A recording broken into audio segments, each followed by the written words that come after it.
Good evening, everyone. This is a regular meeting of the Jersey City Municipal Council. Can you believe it's already October 8th in the year 2014? We had a scheduled 6 p.m. start. It's 6:21 p.m. President, roll call. Councilperson Gajewski will be absent this evening. Councilperson Ramchal, not yet arrived.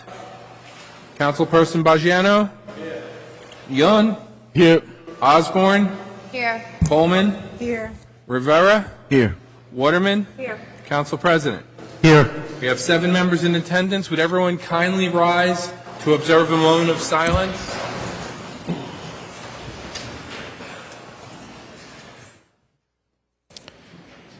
Mrs. Mary Hutchinson, grandmother of Tracy Hutchinson, from the Division of Treasury. Bernadine Snow, sister to Cleveland Snow, Director of Parks.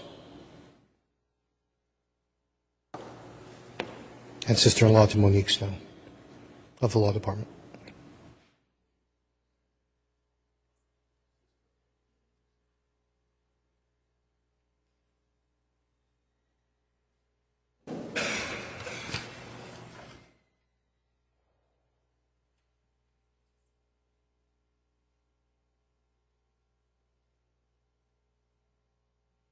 Thank you very much. Remain standing for a salute to the flag. I pledge allegiance to the flag of the United States of America and to the republic for which it stands, one nation, under God, indivisible, with liberty and justice for all.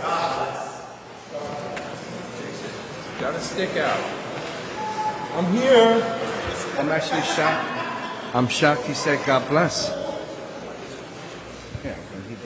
Well, council members, my favorite part of the program is certifying that on behalf of the council, in accordance with the New Jersey Public Laws of 1975, the Open Public Meetings Act, better known as the Sunshine Law, adequate notice of this meeting has been provided by posting the schedule of meetings on the bulletin board of this first floor of City Hall and publishing the annual notice in the Jersey Journal,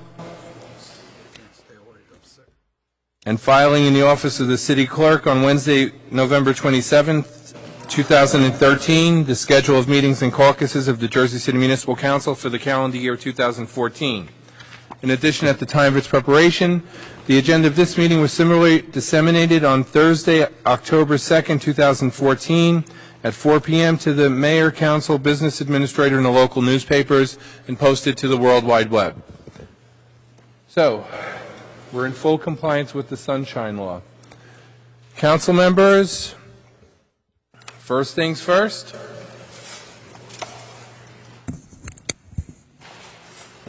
First reading ordinances.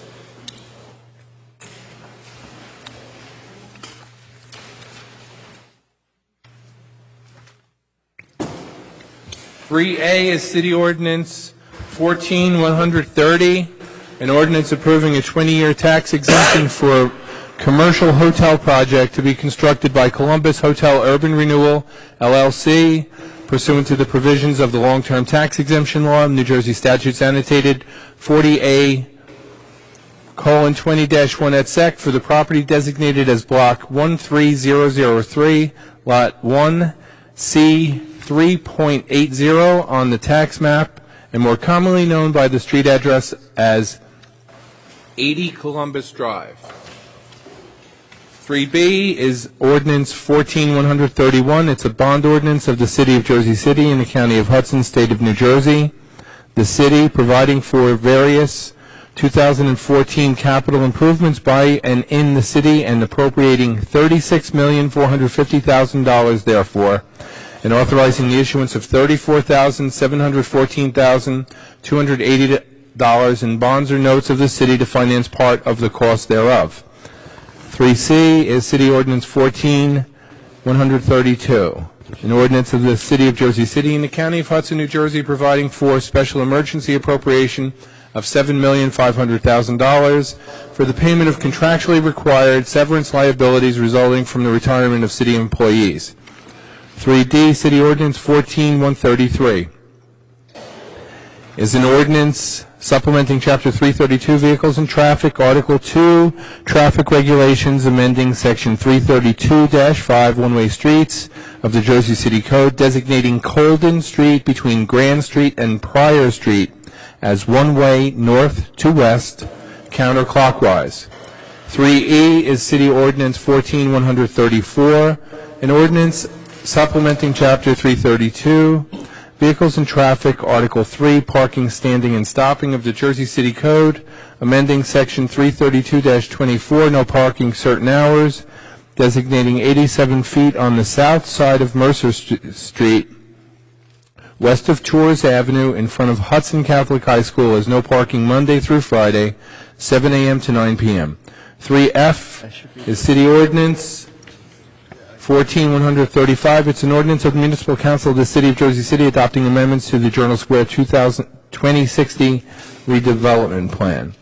3G is City Ordinance 14136, an ordinance authorizing the City of Jersey City to enter a lease purchase agreement as lessee with Jersey City Municipal LLC as lessor for office space to be constructed at the Martin Luther King Drive hub on a portion of Lot 17, Block 21201, at the intersection of Kearney Avenue and Martin Luther King Drive.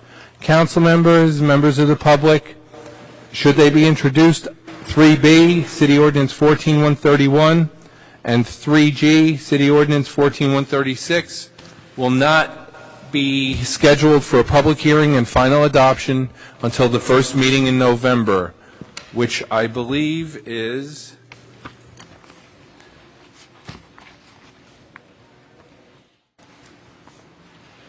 on calendar.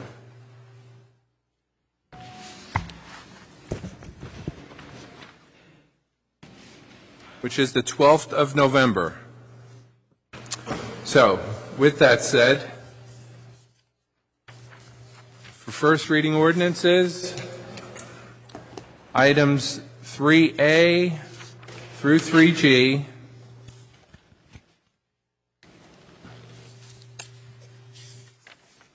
Councilperson Gajewski is out. Councilperson Ramchal has not appeared yet. Councilperson Bajano. Say no on A. I'll abstain on A. Abstain. No on E and no on G.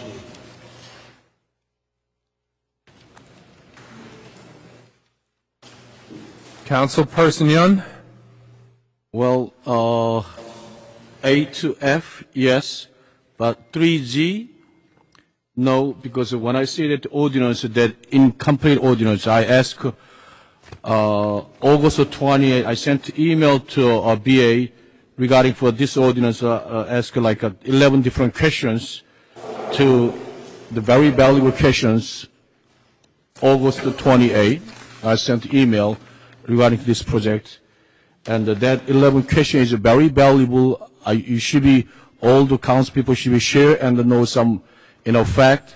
So I say no for 3G, rest of I. Councilperson Osborne. Aye for introduction. Councilperson Coleman. Aye for introduction. Councilperson Rivera. I say aye except for E. If they amend it to 6 p.m. as opposed to 9 p.m., I can vote on it, but no for E.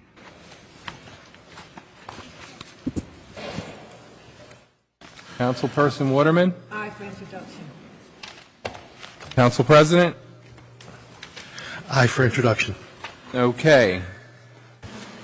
I'm not going to do a full recap because we're going to be, I'm sure Councilman Ramchal will be joining us. But everything has been introduced. E right now is a 5-2 introduction with Council members Bajano and Rivera voting no. G is 5-2. Council members Bajano and Yun voting no. And A, nice way to do it in order, is 6-0-1 with Councilman Bajano abstaining. So we'll get Councilman Ramchal. Councilman Gajewski will be absent for the meeting. So that's it for the first readings. We'll catch Councilman Ramchal up when he arrives.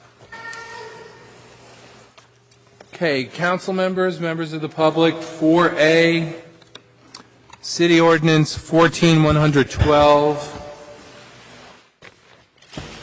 It's an ordinance approving a 5-year tax exemption pursuant to the provisions of New Jersey statutes annotated 40A:21-1 et sec. and Section 304-12 of the Municipal Code for the property designated as Block 12704, Lot 2801 on the city's tax map and more commonly known by the street address of 532 Jersey Avenue. It's a public hearing on the ordinance.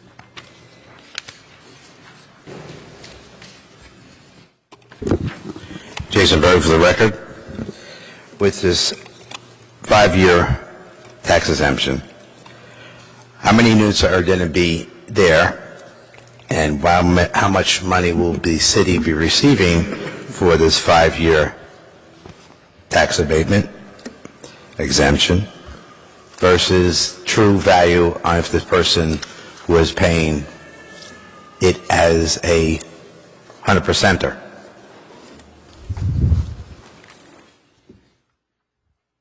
We have To the PA, and how many years? Yeah. 5 years, it's 76 residential unit. Ms. Osborne, did you speak up? I didn't hear.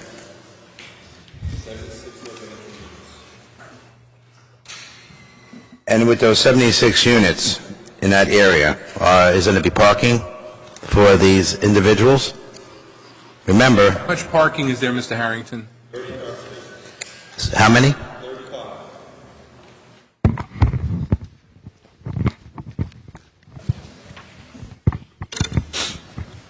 And what would the tax be without, well, if we had the abatement, without it, what would they be paying versus the tax exemption for 5 years?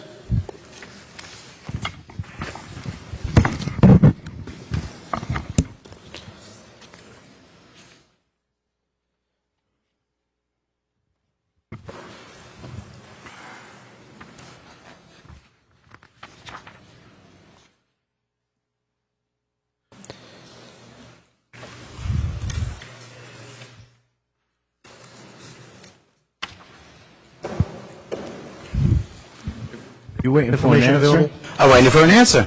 We don't understand what you, yeah. But question, well, somebody should have said something. Taxes be without the abatement is your question. Right. Conventional taxes versus the free play, whatever they pay.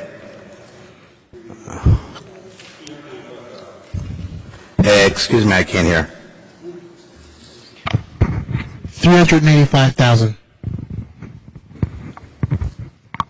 Regular without the abatement, or with the, and how much are they saving in the abatements?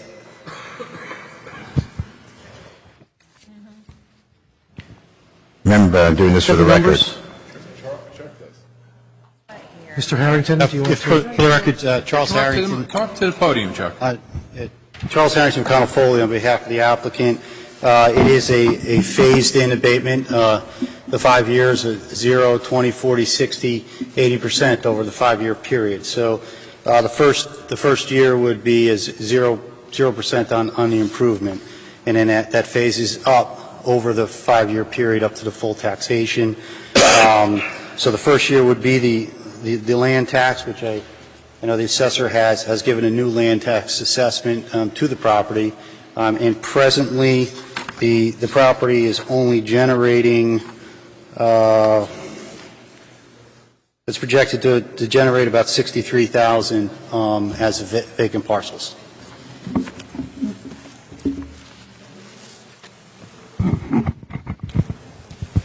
Thank you.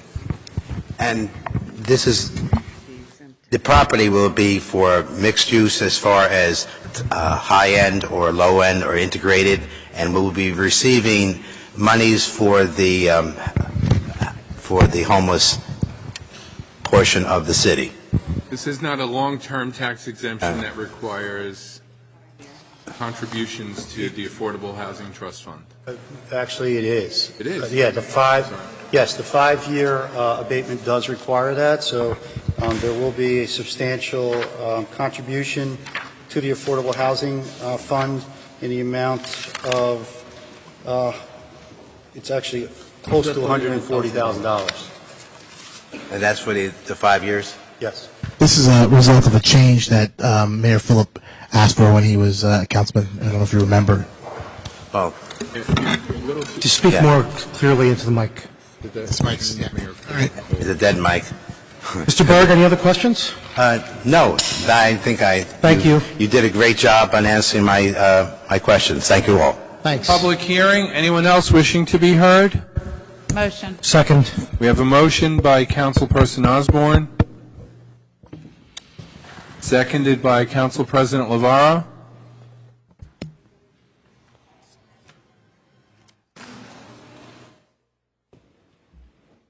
To close the public hearing, Motion. Councilperson Gajewski is absent. Councilperson Ramchal is absent. Councilperson Bajano. Aye. Yun. Aye.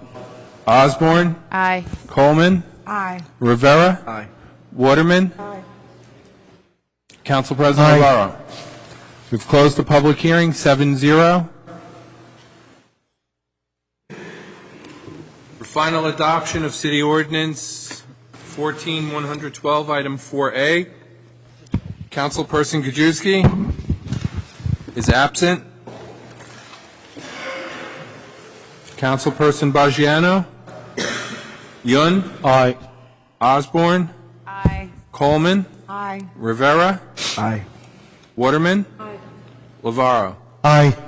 We have an 7-0 with council members Gajewski and Ramchal presently absent.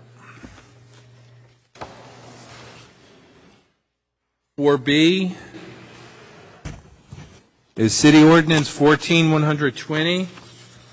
It's an ordinance of the Municipal Council of the City of Jersey City adopting amendments to the Tidewater Basin Redevelopment Plan to create a mixed-use district.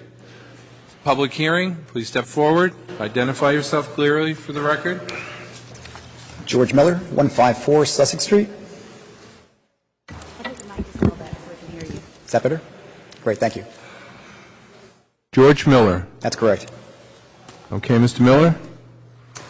So I'm going to have just a quick summary and then maybe some arguments about this project. As we know, the current property there is a redevelopment zone. It's currently zoned as a historic buffer zone, which has a limit of 6 stories for that particular piece of property. When it was introduced, we were a bit surprised as neighbors to see that the developer wanted to come in with a 15-story development here rather than the currently zoned 6-story. And project a little bit so that we can hear you. Great, thank you very much.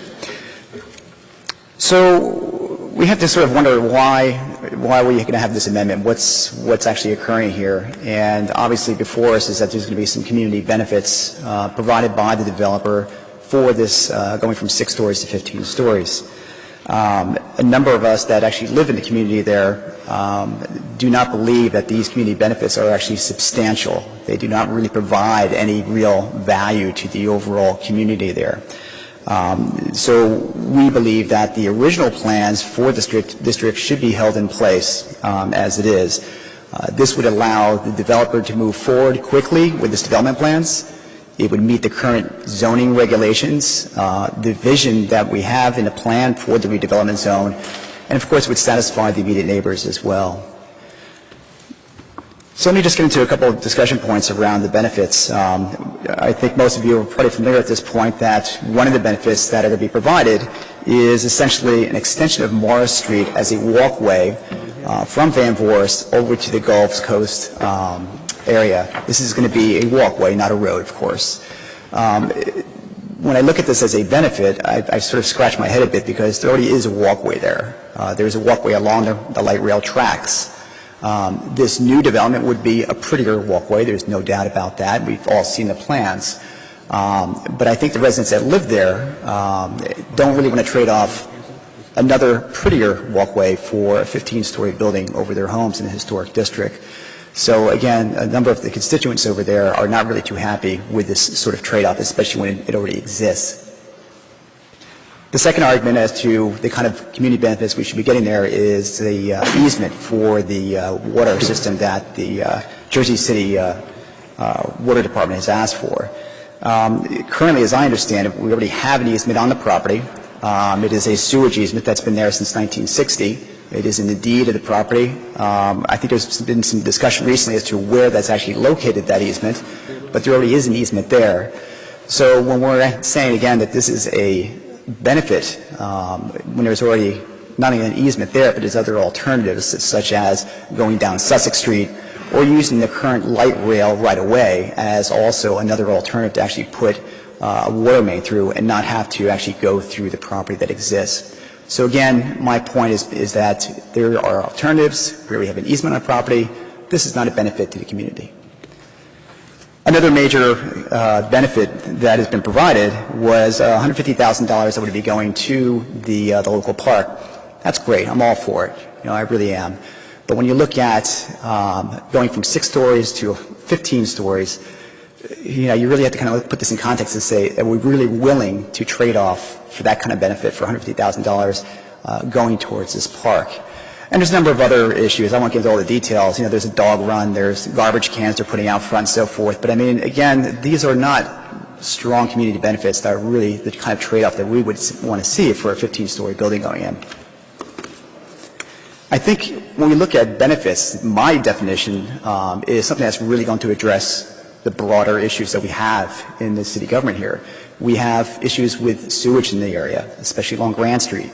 We have issues with traffic. We have issues with transportation that could potentially be overloaded with all the additional houses that are coming on board. None of these benefits address that.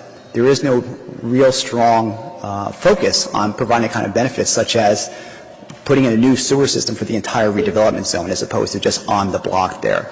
These are the kind of benefits you would see in other cities that do have good, strong master plans, that do have good, strong planning, such as New York City would actually require. So one of the things that I'm also hearing when I talk to a number of people, I was rallying the troops in a sense, talk to neighbors and saying, what's going on with this project? And here are the kind of quotes I'm getting. George, don't bother. It's going to happen anyway. The city council wants higher buildings. George, it's imminent. We can't fight it, so let's just see what we can blackmail out of the developer. George, they won't listen to us. Don't bother. These are your constituents speaking about yourselves. And, I really have to kind of wonder, why is this feeling out there? Why is that happening? Well, as far as I can see is that there is a master plan in place. I've looked at it myself. I think it's a good plan. But from what I hear from long-time residents here, that time and time again, that is thrown to the wind. And this is done by the planning board, and then the city council approves it. Now, why is that? Well, of course, we talk about a number of different benefits. But we really have to look at, why are we ignoring the master plan? Is it flawed? Or is the city just incapable of actually executing an end vision? Are they actually incapable of going from point A to point B to actually execute the vision as outlined in the master plan?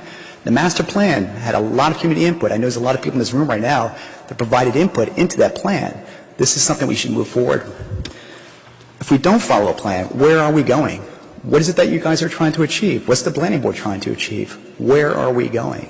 Why are we just going property by property and doing ad hoc benefits, quote unquote, that many of the neighbors don't agree with? That is why we had a master plan. We agreed to these benefits. We agreed to these trade-offs, the balance between growth and what the community needs and desires. That is where you look to say, this is what our vision is for the future. So I want to also point out that this is not just a one-time opportunity to Jersey City. We don't have to look at ourselves as being so desperate that we have to extract every single nickel and dime that we can out of the developers. We can put in a good plan. We can execute against that plan. It's not fair to the residents. It's not fair to the developers, quite frankly, that they buy the property and then afterwards we extract what we can out of them. It's almost a bit of blackmail in a sense. And it's disappointing to the neighbors that move into these areas say, oh, this is a historic zone, love the area, and the next thing you know, across the street is going to a 15-story building. It's just not fair to anybody. What is fair is to have a consensus amongst the community and actually follow through on that consensus and achieve the end plan. So I, like many of your constituents in that particular neighborhood, we ask you to vote no on this particular amendment. This will allow the developer to move forward quickly. It will allow you to follow current regulations and the vision that was developed for that redevelopment zone with consensus. And finally, it'll make your constituents in that neighborhood very happy. So I also encourage anybody else in the audience here to please step up and actually have a discussion and voice their viewpoints. Thank you for your time. Thank you.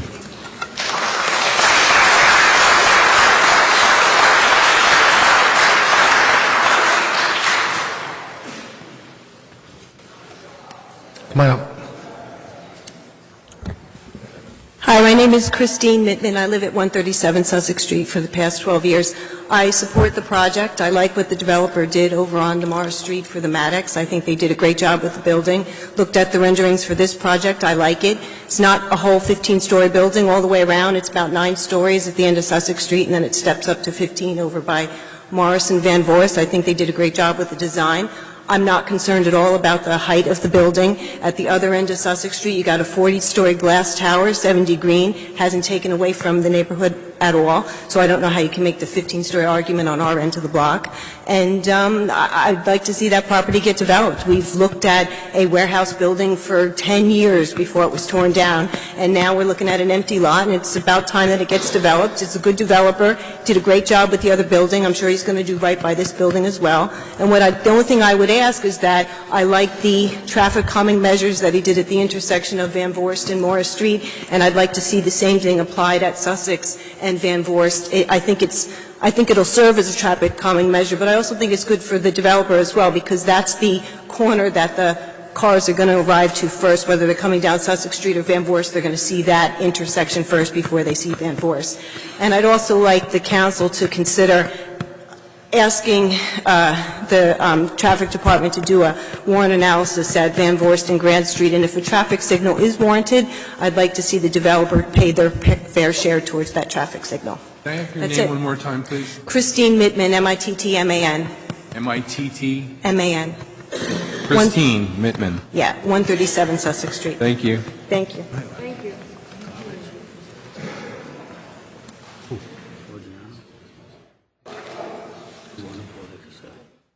Yes. Hello. Lift the microphone up, please. Your name?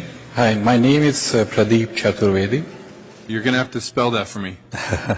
Maybe it's easy, I'll just write it for you later on. So I'm in support. Spell your name for me. Sure. It's P-R-A-D-E-E-P. P-R-A-D-E-E-P. A-V-E-E-P. E-P? Praveep? Yep. 2 E's. Yes. Last name? Chaturvedi. C-H-A-T-U-R-V-E. A-T-U-R. V-E. V-E-D-I. D-I. Yep. Chaturvedi. Yes. Okay, please. So I just want to reiterate everything that a neighbor of mine, Mr. Miller, just what he said.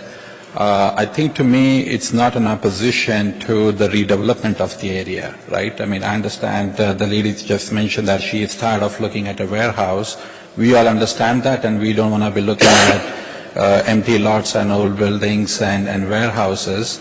But to me, there's a difference between, sticking to a plan based on which, people make their decisions about living in a historic district or near a historic district or overlooking a historic district, and then we redefine that plan completely and come up with tall skyscraper buildings that completely changes the neighborhood, right? So redevelopment is important, but to me there's a reason we create master plans and then we execute upon it, right? So which is all the comments that my earlier neighbor said. So we really need to stick to that, right? If we don't do that and we make a block decision, we redefine the neighborhood, we pay no attention to it, then to me really what are we really heading towards? What's the point of having a historic district? What's the point of having an historic association? There's a reason people, feel a sense of belonging into a neighborhood, into a culture, and if it's not going to be any different, then to me we shouldn't really be having these meetings, and we should just be approving whatever comes our way. So to me, we should not look at it as a one-time decision on a particular block. To me, it's about the whole neighborhood, and it sets a precedent, right? It sets a precedent not just for that block, but it sets a precedent for the entire neighborhood for future decisions, and something we need to take into consideration very, very seriously. And my recommendation would be we go ahead with the plan as it's approved in the master plan with a 6-story building, and not rezone and redefine it to be a 15-story building. Thank you. Okay. For the next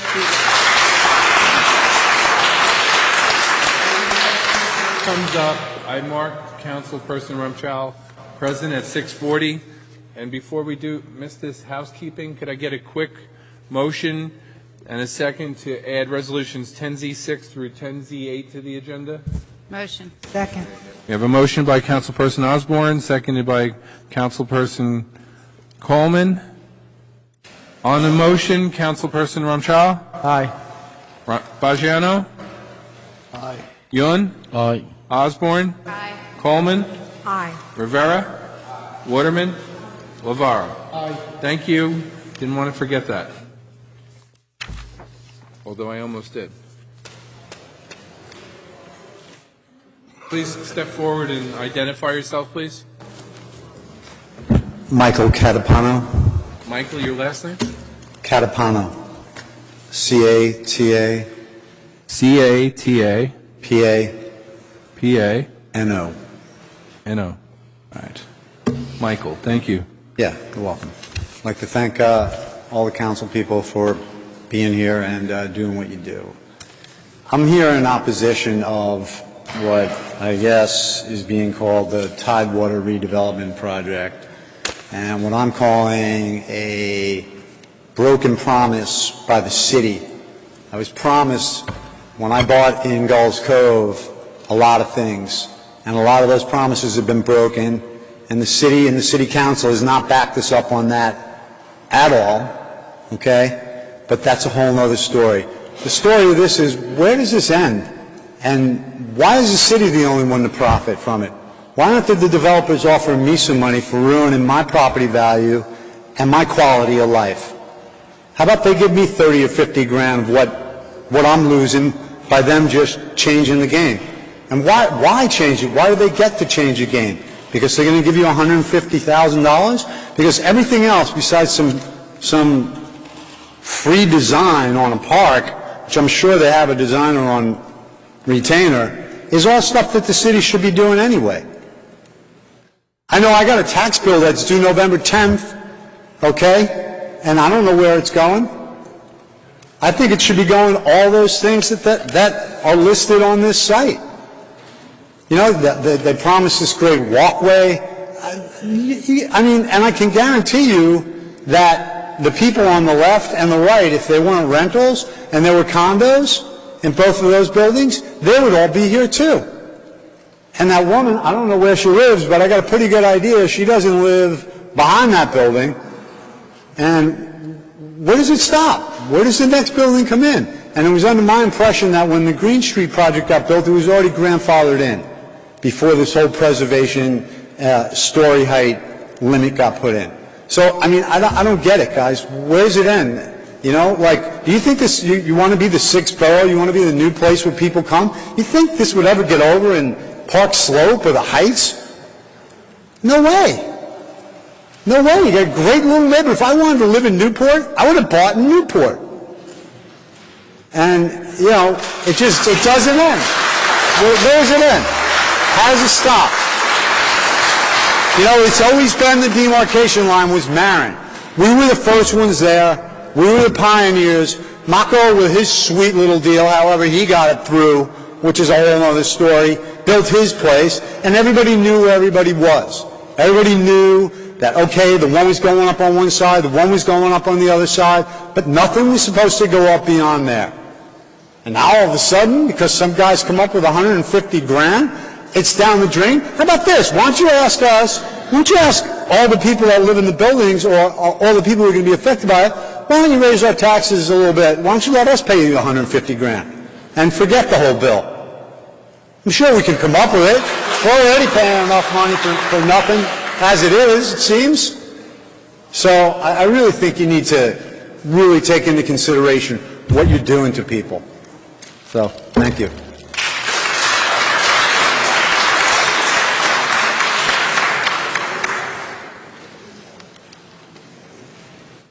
Good evening. The name is Elena, E-L-E-N-A, Putilina, P-U-T-I-L-I-N-A.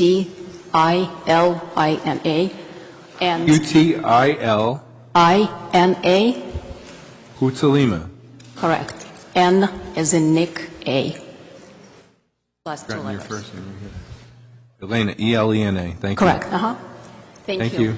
I too want to voice in support of the community here who is asking you to vote no for this project on behalf of my community and also my daughters.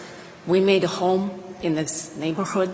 We moved here under a certain understanding what the neighborhood is going to be like, what community is going to be like, what values we have and how we respect our values. And much like my neighbors here, I'm not convinced at all that $150,000 worth of improvements are worth what we're doing to this community and what we're doing to the neighborhood. And indeed, we already have a lot of walkways, and it all sounds very good, but it's not necessary to us. It's something we don't appreciate. And as a community, we all want to tell you about it. And knowing that you guys represent us, we want to ask you to please side with us and make our life and our community better by voting no. Thanks.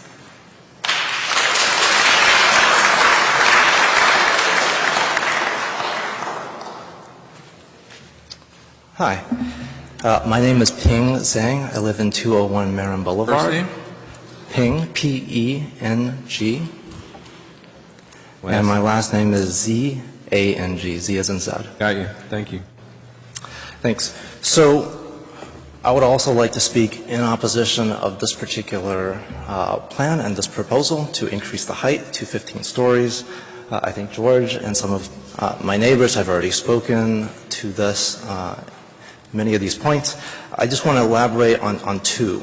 So you've heard about this, there's a certain resentment when a plan is made and then it is changed. And I think, you've heard about the effect that has both on the community who live here, but I want to point out that this also has an effect on the people who could potentially buy into this community in the future. If we are really very fluid in allowing exceptions, right, what's to prevent Paulus Hook from being exception away one piece at a time? How can both residents now, but also prospective buyers, kind of plan their futures, right? Plan their lives. We buy in, we're told about these zones, and we make plans around it, not just from an investment perspective, but in terms of where we want to live, the character of the home, and the character of the community. So I actually think, even on the future tax base of the community, that has a negative impact as well. When people realize, when the realtors in this area are unable to say, well, here is a zone, it has been set at 6 or 7 stories. And generally speaking, the city council is very good about keeping to that. If the story is the other way, there's going to be concern throughout. The other point that I want to talk about is how this really changes the feel of Paulus Hook. And so, this building, unlike some of the others, is very close and is, as I think previously been mentioned, it is part of the historical buffer zone. This is not kind of, many streets away. I think at where it is today, even if with the step backs, with 15 stories, you're going to get an effect where you feel oppressed by tall buildings around you. And part of the reason why many of us have moved here is because we like the small village feel to it. We like the historical nature of it. And if that completely changes, then, what are we preserving, right? So I think those are those are the 2 points that I want to elaborate on and to speak in opposition of this increase. Thanks.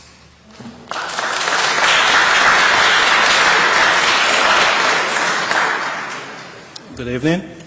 My name is Nii Sakar Ado. Yeah. Sorry? It's Nii. Nii. S-A-K-A. S-A.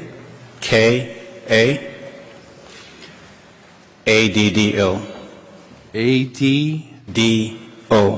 That was easy. Go ahead. Yeah, thank you. So, again, I would also like to express my opposition to this plan. I think it's a broken promise. I believe the Paulus Hook area is an oasis amongst the tall buildings and a very unique attraction that Jersey City has, and it should be kept that way. I think everyone has expressed the disapproval of the council's breaking its promise for its master plan, and if the council does choose to break the promise, a lot more things should be extracted from the developer. 150,000 is pennies compared to what you're getting back in return. Thank you very much.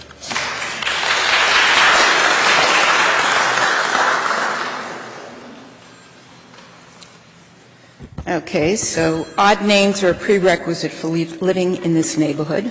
My name is Rayleigh. Sorry? Rayleigh, R-A-Y-L-I-E. R-A-Y. L-I-E. Last name? Dunkel, D-U-N-K-E-L. U-N-K-E-L. Thank you. Okay. I am also speaking in opposition not only to the Tidewater redevelopment plan, but the way that this has been presented to the neighborhood. We have been told it's more or less a done deal that this is going to happen, that this has been through various discussion points, and that we would have very little effect coming forward and even mentioning our opposition to it. We have been to a number of meetings with both the neighborhood association, the residents, and the developer. And I object to the way this whole position was posed. The list of benefits that were presented sound more like marketing points for selling the building than it does any real benefit to the neighborhood. We were told that there would be traffic and shadow studies done. That has not taken place, and we've been told now it won't. The traffic situation is horrendous there. Van Voorst is a very narrow street, and Sussex Street dead ends. This plan calls for commercial development on the ground level. I'd like to know where and how cars are going to be able to come in and out of the neighborhood and where they're going to be parking. We were told one of the benefits would be there would be a restaurant in that building. Well, if that's so, where are the patrons going to come and park when they come to dinner in that neighborhood? I personally don't need a restaurant right on that corner. I'm very satisfied walking to any of the numerous establishments that have come into the area. As far as parking goes, we were told that there would be a ratio of 0.6 parking spaces to each apartment. I could understand that. Not everybody does have a car. But the fact that these parking spaces are not married to the apartments in any way means that the residents in that building are free to park on the streets. The parking regulations as they stand right now, and this is another discussion point, the parking regulations are really only going to ban them for 4 hours during the day. They are able to park there from effectively 3 o'clock in the afternoon until 10 o'clock in the morning. They are able to park from 3 o'clock Friday afternoon until 10 o'clock Monday morning. That means that the 150 resident units in that building will now have 100 cars out on the street. I'd like to know where those 100 cars are going to go. I'd like to know where the additional cars for the commercial traffic are going to go. And I thoroughly object to the idea that when this was raised, I was told, well, I could rent a space in the building and therefore ensure my own parking space inside the building. There is something inherently wrong with the logic that says I, a resident on the street who does not have a parking space, will pay for a parking space in that building while the people who live in the building with the parking space can park on the street. There is something terribly illogical about that. I also would like to ask, and it seems like it's swimming upstream, to ask that this go back to a 6-story building. I don't believe that that is a realistic request at this point. So I would like to offer some interim situation, and that we take a look at the plan as it is, take a look at the realistic cost factors in building the building and the return on the developer's investment, and take the load off the part of the street that comes up against Sussex and Van Voorst and push it as far over to the light rail as possible. If you're going to put a 15-story building over by the light rail, if this has to happen, then 16 stories wouldn't make it that different, while it would take a lot of the impact off the residential part of the community. I also object to the fact that the plans as they were presented not only to the neighborhood, but also to the council and to the planning board, showed what it would look like as a 6-story unit and what it would look like as the 15-story unit with the Morris Street extension in there. Quite frankly, the plan that was put forward for a 6-story building looked like a communist-era cement blockade, and in all reality, a builder would not build such a building because he would never rent it. So that is a false premise to bring this forward. I think that there is some alternative that could be taken place. And lastly, if one of the arguments that the builder has made is that by building this 15-story building, he will be able to put in larger units, that being 2 and 3 bedrooms, as opposed to 1-bedroom units, which will accommodate families with children, which is a very good thing, then why are builders, not only this builder, but any builder coming into this community at this point, not being asked to contribute something to mitigate the impact on the school system that these children are going to have?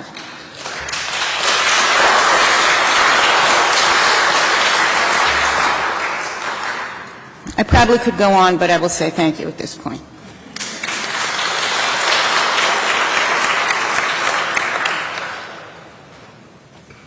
Hi, my name is Ankur Patel. That's A-N-K-U-R. Last name Patel. Got it.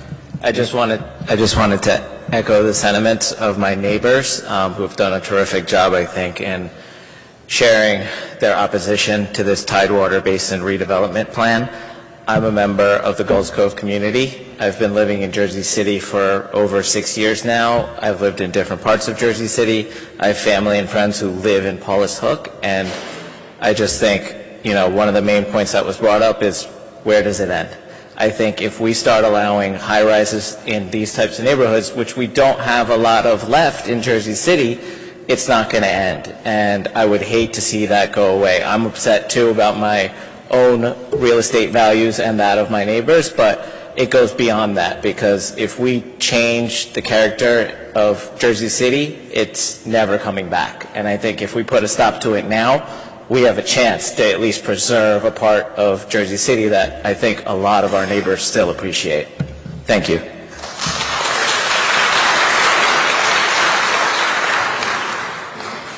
Good evening, Council. My name is John D. Allen. That's capital A-L-L-E-N.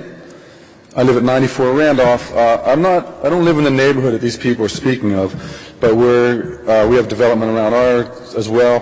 but seems to me there was a plan in place, a good plan. I'm familiar with some of you up there outside of this room. We voted in a whole new administration, a whole new council this time for a reason. You all came during the campaigns to our neighborhoods, our friends' basements, our neighborhood taverns, our neighborhood restaurants, our neighborhood churches. We got rid of the other people because of this simple thing. Something's in place that's good. People purchase their properties for this reason. They don't purchase here, they purchase here for that reason. There's a plan, okay, we can deal with that. What I would ask, we got rid of the other people because they kept selling us out. Please, don't sell us out, because we may vote you back out. So, thank you.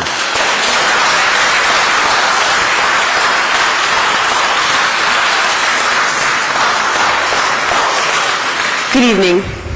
Hi, Marlene Sandcamp, 91 Bright Street.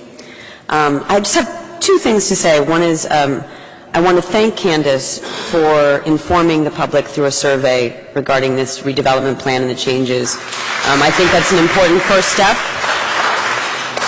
I think it's an important first step, and I know in the Van Voorst Park Association we've had some issues in the past, so I looked at this and I thought, great, this is a wonderful, wonderful beginning. However, my second question, and this is because I couldn't make the planning board meeting where this was approved, I kind of read through the redevelopment plan, and I've been doing so lately with a fine-tooth comb. And I just had a question about the newest addition, which is the mixed-use area, which is the 15-story building that everybody's talking about. In the redevelopment plan, there's the Legacy District, which has 424 dwelling units. This goes to density, because each one of these areas has listed density, except for this 15-story building. It's not in the plan. And there's nothing mentioned of form-based zoning or FAR ratio. So the question I have is for the planning department.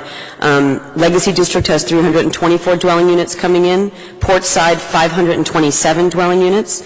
The waterfront, 75 dwelling units with the possibility of being 175 units per acre. Historic buffer is 1, 2, 3 family attached. Grand and Marin, that was the other one too, wasn't mentioned. It says it'll be residential above. I'm wondering how many units will be in the Grand and Marin area. And the mixed use. There was never mention of density in the mixed use in the redevelopment plan. So if there's anybody here that could answer that question for me, I would appreciate it. Yeah, Bob or Kristen? Get some answers to these questions. Sorry, I just want to, I'm really into clarifying things now before, you know, what hits the fan. Can we give Mr. Cotter the mic?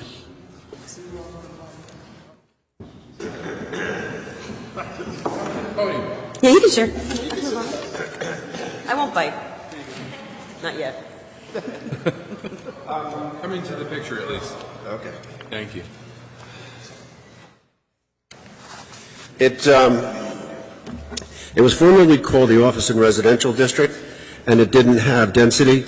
That's not unlike, there's no density limit on like Central Avenue and Newark Avenue, those commercial districts. It's form-based code, so your ground floor has to be commercial, and then you can have offices or residential above.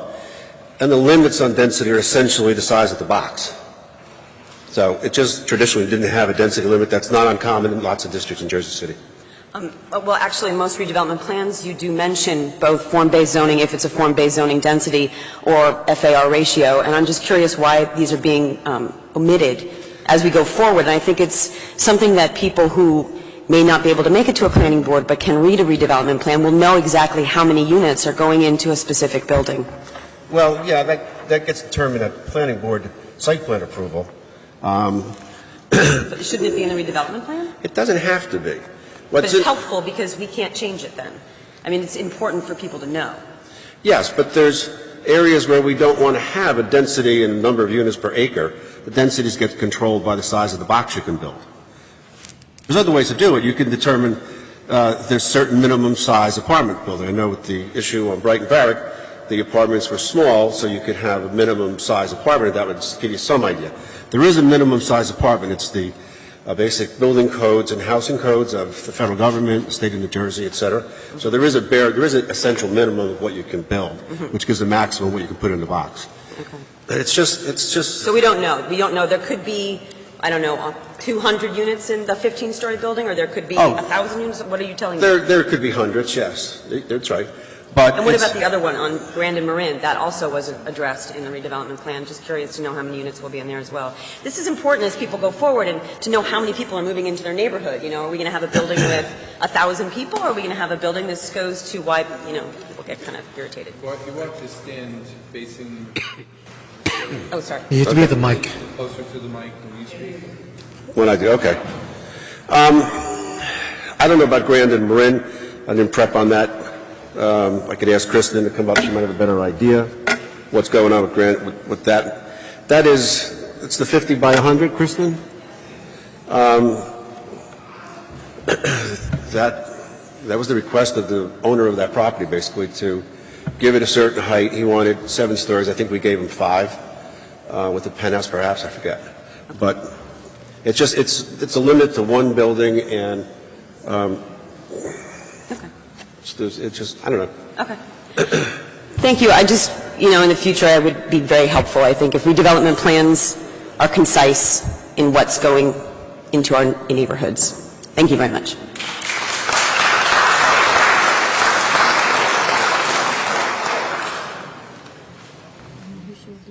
Hi, my name is Adam Blondin, B-L-O-N-D-I-N. B-L-O-N-D-I-N. I'm Adam Blondin. B-L-U-N-D-I-N. B-L-O-N-D-I-N. Blondin. Yes. I'm a homeowner at 201 Marin Boulevard, Gulls Cove. This is my first city council meeting. I will keep this short because I'm a terrible public speaker. But I'm very impressed with my fellow community members and how prepared they came and how eloquent they are. I too oppose the plan for the 16-story building, and I just wanted to come up and express myself. So thank you very much. Have a great night.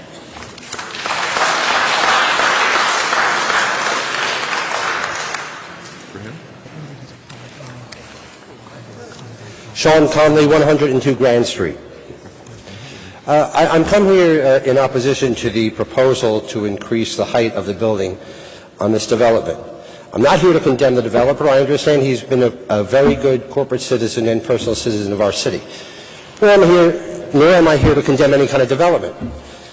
But it seems that the issue keeps turning or being couched in terms that we either are faced with an empty barren lot or a 16-story building. And I suggest to you that's the wrong choice. That's a Hobson's choice. To say that one doesn't want a 16-story building isn't to say that one doesn't want more reasonable development. Also, to point to similar development in other portions of Paul's Hook would be precedential value to allow this is really misplaced. There comes a point when you're saturated with tall high-rise development, and I think our neighborhood has already been past that. I think it's a bad proposal, and I think when you think about it, ironically, the developer admits that by offering sweeteners to expect the neighborhood and or this council to approve it. If in and of itself were a good proposal, no sweeteners would be necessary. Now, I go back in Paul's Hook a long, long time. That doesn't give me any more right of an opinion than the next guy. Paul's Hook needed newcomers. Thank God they came. When I was a boy, the neighborhood was becoming skeletal and old and empty. So we certainly welcome newcomers, we welcome development. But this type of development is long past having saturated our neighborhood. Every day we hear complaints about the traffic congestion. If it's a hell now, imagine what it will be if we continue to allow this type of development. I've heard no one's addressed the issue.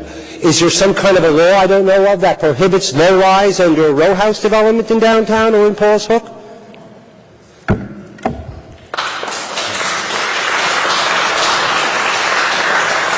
People choose Paul's Hook, as the one gentleman said, because it's not Newport. People choose Jersey City because it's not New York. And if we go on this madcap pace of development, might as well be Manhattan with all its glitz, and the allure that neighborhoods like Paul's Hook offer will be gone. Now, I'm not concerned about my property value. I never was. I'm going to probably die in my house. I have no intention of selling. I'm not interested whether it's worth a nickel, a dime, or millions. In fact, the more it's worth, the more detrimental, because as we all know, there goes my tax bill again. It's also been represented to me that this developer will not be seeking an abatement, and I hope that's true. But given the impact on the density, the traffic, the character, the quality of life, which I think will be harmed by this and similar developments, I urge you to vote against it. And one other thing. One might say, well, New York can absorb this kind of development. Well, that's right, New York can. New York has many hundreds of streets, avenues, what have you, to permit traffic, both foot and pedestrian, to go about. We have nothing. We have 2 or 3 streets down there, which are all one way. Where is this traffic expected to go? Parking is one issue. You could even take care of that. But the concern is, where are these cars when they're not parked? They're clogging our already impassable streets. I could go on and on and on, but there's plenty of other people who could probably say it better than I can. I thank you for your time, and it's good to be back.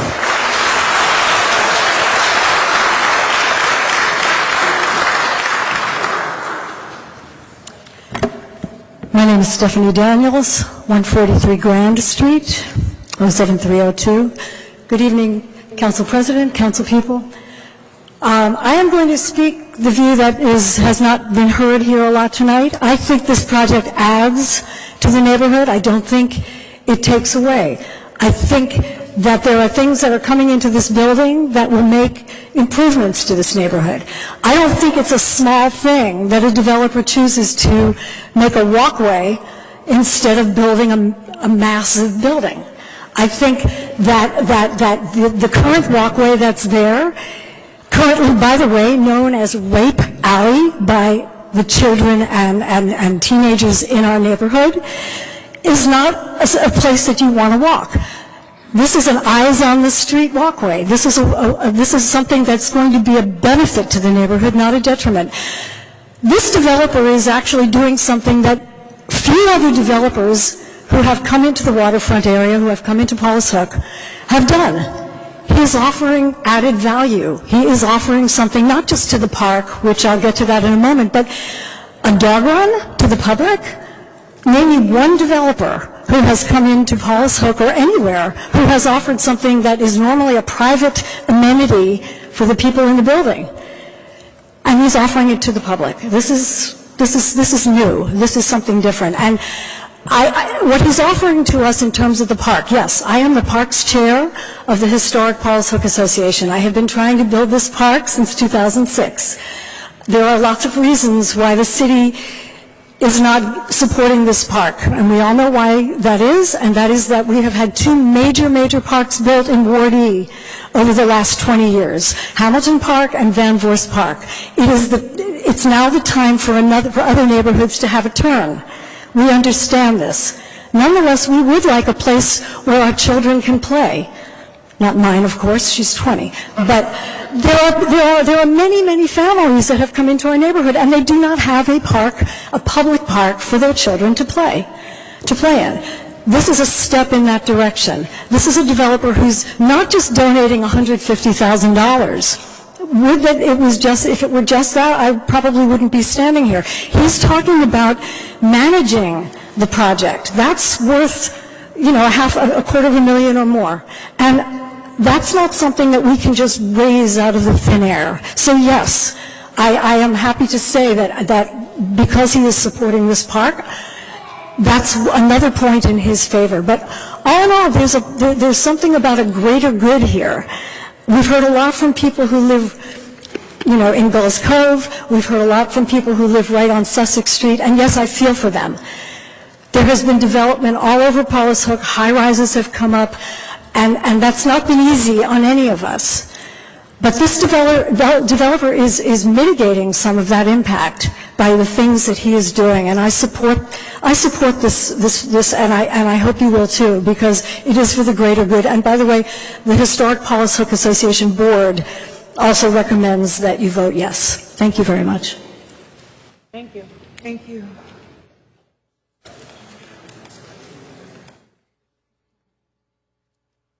When you're young, you have someone even younger. Yes. Hi, my name is Makone. That's my first name spelled Makone. Kole? N as in Nancy.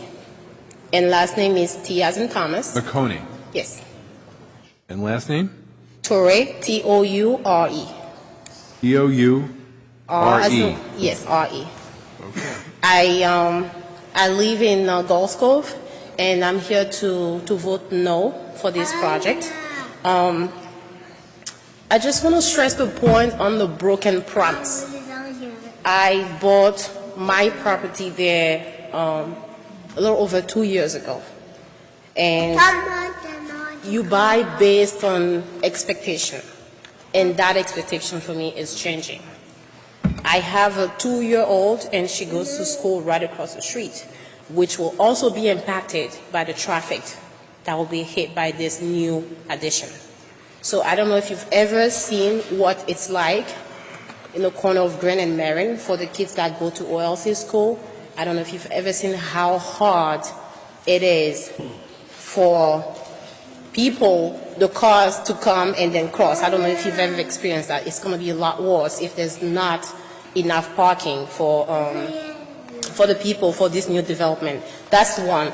Another reason is the lady just mentioned that the addition was to accommodate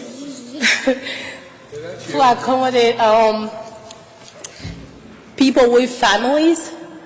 So the school system in Jersey City is not good, right? So if you're adding more units to accommodate families, people who have families, where are these kids going to go to school? My plan right now, I received a letter in the mail yesterday saying that my tax bill is going up. And with this new addition, my property value will certainly be going down. So guess what I'll be doing?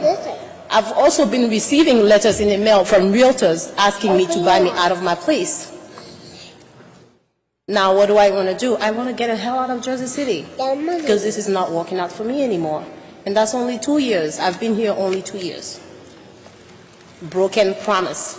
I voted for this mayor. And now this is happening. Can you guys think about that a little bit? We voted for things to change. We voted for you to be here. We voted for you to help us. And now this is taking place to hurt properties owners in Jersey City. I think people before me have spoken better than this, but I just wanted to add my little piece because I think the more, the better, and I'm here to say no to this addition. By the way, I live on the 8th floor, and this will be impacting me directly. I do have the corner facing New York, and the corner faces the Statue of Liberty. I've already had a building rental come up the other way, but I bought knowingly. I knew that this would be happening when I bought my property. But now this new addition, I did not know about it. Expectations. Expectations.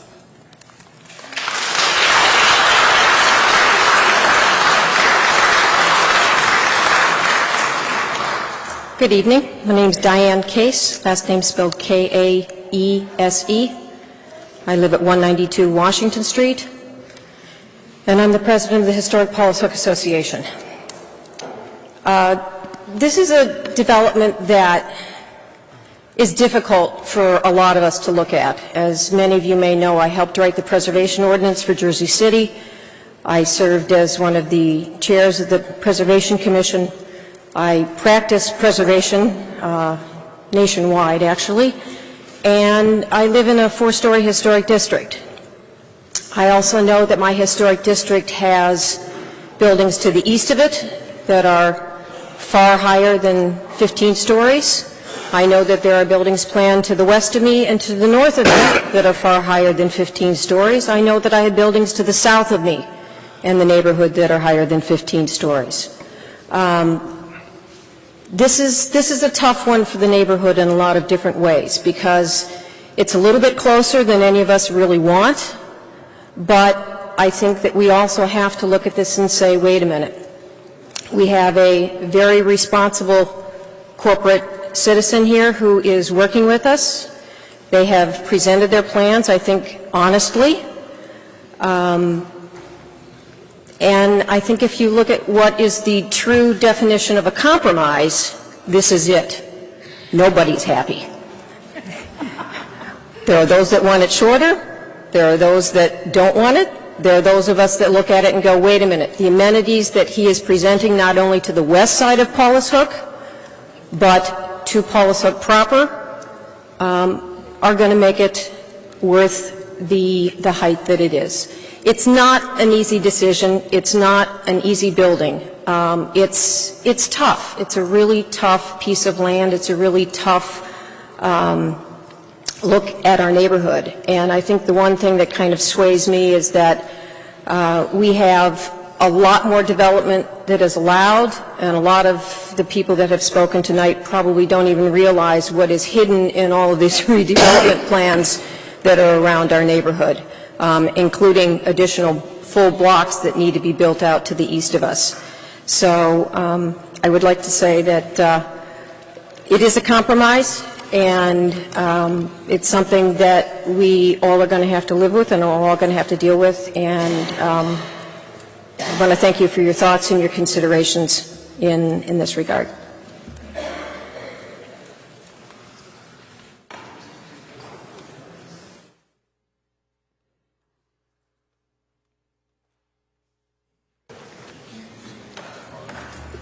Good evening. Gary Backergy. Could you spell it for me? Spell it for Gerry Beakirtjy. An official relative. What you learned to spell his name in the 6th grade. Good evening. My name is Gary Backergy, as Robert said. I apologize in advance because I usually try to be brief, but I have particular experience in this project, so I'm going to need my full 5 minutes. I'm going to make 3 comments, one professional, one personal, and one as a representative of the Paulus Hook Association. I'm a registered architect and a licensed professional planner. I've had my practice here in Jersey City for 30 years. The current redevelopment plan says that at street level, human-scale development to complement the neighboring Paulus Hook Historic District is required. The key phrase there is at street level. The planning department understands that how you perceive a building is how you view it. What you see when you walk down the street, or in the case of the World Trade Center, you see it across the river, you see the whole building. When you're on a narrow street, what you perceive is the lower 2 or 3 floors. If you look down the street, maybe 5 or 6 floors. You never see up. Unless you look up, that is not your perception of what it is. That's why the Paulus Hook Association has always been very careful to make sure that the lower parts of the buildings are compatible with the district. Now, this building is not within the historic district. We are much more stringent if it is a building within the historic district. This is adjacent to it.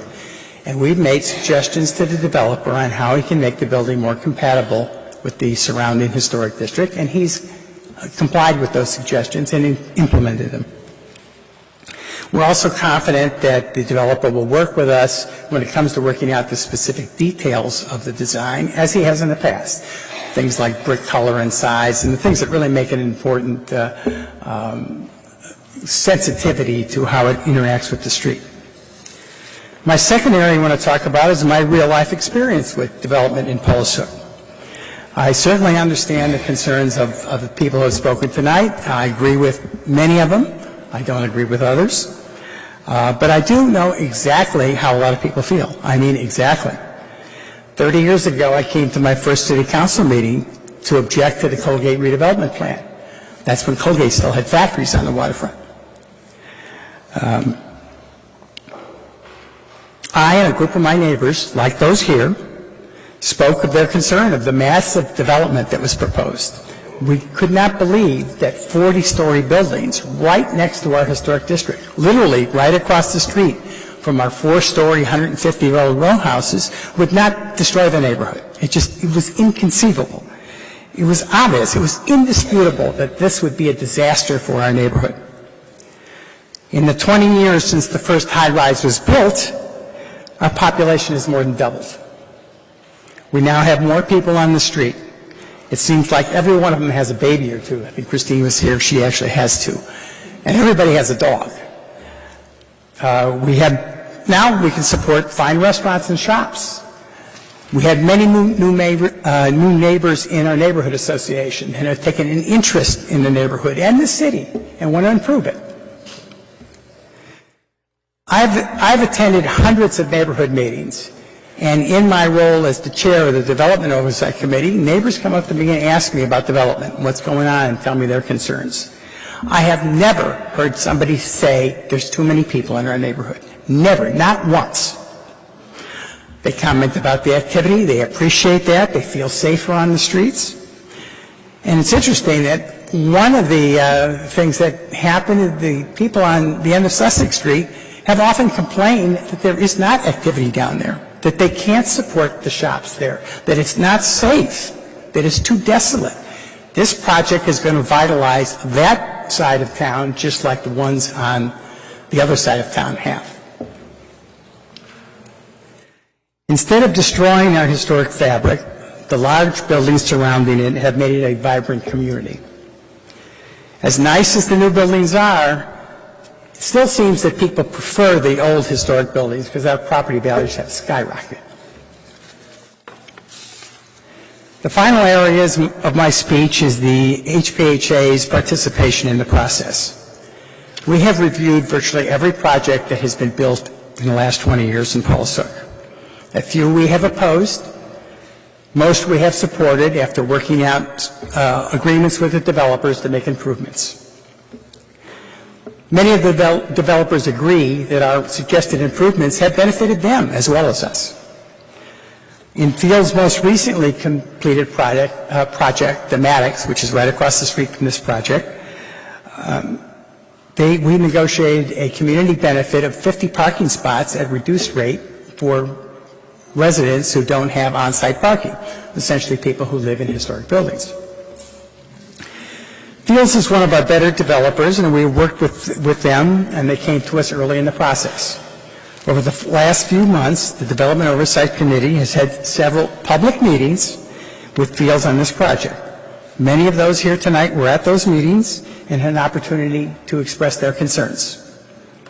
One of the concerns was how the development will increase the burden on the neighborhood, such as open space. The proposed amendment will create a large public plaza in that part of the neighborhood, and the developer has also agreed to make a substantial contribution to the redevelopment of the park. It's more than $150,000. The construction management is much more valuable than the cash contribution. They will also be providing several other community benefits, such as a dog run and street improvements. At our last Development Oversight Committee meeting on this project, there was a clear consensus that the benefits and the reality of our contribution to the process justified the supporting of the amendment. In closing, this reminds me of one of my favorite Mark Twain phrases that I used to tell my teenagers. When I was 19, my father was so ignorant I couldn't stand to be around him. By the time I was 24, I was surprised how much he had learned in just 5 years. You have before you the 24-year-old who has learned over the last 30 years that density and height is not inherently bad, and that if done in a sensitive and a responsible manner, can be very good for the neighborhood and the city. Considering everything, and with the understanding that compromise, by definition, means each side does not get everything at once, I urge you to pass this amendment.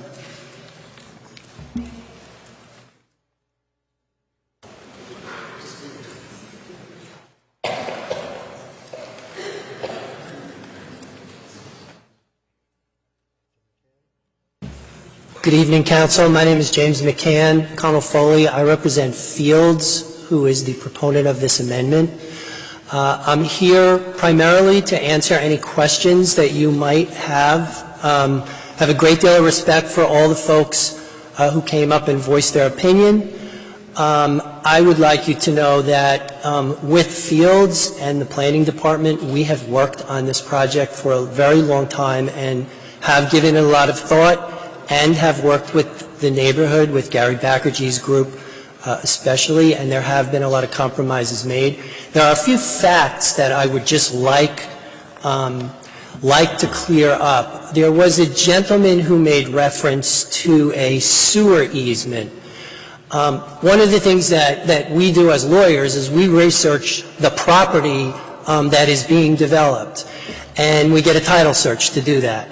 And I can tell you for sure, and I will give my paperwork to Jeremy, that there is no easement on this property that could be used for the water easement that is part of the amendments. There is a sewer easement. It runs down Sussex Street, and it crosses through the St. Peter's Prep football field.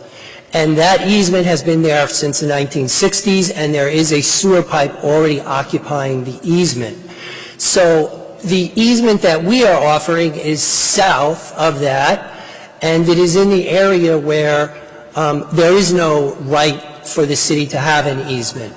Now, certainly on the city council, you would know that you have condemnation rights, but condemnation rights, if you wanted to cross that property at any point in time, you would have to pay the property owner the market value of the easement. One of the compromises in this transaction was because the MUA needs the ability to run the water line back and forth connecting Liberty Harbor North to Paulus Hook, my client has agreed to give the easement for no consideration at all. And in addition, and I think that's very important because not only does it save on the cost of obtaining an easement, but also if you didn't have an easement and you had to run the easement, the water line in a different direction rather than a straight run through between the two neighborhoods, it would be a much longer run to get the water line there. And I think we could probably just quickly show you that. This is actually the ground floor of the project, and I think you saw this at the caucus. This is the area where the easement is proposed to run. Without this easement, I'm not sure where you would go. This is the transit tracks. You might have to go under the transit tracks, which is a very expensive process. So I think there's a great deal of value to the MUA easement that's being offered here. I know the MUA feels it's very important. I hope that the City Council does also. The easement that was referenced by the gentleman is here and runs through the Prep football field, but that's already occupied by a pipe, so it's really not of any value for the water. And this is already in the Prep football field, so to run another easement, you would need to get Prep's permission to do that or buy an easement from them. So we think there's a great deal of value to this easement to the city. Now, there's one other thing. Some folks have come and they have said that we're building a walkway. We're not just building a walkway between these two buildings. This is a plaza that's being built. It's 10,000 square feet. It will have plenty of space for people in both the Paulus Hook neighborhood and the Gulls Cove residents if they would like to come spend their time here. And not only that, but once the plaza is built, solely at the expense of the developer, of course, it will be perpetually maintained, managed, and operated by the developer. So the city will effectively have another open space area that's being privately maintained so that there will be no cost to the city. So I think that's also an important component of this project. It's not just a walkway. It's a substantial plaza that is specifically designed for passive recreation, for people to come, spend some time there. There will be retail lining it, which I think goes a little bit to what Gary had said, which is that you need some activation down in this part of the neighborhood. This is a fairly abandoned part of the Paulus Hook neighborhood. One lady used a reference to Rape Alley. Well, one of the things the developer is doing besides building the public park is improving Sussex Street and putting a public dog run down at the end so that residents of any neighborhood can come, their dogs can spend time there. There's a small plaza at the foot of Sussex Street that's being built, and this is all going to be activated with some retail. So you will have more people in the neighborhood, which will make that western part of the neighborhood a little bit more safe than it is right now, or probably a lot more safe. One or two other things, I think Gary mentioned it. If this was a historic district, I wouldn't be standing here Fields wouldn't be asking you for this amendment, because there's no way we'd have ever have gotten it. This is not a historic district. It never was a historic district. It does border on historic district, but I think that makes a big difference. The other thing is some folks were throwing around the terminology master plan.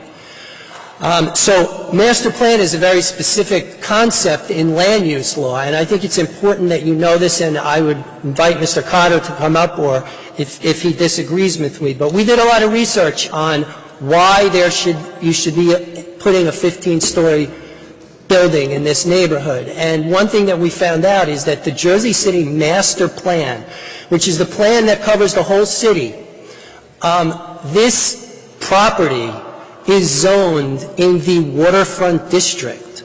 The waterfront district is a high-rise district. It's in the same district as Gulls Cove. So Gulls Cove is 16 stories. According to the master plan, which is the plan for the whole city, this property can be zoned without changing the master plan up to 16 stories. We're only asking for 15.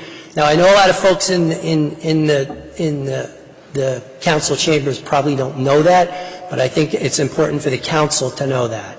The master plan counts.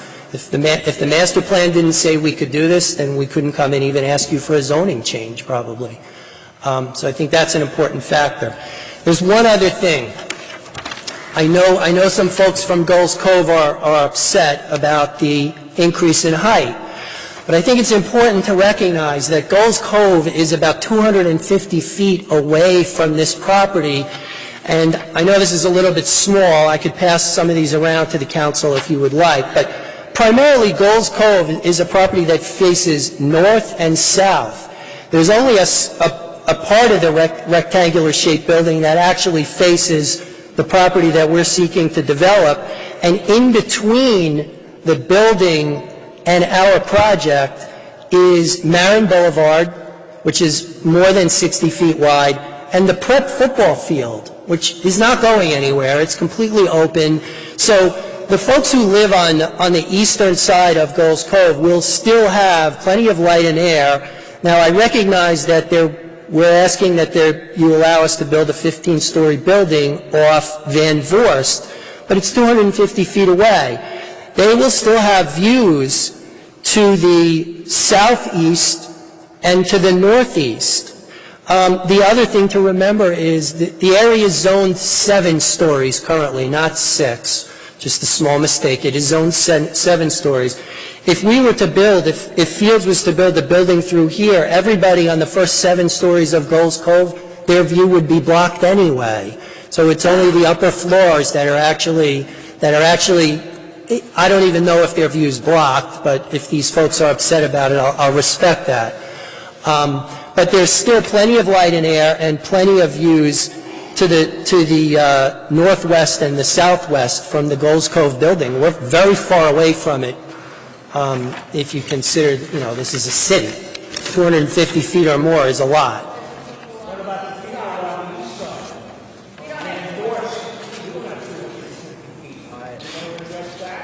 Yes, so as I said, we spent a lot of time working with the planning department. Fields hired a first-class architect, Dean Marchetto's firm. If you look at the redevelopment plan amendments, you will see that there are things in it called step backs. The step backs are intended to diminish the height of the building. And what they do is, the first 7 stories of the building would be on the public right-of-way, but then the building would go back for a few more stories, then it would go back for a few more stories. I think that's what Gary Backergy was alluding to. That was at the request of the neighborhood association, which is to push the height of the building away from the folks on Sussex Street and across the street from the project. So we have done our very best to mitigate the impact here. And the other thing is part of the reason why this is happening is because we're creating 10,000 square feet of space in here, which that's why we're asking for the height increase on both sides, because that area is not going to be developed with units. So we're moving the density from like this to like this. Not an uncommon thing. And we are at the westerly end, and just to keep in mind that, there is a good deal of open space around the football field that protects the Liberty Harbor North neighborhood. Having said that, if there are any questions, I have Ed Colling, the professional planner here, the architect here, the developer. We'd be happy to answer questions if you have any. Motion. Okay, folks, no questions from the council? No. Motion. Are there any other public speakers? Motion. Second. Good. We have a motion by Councilperson Coleman, seconded by Council President Lavaro. To close the public hearing, Councilperson Gajewski is absent. From trial? Sorry, I still wanted to talk. Stepped away. He stepped away. I still wanted to talk after. Who? Who wants to speak?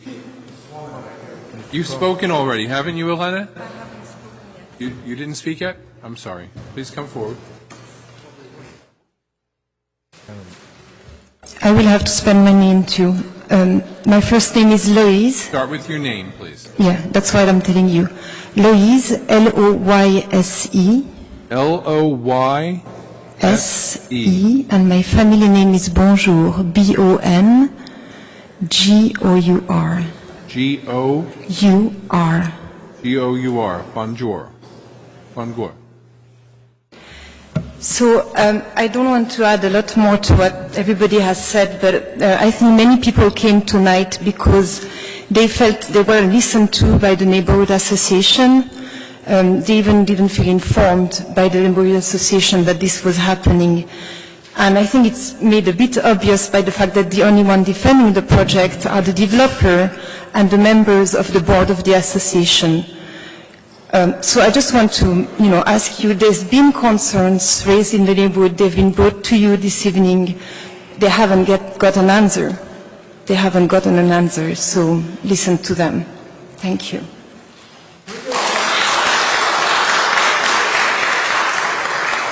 All right, we have a motion by Councilperson Coleman, seconded by Councilperson Lavaro. What's that? Absent is Councilperson Gajewski. To close, Councilperson Rumchal.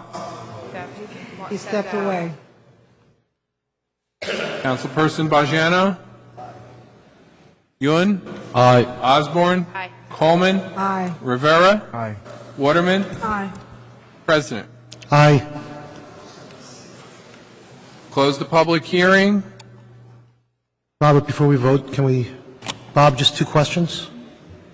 Can you...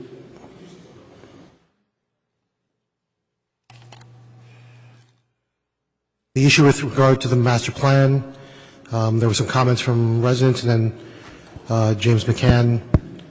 Can you validate which? Yeah, the master plan calls this out as planned waterfront development. Excuse me? Planned waterfront development. It's the high-rise zoning along the waterfront.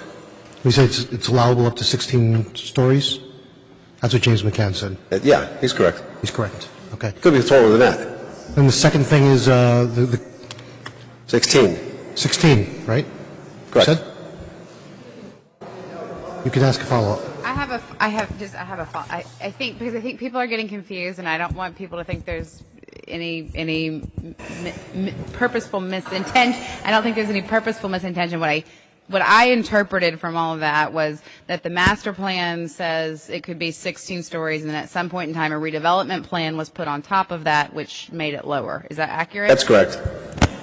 That's the clarification. So the master plan allows for it, but not the redevelopment plan, which was layered on top of it, which we're changing. The proposal is to change the redevelopment plan. Okay. Thank you. Yep. The second question is with regard to the issue that was raised about parking. So is parking deeded to in this plan, deeded to residents? To the residents of the building? Yes. No, it's allowed to float, basically. If it was one-to-one, which we've found in condos, they fill up, but in rentals they don't. So the ratios are lower. 40% of the families in Jersey City don't own a car, so a 0.6 ratio is kind of appropriate to the demographic of the whole city. So we don't deed to rentals, is that? No. We don't tie them to the apartment. If you don't want a parking space, you shouldn't have to pay rent for it. Say again? If you don't want a parking space, you don't need it because you don't drive, you shouldn't have to pay rent to rent a space you're not going to use. If it was tied to the apartment, you'd be paying rent on that space even though you're not using it. So is that space just exclusive to the renters? They would be allowed to rent it to people in the community. What's that? They could rent it to people in the community. Okay. Sure. Okay. Okay? Fair enough. Any other questions? Okay, thank you. Okay, Council President, shall I take them from the top? Take it from the top.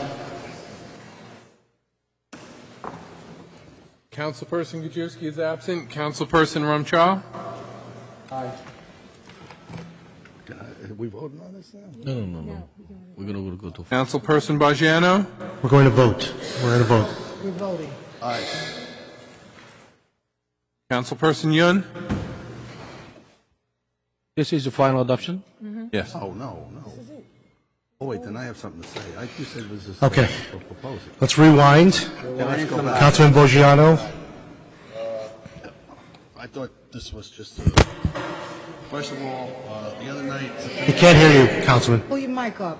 Can you hear me now? No. There's something wrong with this mic. The mic is Is it on? No, it's not on. the mic. Pull it up like this. Look. All right. Is it working now? Yes. Better. Be loud and it'll be loud. All right, on September 29th, up in the Hilltop, we had a meeting of close to maybe 100 people, and the concern was on high-rise development in our neighborhood, in our area. And tonight, Sean Connolly got up, and Sean Connolly brought up the same issues that loads of people up in the Hilltop brought up. Overcrowding, property values going up, and all property values going up mean is you're paying more taxes. And you go through the traffic downtown is unbelievable. I think we have to have a halt to some of the development downtown until we straighten out some of these roads and we do something with the overcrowding. I vote no.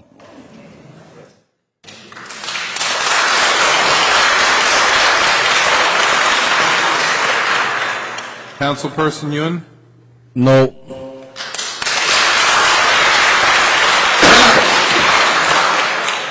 Councilperson Osborne? So this is a little different for me than probably any of my council colleagues, and I live closer to this proposed development than probably many of the people who got up and spoke tonight. I live on Morris Street, less than a half of a block from the development. So it's personal to me, and it's I have to remember that sometimes I've got my personal hat on and sometimes I have my professional hat on. So I sent out a survey to the community and asked for feedback, and it was pretty divided. A lot of the things that I heard were some of the things I heard tonight, and there were additional things that I heard. Many people have concerns about the height. I will just tell you that personally, the height is not something that bothers me as a resident who lives there. I think the setbacks do a good job of taking care of some of those issues. Another thing that was brought up by the community is the community getting the right, I don't know what the right word is here, but is the community being, the offsets to the impact to the community, are they being taken care of? And is it enough? And that's an area where I looked at and I said, I don't know that it is. I don't know that, we're getting enough for the community given the value that we're creating, because the reality is when you change the height of a building, you are creating value. Other issues that were brought up were the nightclub. I have been assured that language is just because it would allow for a piano bar type of thing to be in a restaurant. There will not be a nightclub there, but I think that's something that needs to be considered. And then lastly, for me, I think that the walkway that connects Gulls Cove and Paulus Hook cannot be overstated. I think that is really important. However, when I look at we're creating value and the givebacks aren't enough, I have to vote no.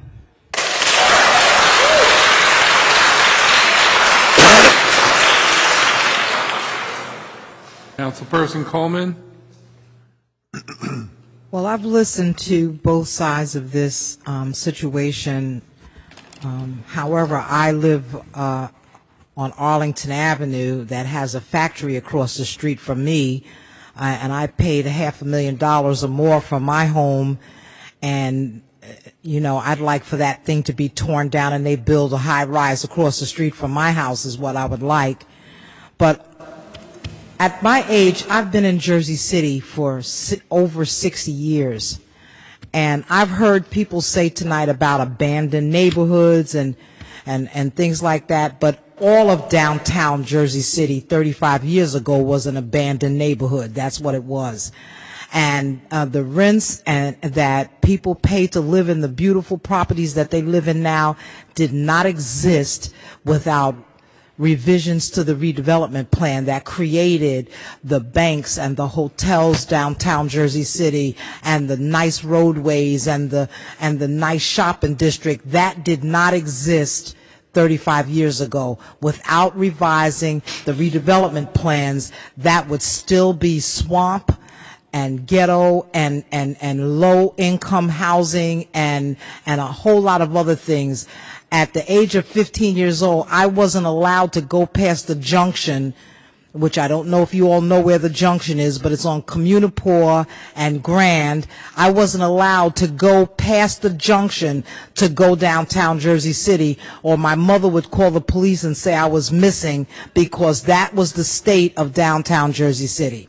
So I'm here as a witness to tell you that the revision to redevelopment plans create great neighborhoods like the financial district downtown Jersey City right now. And if there's anyone in here that's been in Jersey City for over 35 years, you know exactly what I'm talking about. And I don't know why you didn't come up to the mic to say that redevelopment and revisions to redevelopment plans create great neighborhoods. You have to trust that someone is looking at all of this, the architectures, they're looking at all of this, the planning department is reviewing where Jersey City was and where it's going, and that they're trying to put the best projects in the best places to make a better Jersey City. So with that, knowing what Jersey City looked like and knowing how they fought for Newport Mall and all of the stuff that's down there now, I have to say to you that I have to trust that we know what we're doing, planning and the mayor's vision and corporate council and putting water pipes in, and the architects and the neighborhoods who met with them, and I vote aye. Councilperson Rivera? I vote aye. Councilperson Waterman? I vote aye. Council President? So, it's clearly, there's a split opinion on this. And I saw a lot of familiar faces who I think are respected faces. So, that definitely weighs on my decision here. But, you know, there are a lot of benefits, it seems to me. So you know where I'm going with this already. To this plan. As Councilman Osborne said, with regard to the height, I'm not as opposed to it. It doesn't create additional density to the neighborhood. And the requirement of parking, I just want to, I know we don't tie it to rentals and so forth, but it can be made available to the public. I hope that will be done if that's when the project is finally brought before to completion. But I think the benefits certainly outweigh some of the issues and concerns around this. And in addition, the issue of addressing some of our sewage and water needs and so forth. So on the whole, I think it's good for Jersey City and good for the neighborhood there. And so on that basis, I'll vote aye. The ordinance has been finally adopted, 5 votes in the affirmative, 3 negative. No votes cast by Council members Bajano, Yun, and Osborne. Councilperson Gajewski absent. I have a question for Planning or Corporation Council. specifically, like, one tactical thing that I didn't remember that I apologized. The nightclub, how do we go about changing that so that there's not a nightclub? There's no language about nightclubs. Can we make another revision to the plan? We could have done it right now. It's not substantive. Is it substantive? Is it substantive? Oh, we just adopted the ordinance. Can we reconsider our vote if that's what the councilman would like to do? I don't know. Wait. It's not a major. I'm just saying. It's not a major change. Wait. I know. It's far from a major change. Yeah, we could. We would have to bring back a subsequent amendment, which we can do, just tweaking that language. To do an amendment? Yeah, we could bring back another amendment. We should move forward with this now, if that's what the council would like to do, and then we'll just bring back another one and change that one piece. Okay.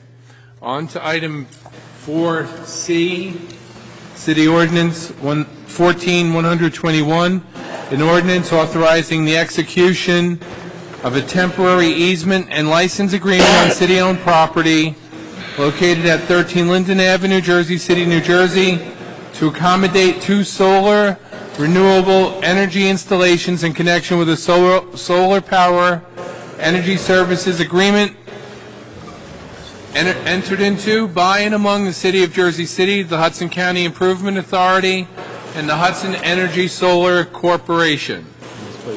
This is a public hearing on the ordinance. Are there any members of the public wishing to be heard? Yes, Jason Berg wants to be heard.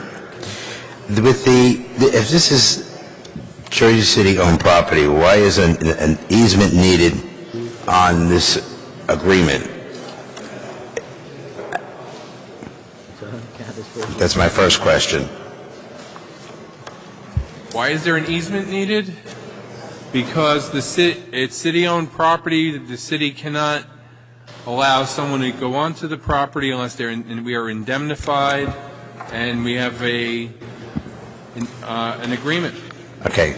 The second question is, with the installation of these 2 units, how much power will be used, and how much money will the city be saving with this production center?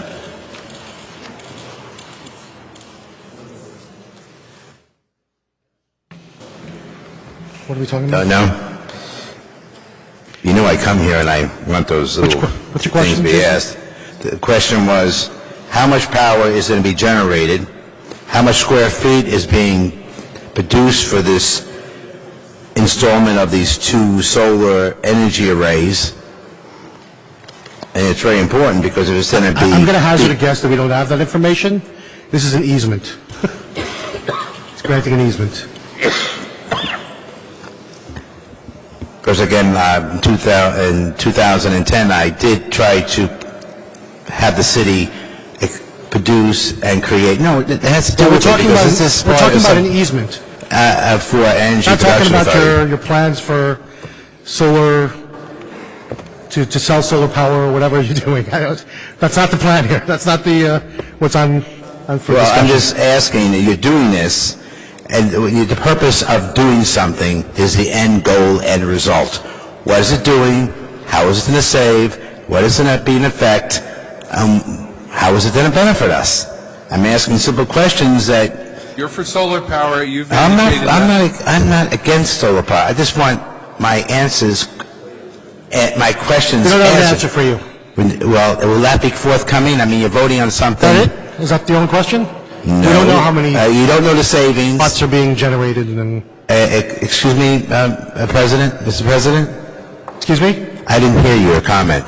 I said we don't know how much power is being generated by these solar power renewable energy. All right, and you don't know how much is going to be saving the city. What I'm trying to say is, I'm inquiring. You don't jump into a pool with your head first. I'm just saying to be...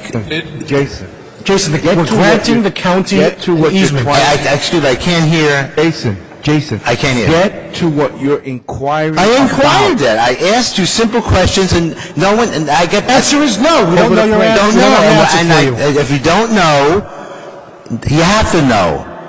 You can't go into battle without a plan. I'm just saying, you have to know and be effective. How can you be anything without being informed? And that's my point. If you don't know these simple questions, it benefits the city. Yes, how much does it benefit the city? How effective is that? They're not speaking to the ordinance, so... Well, I'm giving you a lot of rope here you're passing right now, and if you're not going to speak to the ordinance, I'm going to ask you to sit down. Well, but you're asking this body to approve something for the easement, so this could be put up. Jason, if you're not going to speak to the ordinance, I am speaking to the ordinance, and you down. don't have the answer. And one thing, there are people here who have been in the Marine Corps, all right? I don't go into battle without knowing the plan. Simple. What are you talking... But I'm asking a simple have a seat. Well, thank you very much. Or you'll I be will not removed. follow you into battle Jason, without have a knowing the seat and plan. you'll be Thank removed. you.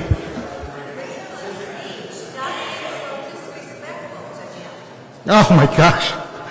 You're disrespectful.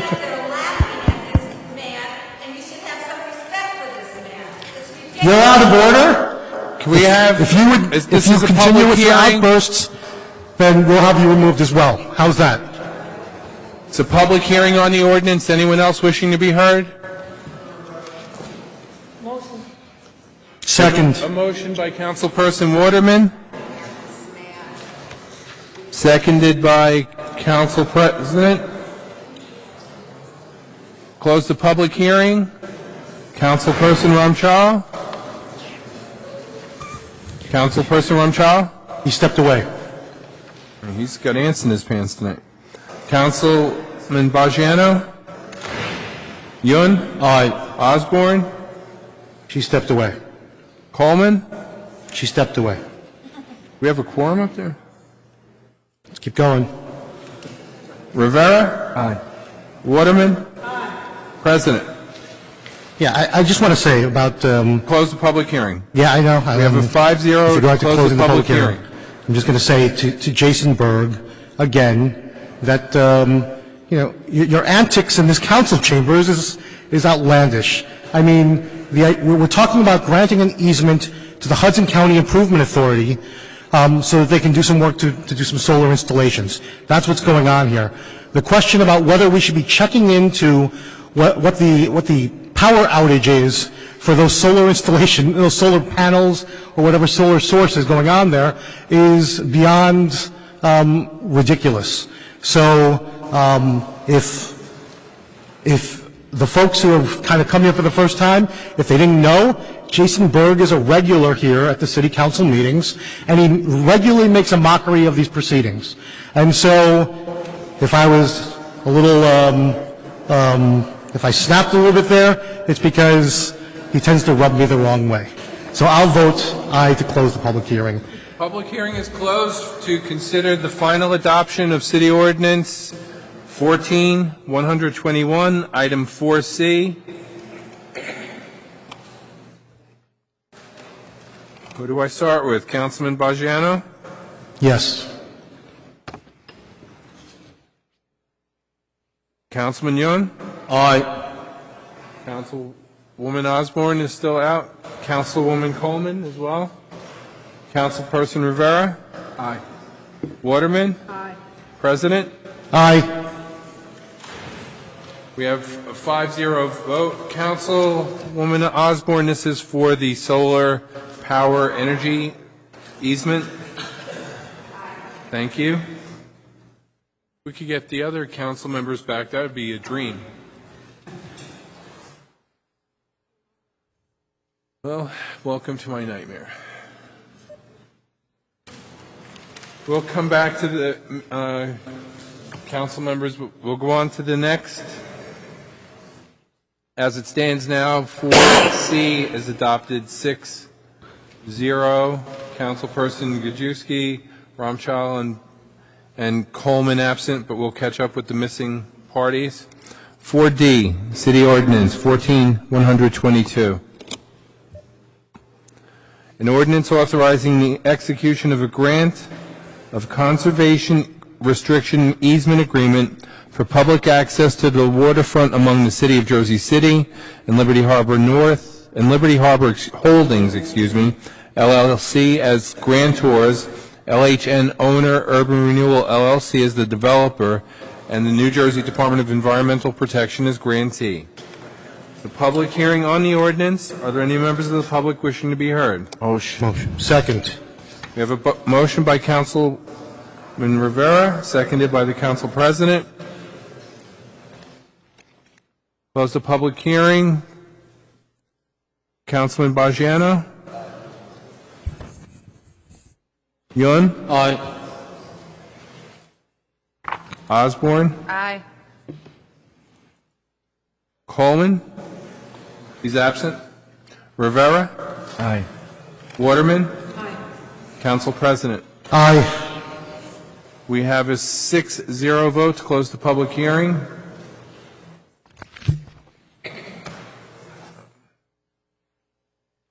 Councilperson Gajewski, for final adoption, Councilperson Ramchal is absent. Councilman Bajano? Aye. Yun? Aye. Osborne? Aye. Councilwoman Coleman, this is for the grant of conservation restriction easement for Liberty Harbor North. Item 4D. What am I? Aye. Councilperson Rivera? Aye. Waterman? Aye. Olvara? Aye. We have a 7-0 vote with Council members Gajewski and Ramchal absent.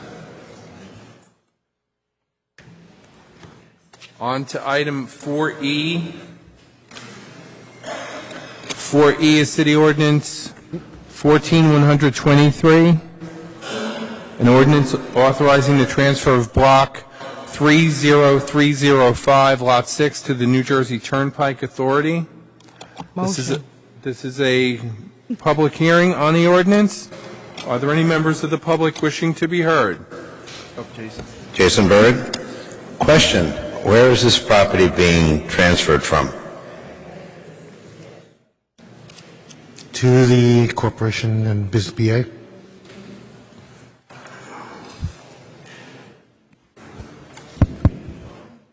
This is property right outside of Turnpike Inter Exchange 14A on Bayonne border. They're doing some improvements to that exit and entrance at the Turnpike, and in order to make it larger, they've asked for this property. So, Where is that? Is that the entrance of the Turnpike at the bottom of the hill where the circle is, or is that up near where Garfield Avenue is? it's closer more to the area where the industrial is in Bayonne, where the tanks are. You know, one little piece of vacant land over there. Okay. So it's going to be more accessibility and for the Turnpike and the people of Jersey City. Yes. All right. Thank you very much.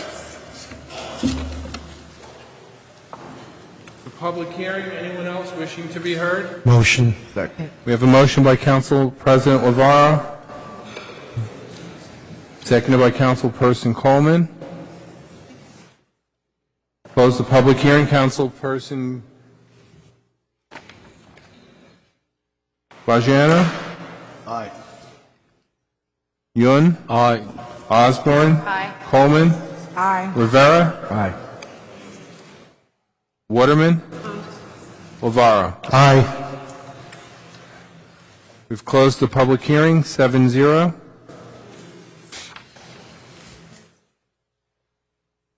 For the final adoption of City Ordinance 14-123, Item 4E, Councilperson Gajewski is absent. Councilperson Bajano? I say no, and the reason is, when I get on the Turnpike, I have to pay a toll. I think they should pay for the property. Councilperson Yun? Aye. Councilperson Osborne? Aye. Coleman? Aye. Rivera? Aye. Waterman. Aye. Lavera. Aye. Right now, it's a 6-1 vote with Gajewski and Ramchal absent. Item 4F. City Ordinance 14124, an ordinance supplementing Chapter A351, Executive Orders and Ordinances of the Jersey City Code. This ordinance creates the title of Maintenance Worker Number 2 for grounds. This is a public hearing. Are there any members of the public wishing to be heard? Yes, Jason Berg. A question. Why does this city need executive order to get this item done? Remember, executive orders It's an ordinance plus It's an ordinance, plus not an an executive executive order of the mayor. This is done pursuant to a civil service desk audit, and this is being done pursuant to the Department of Personnel procedure. So in this change of the executive orders, I can understand the city making... It's this title, just the one title, Maintenance Worker 2 Grounds. So my question is, why do we need executive order? It's not an executive order. It's an ordinance. It's a law? Ordinance that authorizes the mayor, affixed to the ordinance is an executive order of the mayor that it takes the action of both the council and the mayor to add this title to the code, to the list of positions in the city's registry. Just a point of information. In 1861, when the states came in, executive orders are illegal. They're outside their people. Take a seat. Thank you very much. I'll seat it on it.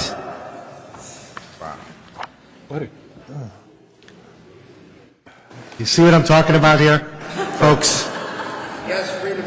I need a break. Me too. This is a public hearing on the subject ordinance. Anyone else wishing to be Motion. heard? Second. We have a motion by Councilperson Coleman, seconded by Councilperson Osborne, to close the public hearing. Councilperson Bajiano? Aye. Councilperson Yun? Aye. Osborne? Aye. Coleman? Aye. Rivera? Aye. Waterman? Lavara? Aye. We have a 7-0 vote to close the public hearing. For final adoption, Councilperson Bajiano? Aye. Yun? Aye. Osborne? Aye. Coleman? Aye. Rivera? Aye. Waterman? Aye. Lavara? Aye. Again, we're missing Councilman Ramchal, and Councilperson Gajewski is absent. We have 7 votes for the adoption of that ordinance, which was City Ordinance 14124, Item 4F.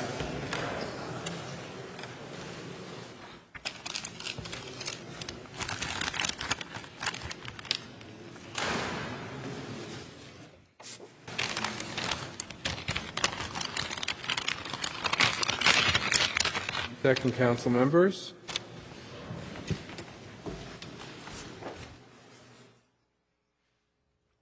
Okay, item 4G. 4G is City Ordinance 14125.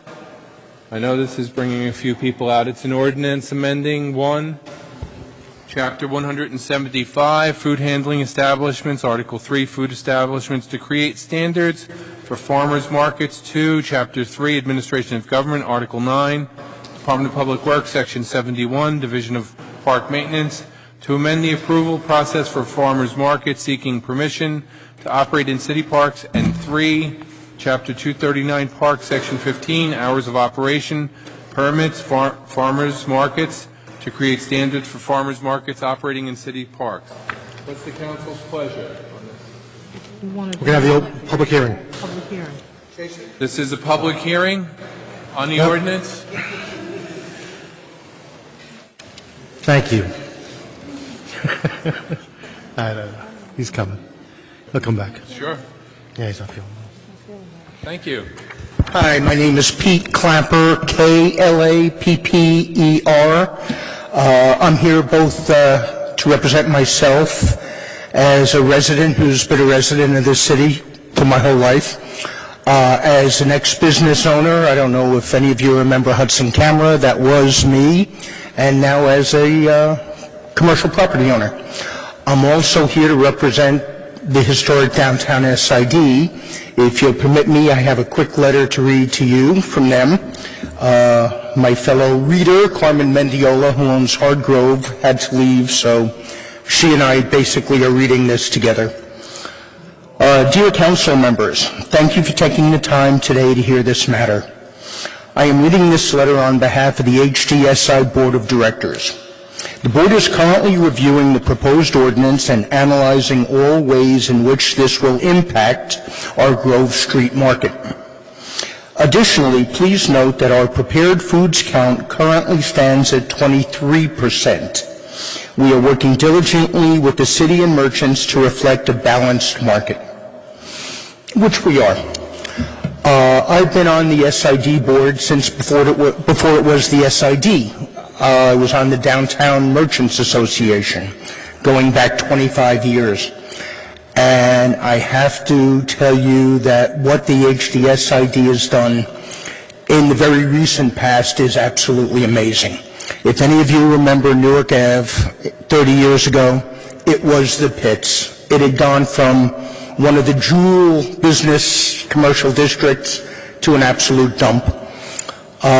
It's just recently that we've had the right people and the right backing to really make a difference.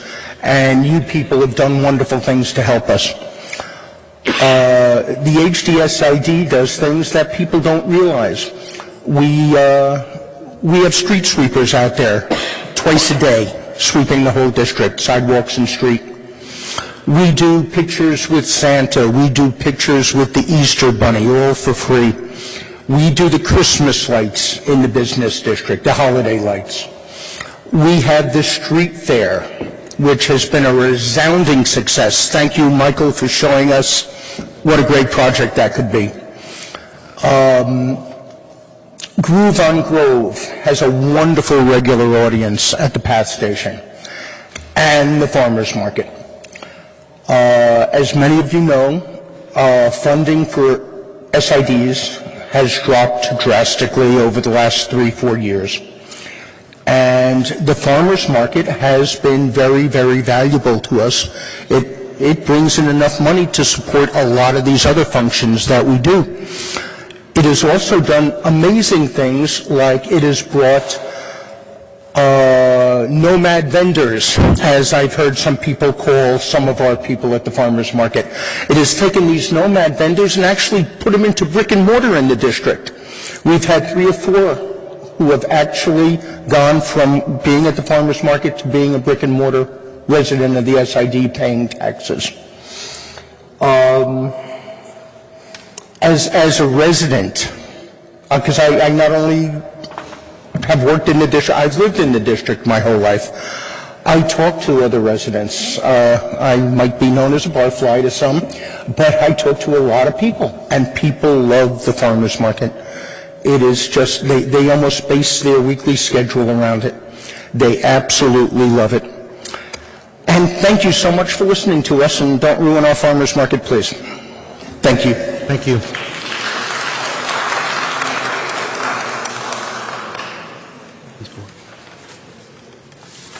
My name is Jillian Sargent Allen.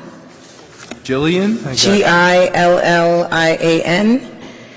S is in Sam, A-R-J-E-A. S-A-R. J-E-A. J-E-A. N-T. Hyphen. J-E-A. A-N-T. Okay. Hyphen. A-L-L-E-N. Okay, very good. Thank you. Good evening, council persons. My name is Jillian Sargent Allen. I'm the Healthy Food Access Coordinator for the City of Jersey City's Department of Health and Human Services. But I am here tonight as one of the founding board members for the Jersey City Food Co-op and an active resident in the Ward F community to express my support for the farmers market ordinance, which is on tonight's agenda for second reading. The Jersey City Food Co-op was founded to increase access to healthy, locally sourced produce for our member owners, and I'm supporting this ordinance today because it aligns with our mission and vision in the following ways. So by waiving the licensing fees for the farmers markets that operate in food deserts, we create financial incentives for market managers to establish farmers markets in low-income, low-access neighborhoods across the city. In my community, a couple years ago, we lost the only farmers market in our community, which was in front of St. Patrick's Church, because the farmer who really wanted to positively impact underserved communities just couldn't make enough on his market days to cover his costs. So waiving these fees would help alleviate some of this cost to the farmer. It's also important to note that this ordinance establishes a definition for a food desert. And I'll read it to you. We've defined it as a geographic area where affordable and nutritious food is difficult to obtain, particularly for those without access to an automobile.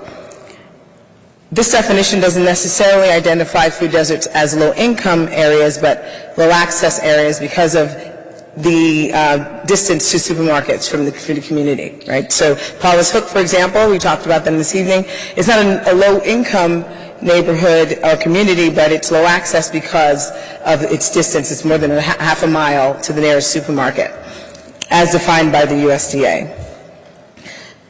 This ordinance also expands healthy food access by requiring that at least 25% of the food vendors accept supplemental food vouchers as payment. So we're including the SNAP EBT option, WIC, cash value vouchers, and or your farmers market nutrition program vouchers.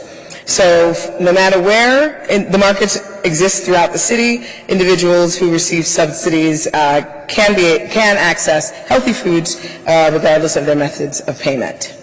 So just to wrap it up and recap, this ordinance will alleviate financial burdens on market managers to get them into low access areas throughout the city. It will establish a definition of food desert so it's clear where we want these markets created, and these markets will have customers when they open in food deserts because they will have to accept the subsidies, right? So this creates incentives for markets to open in food deserts and incentives for residents to shop there. As an advocate for the expansion of healthy food access throughout the city, living uptown on the Hill, I'm very pleased and heartened by the city's efforts to make good food available for all residents in Jersey City. I fully support this ordinance, and I ask that you vote in favor of it tonight. Thank you very much.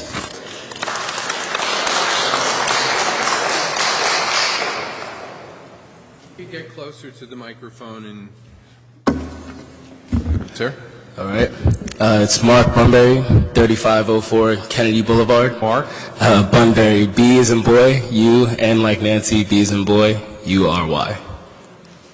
I'm not getting you, Mark. Oh. You're too close. B as in boy, U, N as in Nancy, B as in boy, U-R-Y. You all right. Bunbury. Bunbury. Say Bunbury. I didn't get that. I thought I did, but you know. Good evening, City Council President and also City Council members. I'm here tonight on behalf of Farms in the Heights, which is the 501c3 nonprofit that operates the Riverview Farmers Market in the Heights. I'm also here as the president of that organization, and I'm here to urge the City Council to pass Ordinance 14-125 in its current form. I'm here to support that ordinance on behalf of Farms in the Heights for a couple of reasons. Here to ask the City Council to pass this ordinance for several reasons. The first is a policy concern. The second is a concern relating specifically to prepared food vendors at the farmers market. And the last is relating to farmers market's positive community and economic impact. So as it relates to the policy concern, this week it was, interestingly enough, Jersey City's new PR campaign was unveiled. and it's titled Jersey City, Make It Yours. I think this is relevant to our discussion today because I think that this ordinance should be yours, should be ours. It should be Jersey City's ordinance, not New York's ordinance, or not an ordinance based off the needs of what another city thinks its farmers markets need.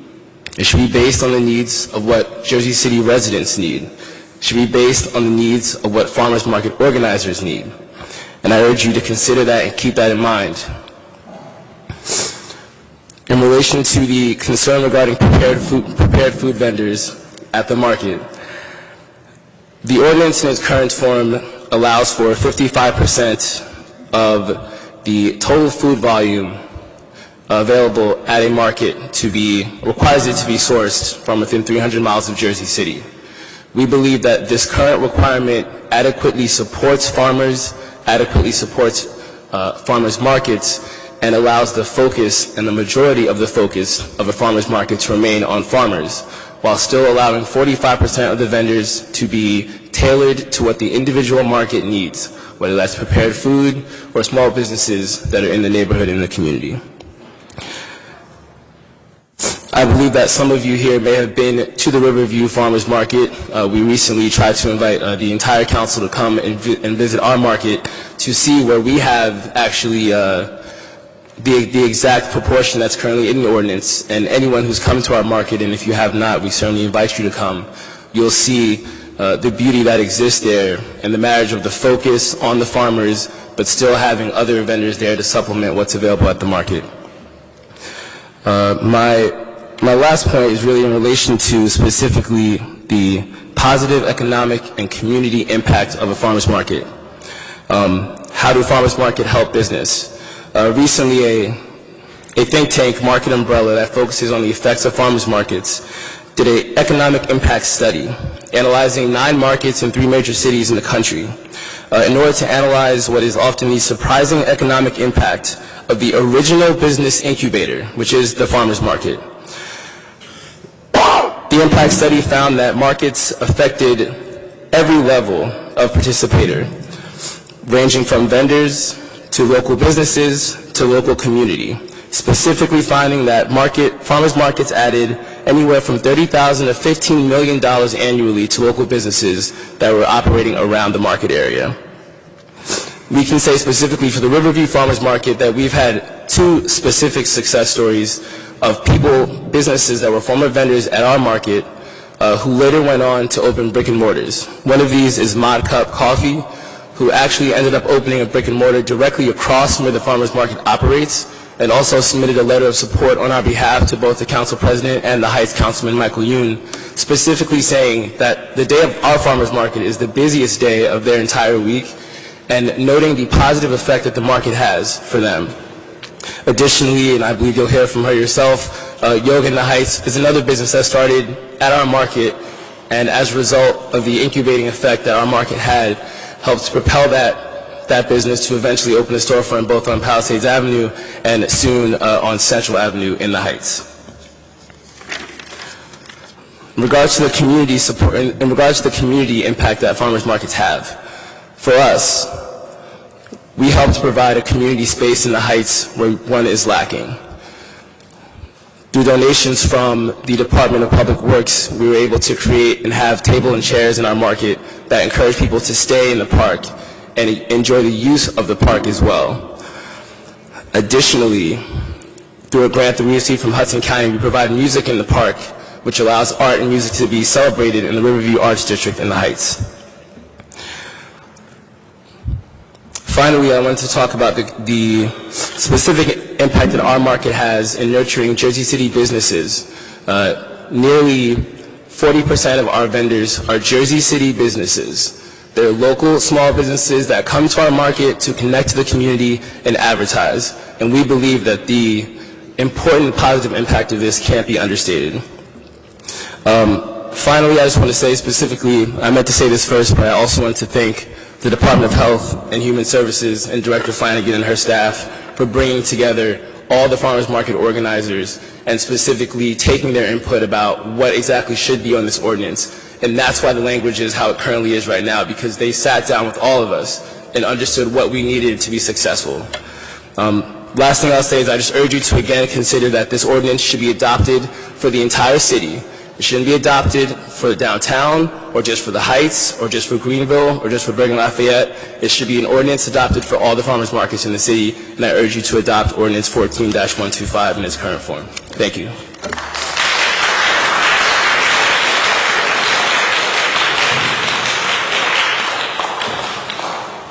Rafael Torres, Committeeman, Ward D.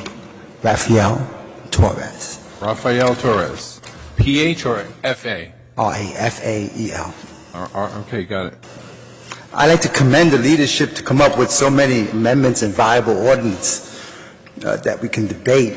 And this one was actually printed in the Jersey Journal. Good job. This transparency and this amendment to include the new wording supported by Farmers Market until December 31st, that is a bit much. A good try, but not good for the thriving mama and papas that also sell the items that are on their shelves. Maybe with limits, we can see this project work. In 2006, I put up a makeshift sign that read, "The beginning of the end of shopping." I don't know if you record that, but this place in a future development site at Jefferson and Summit was also a problem. The Stop and Shop was going to get big, and it was going to stop you from going to Central Avenue if they had their way.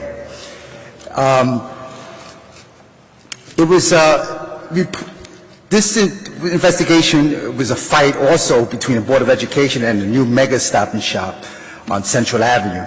The shoppers would go no further by shopping at this mega shop. It had photo, it had flowers, it had everything. Why would you want to go down to Central Avenue after walking into a mega Stop and Shop? And at the time, it was the same thing. New ordinance, new provisions, everybody wanted it. The scenario is the same. If you create or make it easier to sell your apple before you pass a neighborhood store, you'll buy your apple there, I'm quite sure.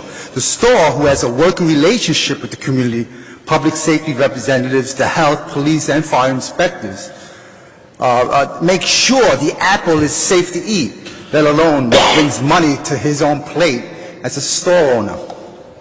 I'm in support of this amendment. It's good as it's written, except for the times limits are just too much, and too much of a burden on the mamas and papas stores. And possible infringement on the open space. The stands should be limited to the curbsides, and they should be offered no more than once or twice a month. Maybe a survey could be placed just to see if it can work, but going to December 31st seems to be a little bit too much. Limitations, if possible. The amendment to the ordinance is a great one. Thank you. Thank you.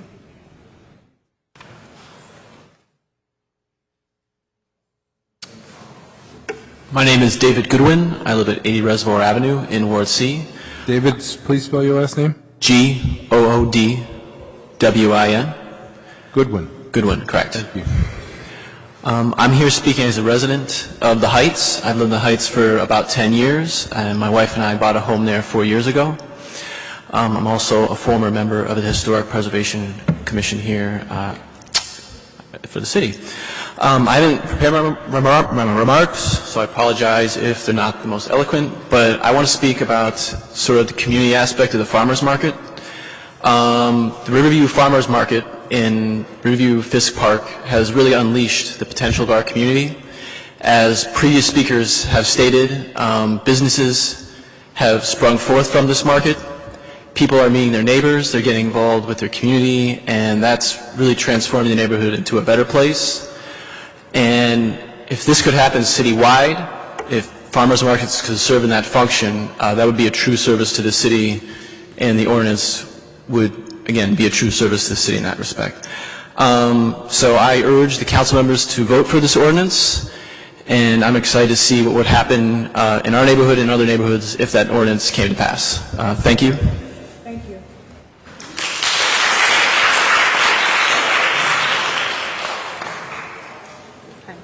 Good evening. My name is Mira Prinzari. Mira? Yeah, M-I-R-A. Okay. P as in Paul, R-I, N as in Nancy, Z as in zebra, hyphen, capital A-R-E-Y.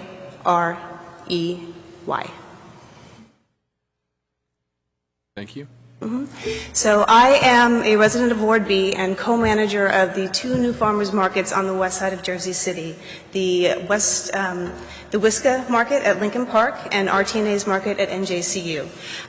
Both of these markets have been well received by the neighborhood, and it's been a very welcome addition to our community. I'm here in support of the ordinance for the farmers market tonight. I applaud the work that we've done with Stacy Flanagan and Jillian Allen with regard to this, and working with the managers over the spring and summer to make it easier for markets to get started in underserved neighborhoods like ourselves. To have that sponsorship fee waived is huge. To make sure that there is access to people who are on subsidies to shop at markets is very important. Our farmers currently accept WIC and senior vouchers, and hopefully next year we'll have something in place to accept SNAP and EBT cards. With regard to the 55-45 split of fresh produce and fruit and other vendors in the market, I really think it's important that that decision is up to the market managers and the community. One of our vendors currently is outside of Hudson County. She's in 2 markets in Jersey City. She's moving her family to Jersey City so she can continue to grow her business here because of the support that she's received. At the farmers market in Lincoln Park, we have people who come and they'll do their shopping, they'll hang out with their neighbors, they'll grab something to eat, maybe a roll and coffee from Elio's, which is a West Side institution, and sit and listen to jazz in the park from a local musician who comes down free of charge to play for the community. Farmers markets are a great, great resource. They're a great way for neighbors to know each other. We have residents who have moved from downtown to the west side, and they appreciate that this amenity is here and continuing to grow and thrive. So to adopt this ordinance, I think will be really great for the whole city. Thank you.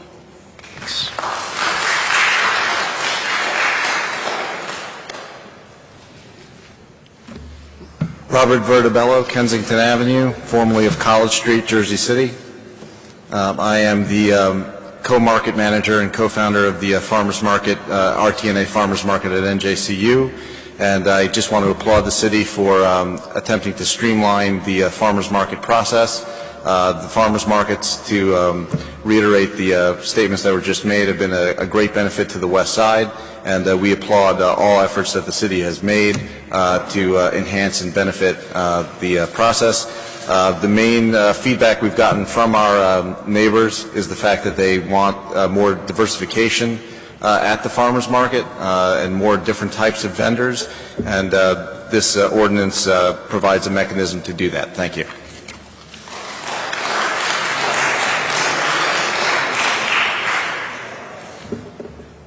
I'm Ryan Foster. Ryan? Ryan, R-Y-A-N. Got you. You called late. All right. Well, I'm here on behalf of Mod Cup Coffee Company, a growing business that's proudly rooted. Spell that coffee company, please. Mod Cup, M-O-D-C-U-P, one word, all lowercase. It's a growing business that's proudly rooted here in Jersey City, and I just want to speak briefly with regard to the proposed farmers market ordinance this evening.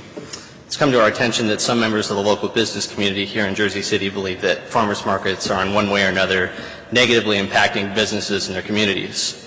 As a business that not only participates in farmers markets, but is established in a brick and mortar location directly across the street from Riverview Farmers Market, we are in opposition to the assertion that farmers markets have a negative impact in their local communities, and we want to reaffirm our belief that farmers markets play a role in supporting and encouraging local business. As a vendor in the Riverview Farmers Market, prior to opening our cafe location, we were given the opportunity to deeply connect to that community in the Heights on a weekly basis and gain confidence and traction in establishing ourselves even more in that community as a local business. It's additionally rewarding to have the experience of seeing people flow into the market every week after opening our shop and stop in our store, making it generally our busiest day of the week. Outside of our experience with the Riverview Farmers Market, we can speak to the fortifying experiences, the sense of community, and the importance and growth as a business that we've had each market that we participated throughout Jersey City, including Van Voorst, Hamilton, and Lincoln Parks. As a growing local business, it allows us to reach out to different communities and engage with people that wouldn't normally seek us or our product out. And it fosters relationships with growing local businesses. Limiting farmers markets out of fear of impacting local business, as we see it, is far from the spirit of local businesses, which is to thrive by connecting to your local communities and promoting a more open idea of commerce. Thank you. Thank you.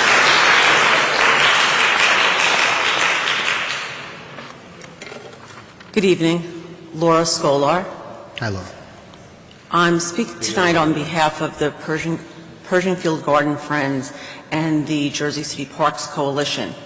My initial intent for tonight, when I knew that this was coming up for a second reading, was to simply speak on behalf of the Jersey City Parks Coalition in favor of the ordinance and all of the things that the farmers markets offer, as you've just heard. We as a coalition have embraced the farmers markets. We know that they bring the community together as an informal meeting place. It brings activities and people into the parks. And it also brings in money for our parks, because the monies that are raised through these farmers markets go back into our parks. So for all of those reasons, it's very positive. However, when I read the ordinance in order to prepare to speak for this, I saw that on the ordinance there was a line item that, well, there were several lines in one of the paragraphs that referenced several parks that were allowed to hold farmers markets, and then it specifically excluded Pershing Field and Owen Grundy Park as being able to hold farmers markets or events such as that. So, of course, I questioned it with Director Flanagan, and she informed me that the ordinance was being reworded and there was not going to be any specific references to parks being either included or excluded, and so I felt some relief in that, because I didn't really quite understand it. In following up this week, and when we consulted with when Director Flanagan consulted with the Law Department, I was informed by John Hallinan that the reason that Pershing Field was excluded and Owen Grundy Pier was due to Green Acres, some restrictions that Green Acres would pass because there was Green Acres funding on that park. Now, many, if not all of our parks have Green Acres fundings, and they're not excluded from having farmers markets. John's concern that he expressed was that because Pershing Field has a large portion of active space, and if the farmers market was to be held in the passive space, it would be restrictive. However, the passive side of Pershing Field is very restrictive right now, because during the spring and summer months, the lawn area, which could be used for passive recreating, is actually used for baseball. The overflow from down on the fields, there are huge fields down on the lower level. The children have to come up and they play in the upper fields. Now, people make an argument, well, they have no place else to go. However, seniors, mothers with small children and baby carriages, they don't walk through the passive areas at those times because they're afraid that their child will get hit, or the senior citizen may be concerned that they'll get clocked in the head with a baseball. So that, to me, is restrictive of the passive area. The city runs a summer camp for 6 weeks during the summer, and the children play in the passive area of the park. There's a carnival that takes place in Pershing Field that runs for at least 2 weeks out of the year, maybe 3 weeks. And these are things that, to me, are restrictive. A farmer's market to come into the park, I don't think is as restrictive as what I'm indicating now. John Hallinan suggested, because I was asking if he can provide specifics from Green Acres as to what their restrictions are, and he graciously allowed me to speak to, he gave me the name of a woman that he deals with down at Green Acres so I could get some answers directly to my questions. And the woman that I spoke to is Caroline Armstrong. I spoke with her, and this is what she advised. She advised that farmers markets are an accepted public access use on Green Acres encumbered land and parks. It does not matter to Green Acres if a park utilizes the parkland as such, as long as it does not create an overtly commercial situation. If there was a lease involved, which in Jersey City there is not, Green Acres would want to approve that lease. Ultimately, she said, it is between the city and the park community to decide what is in the best interest of the community and the use of its park. In light of this information, Green Acres clearly would not have a problem with a farmer's market at Pershing Field. But let me just make this clear. My concern is not with running a farmer's market at Pershing Field today or next week or next year or in 2 years. As a matter of fact, it's not even on the table. However, my board and our membership objects to being excluded as a park that could have that as an option. So that is the argument that I make today. If this ordinance is being rewritten to be inclusive of our parks and public space, then we, as an organization, Pershing Field Garden Friends, requests that Pershing Field be allowed to stay within the ordinance, okay? If in the future we decide that this is something we are going to do, John Hallinan had already offered out that maybe the city's risk managers and some other city representatives would walk through the park to see if it is appropriate to hold a farmer's market at Pershing Field. This I have no objection to.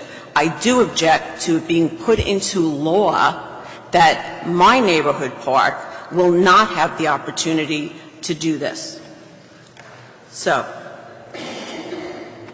to finish my written thoughts, I would say to permanently exclude our park while carefully fine-tuning an outdated ordinance for the benefit of all other parks would be an injustice to those residents in the Pershing Field neighborhood. So my concern tonight is if this ordinance is passed in its current format, that we would indeed be excluded, correct? No, I understand that. I understand that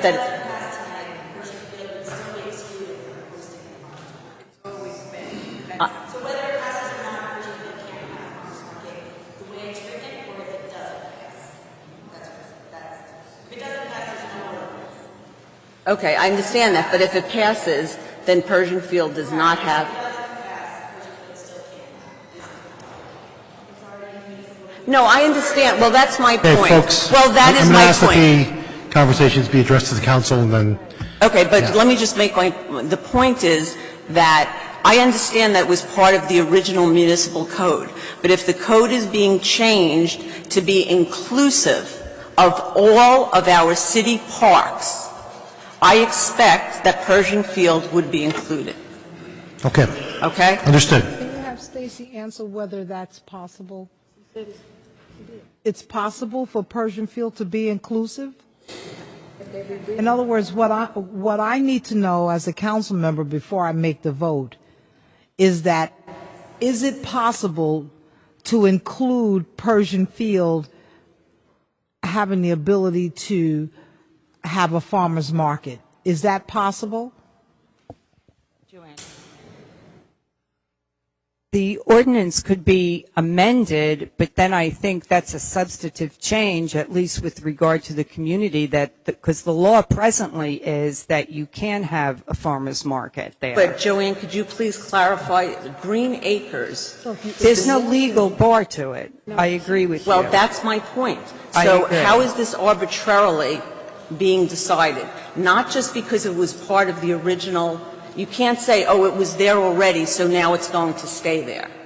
No, but it was there. The community believes Well, that that it's was there. when? When? Well, the amendment will be Whenever made. the ordinance was first adopted. Okay, so when was the Yes. ordinance first adopted? Just stay with me. The amendment Stay will be with made. me. I'm going to try to help you here, which is the ordinance can be amended to include Pershing Field for farmers market, but you have to, if you do it with this ordinance, you're going to have to reintroduce it and re-advertise, because I think that's pretty clear that that's a substantive change. It's all a moot because point. presently, It's all a moot point. Let's just allow the speakers to speak. And okay. Then I'm clear. Or you could come back at a separate time and amend the ordinance to amend it to include Pershing Field. That's another way to handle it. I appreciate your time. I would like your consideration in this matter, and I was led to believe from John Hallinan that it would be something that would be considered, and would not be, that tonight's vote would not mean that we are excluded. Thank you.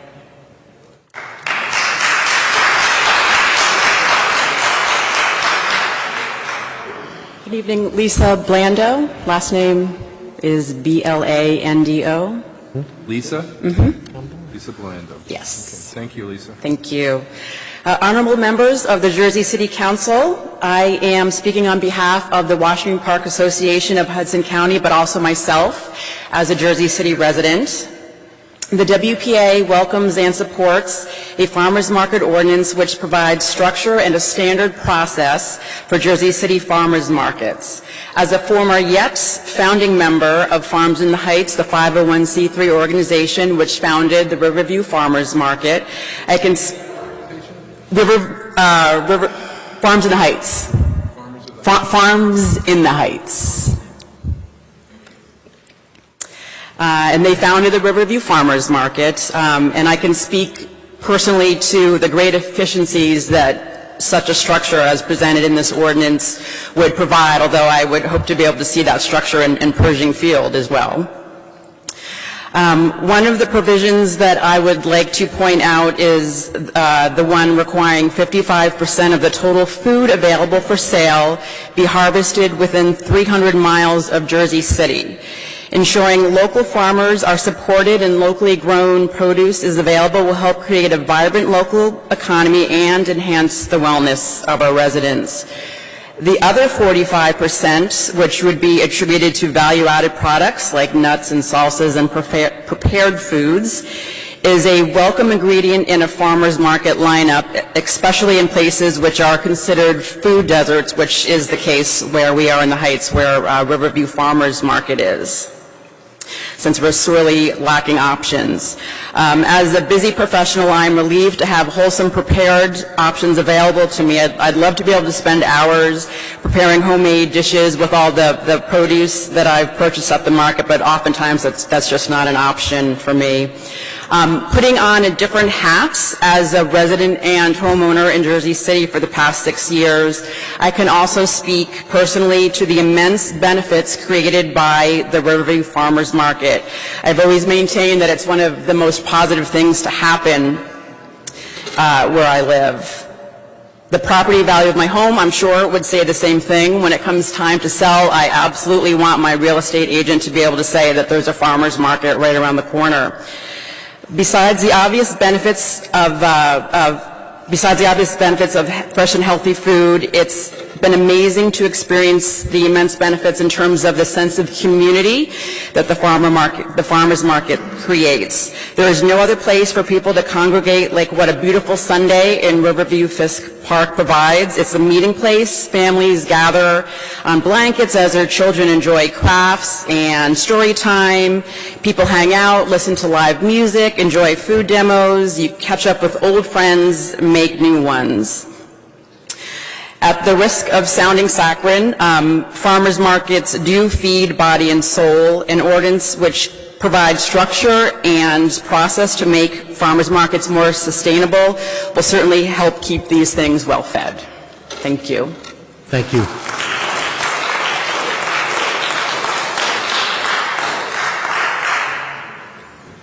My name's Eric Fleming. Eric with a C, Fleming with one M, 245 5th Street. Please begin. All right, Robert, I promise I'd be brief. My name is Eric Fleming. Tonight, I'm representing the Downtown Business Association. It's a new organization we formed earlier this year with the purpose was to represent the interests and needs of small businesses in the downtown area.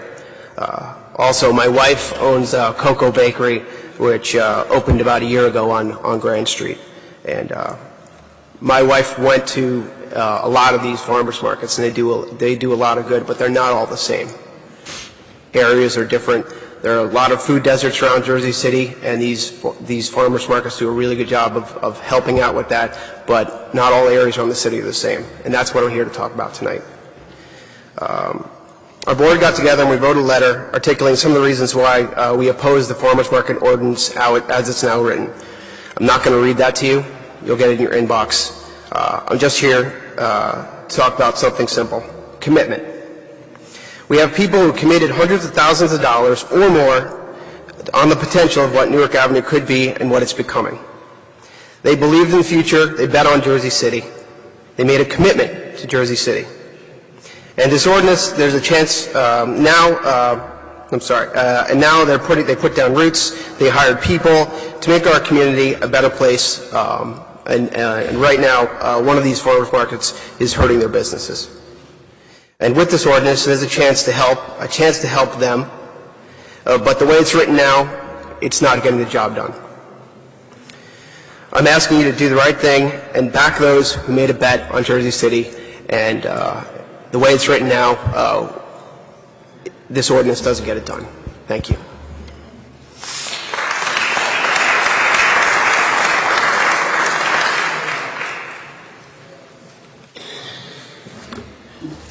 Good evening. Good evening. Mike, what's that?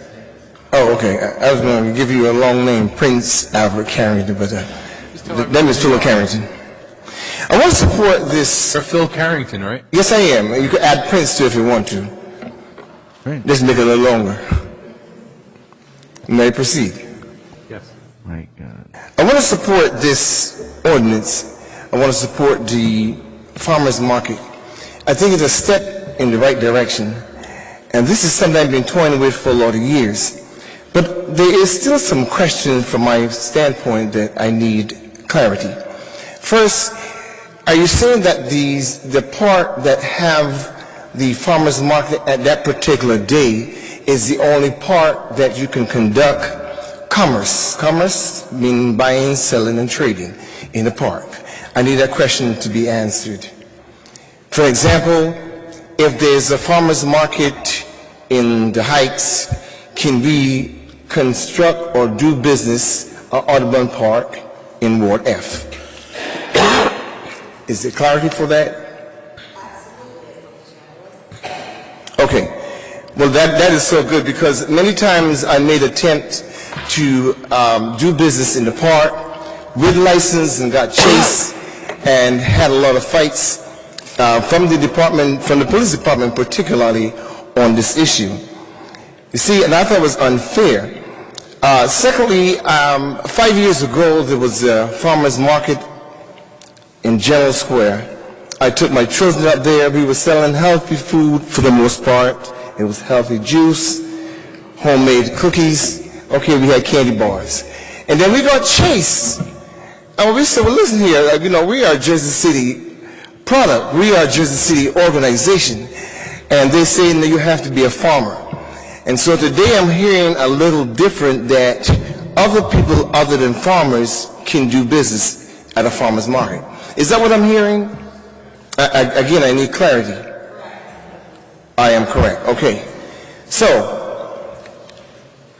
at Audubon Park, Bayside Park, and the new park that's supposed to be built on Garfield Avenue, you were saying that at the time when there are farmers market, only can you do business. For example, if there's a ball game at Audubon Park, anytime, let's say on Sundays, and there's not a farmers market day, can you do business there in terms of selling food?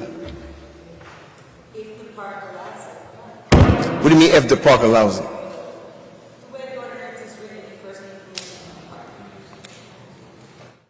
you're saying the same thing I was, okay. So you just can't do business in the park?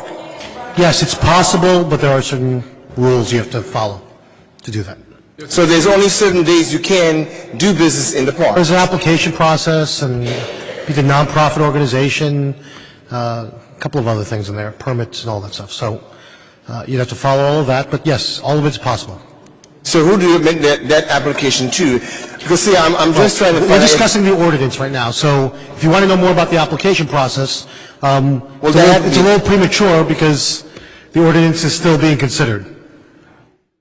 All right, see, I want fairness in your administration. For an example, you were saying that Currently, you can fill out a festival license and operate if you have a nonprofit. You say that again? Currently, you can fill out a festival license if you have an operating nonprofit. And you can operate in the park. All right. No further comment. Good night. Thank you.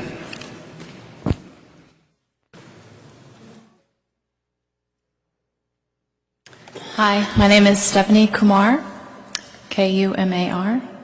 Stephanie Kumar. You Stephanie? I'm a Phanie. Got it. I'm a homeowner of Jersey City Heights, and I also own a business in Jersey City Heights called Yoga in the Heights. I'm an avid supporter of our local farmers market, and I just wanted to comment on a few of the community benefits that our farmers market brings. The farmers market is an incubator for new businesses. 3 summers ago, Yoga in the Heights began offering donation-based yoga classes at Riverview Park Farmers Market. This allowed us to see if there was enough interest in building a yoga community in a yoga business in our community before investing large amounts of capital.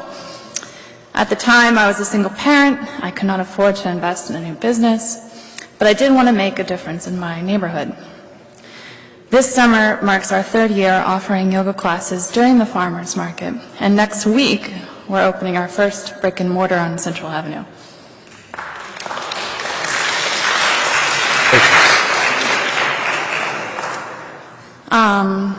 Second point is the farmers market provides free activities that encourage community. We are one of those activities. With regards to the donation-based yoga classes, it allows individuals that may not be able to afford yoga studio rates a free opportunity to improve their health and well-being. Our Yoga in the Park program, which is now at 2 farmers markets, this past summer we also started Yoga in the Park at Lincoln Park Farmers Market. It also promotes the mayor's initiative to promote fitness and recreation in the city. And while the city can do its part by boosting funding for recreation programs, entrepreneurs like myself also have a strong role to play in helping residents improve their overall well-being, which is possible at the farmers market. The farmers market leads to increased utilization of the park. We started Yoga in the Park at Riverview Farmers Market. We averaged about 3 to 6 students. This summer, we averaged about 25 students per class. The farmers market fuel community. The farmers market and the free activities they offer draws locals together and encourages fellowship. The increased popularity of the Heights, in my opinion, is due to the sense of community people feel when they visit us. The Riverview Park Farmers Market is, hugely responsible for fueling our new reputation of being a very community-centric neighborhood. So with all that said, I am in favor of Ordinance 14-125, and I support the farmers markets in Jersey City. Thank you. Thank you.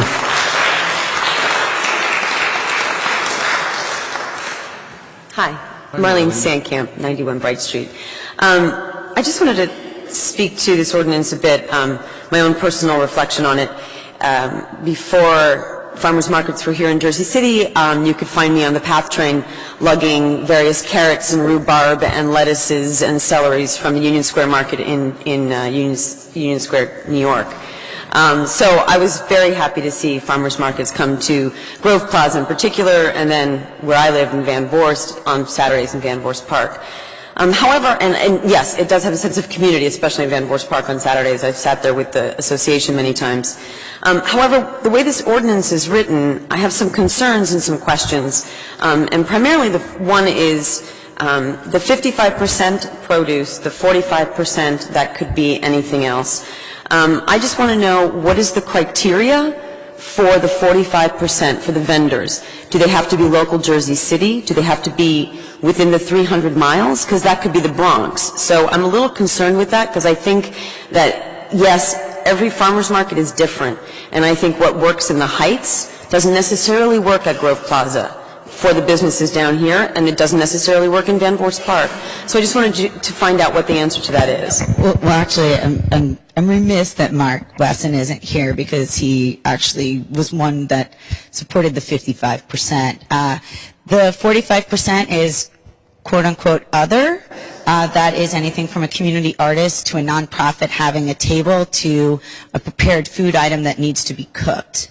The 55% is in line with the slow food national, international movement of the 300-mile radius for any food, which is actually the same that exists in most of the United States, particularly the Grow NYC markets that you're speaking of. Union Square has that same exact 300-mile rule. Right, so let's go back to the 45%, the prepared 45% could be artists. Okay, but the prepared foods, you mean it can be somebody from the Bronx could be selling their mozzarella? It depends on what the community's needs are. So who decides that? The person who runs the market and their commitment to the community. And so I believe earlier today I heard Councilwoman Coleman talk about trust in the community.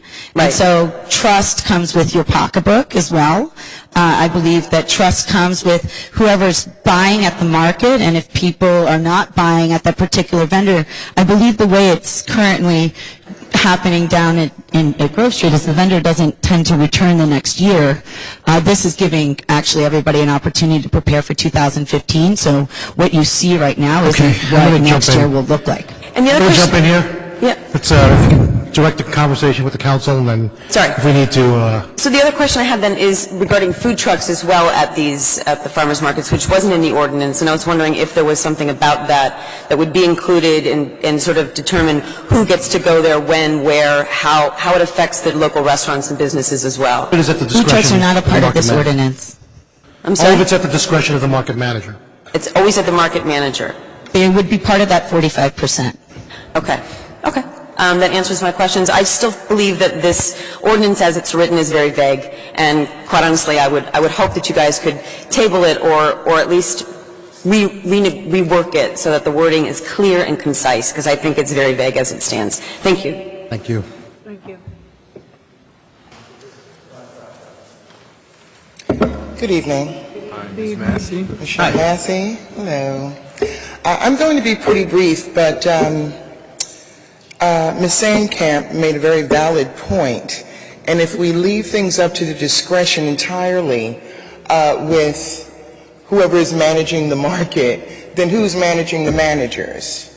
So is there a mechanism in place where they'll have to submit exactly who's going to be vending, where they're coming from? And if we're about promoting local businesses, then I don't know if it's legal, but I'd like to certainly know if whether or not local businesses, or again, if it's based on some sort of mileage radius, can be incorporated and write it into the thing. Well, the Department of Health and Human Services does have to approve the list of vendors that are applying along with the market manager. But again, I'm not trying to be if direct to the council, process, and then if we need to defer to the administration table, we'll do that. How's that work? Thank you. Secondly, I remember having, so to date, one meeting with Ms. Flanagan to get to know her and discuss Jackson Hill, and I distinctly recall speaking about the desire to see farmers markets in Jackson Hill. And as this is written, it's only certain parks. Technically, Jackson Hill has 3 parks. They're small. So if a park has to be a certain size, that should be made clear in the ordinance. Again, or are there any exceptions to the rule and adopt-a-lots where we can have really nice farmers markets, at least for a period of time? I'm all for this. I understand the economic value of it. but there's a lot of exclusivity here, and again, it's vague. It's really all about the parks, and I keep hearing also that these farmers markets bring about economic vitality in the community. So if we really want to bring it to the community, let's put it on the drive somewhere, and then have regulations and rules to that. We have a lot of seniors in our community. They can't necessarily walk from Summit all the way down to Lincoln Park, but they can get to Monticello, or they could get to MLK Drive. So again, support it, love it. It needs to be fine-tweaked, and I will just say this last thing. Because of that, it seems as if there was clearly a meeting of the minds with those who run farmers markets. But again, the SIDS and other people were excluded. My district runs from Monticello Avenue all the way through MLK Drive. I did not know about this because I would have certainly loved to have had some input. And that's all I have to say. Thank you for that consideration. Well, Michelle, I would just like to say that I was informed that all of the SIDS were advised and there was input from them, so. I learned about the second reading. Prior to that, I did not get any notification. Okay. They weren't. Good evening, Don Smart, Colonel Square Restoration Corporation. 2 T's in smart. By way of perspective, let me just offer that the promise of farmers markets was seen by the organization that I am pleased to represent 20 years ago when Journal Square Restoration Corporation created the first farmers market in Jersey City. Secondly, as a former founding member of the Van Voorst Park Association, I know all too well the real meaning of food desert. When I was in Van Voorst Park, too close, okay. When I was in Van Voorst Park, believe me, I felt the closing of the ShopRite on Grove and Columbus Drive at the time. So this ordinance goes a long way to fulfilling a promise, an economic promise and a social promise. And I would hope that all of those who preceded me understand that my organization, which represents over 1,500 small businesses, family-owned businesses, understand the promise that it holds for communities. But we do, as business district representatives, and there are 5 business districts in this city. As Peter Clapper pointed out, Historic Downtown will be considering this ordinance 2 weeks from now in their board meeting. Like Michelle, I did not hear about this ordinance until its second reading. An oversight, a busy staff, but the business improvement districts of this city were created by your predecessors for a point. We need to pay attention to the brick and mortar needs of those within the district.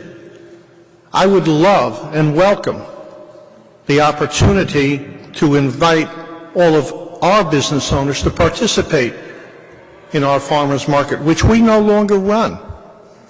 Today I was there and I saw a truck from New Providence offering the kinds of foods that I know abound in my district. We have over 50 small business owners, but they were not in that farmers market. Maybe they couldn't afford the fee that was charged. Maybe it wasn't convenient for them. I don't know. But they deserved a chance to be asked. And as Michelle pointed out, we need to help fine-tune this ordinance. Its basis is laudable. You would not find myself or my board or my business owners working against a farmers market strategy that works well in this city.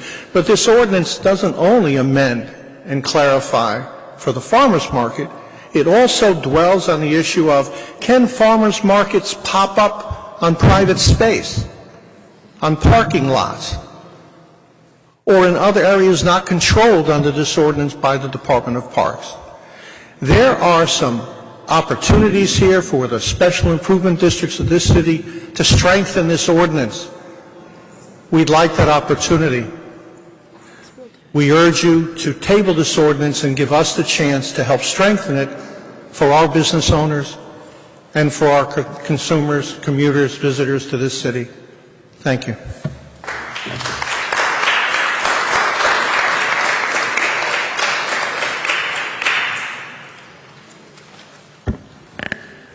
My name is Roger Hijazi.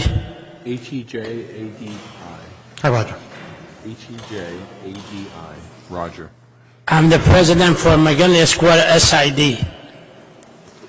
Like Don Smart said, I did not even know this ordinance was for tonight, to find out from outside the city council. The SID, we've been around since 1997. I'm representing 129 merchants. They all pay property tax, and on top of that, they pay SID tax, which is another $75,000 from the merchant they paid. I have no problem with the farmer market. I had a meeting with the director, and next year we will do it.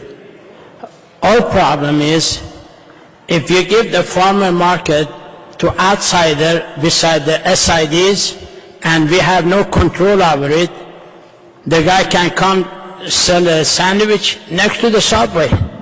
The poor guy paid $4,000 rent, he's going to shut down his store and leave.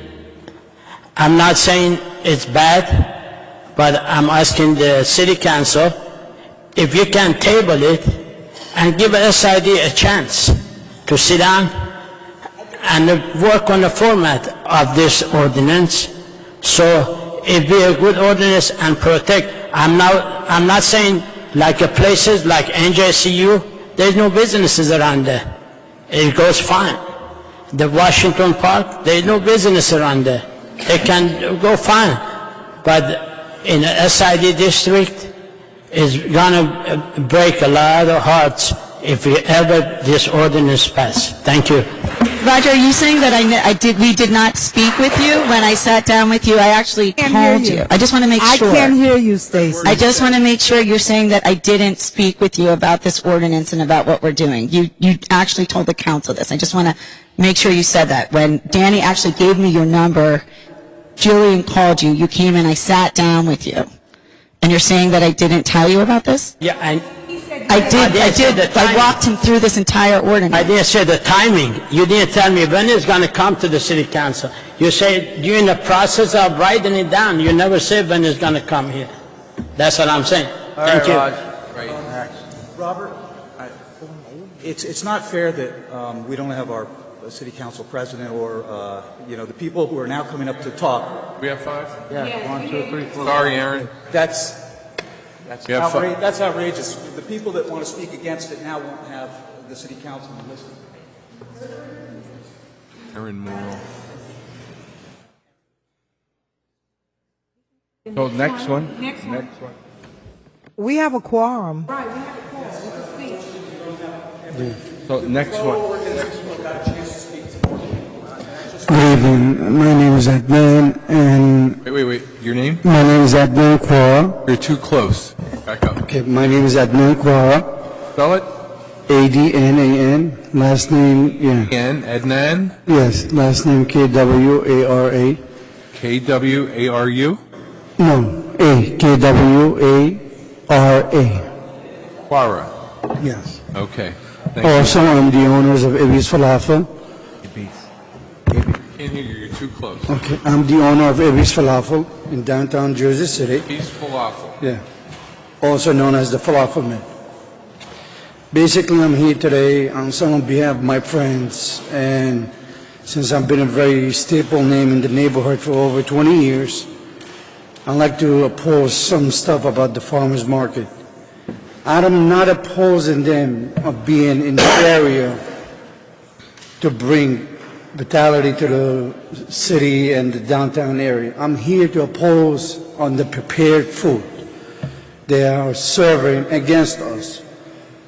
And I have concrete proof from customers that came into my business with the products that the farmers market sells, similar product to what we sell in our business. And that becomes a very competitive business with us. So we've seen the effects of it.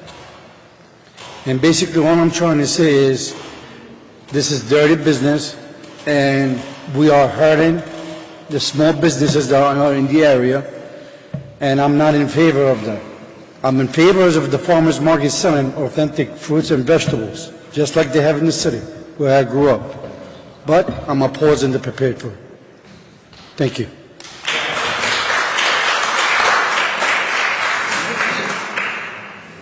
Hi. I'm Harry Young. I live on Jersey Avenue across from Van Voorst Park.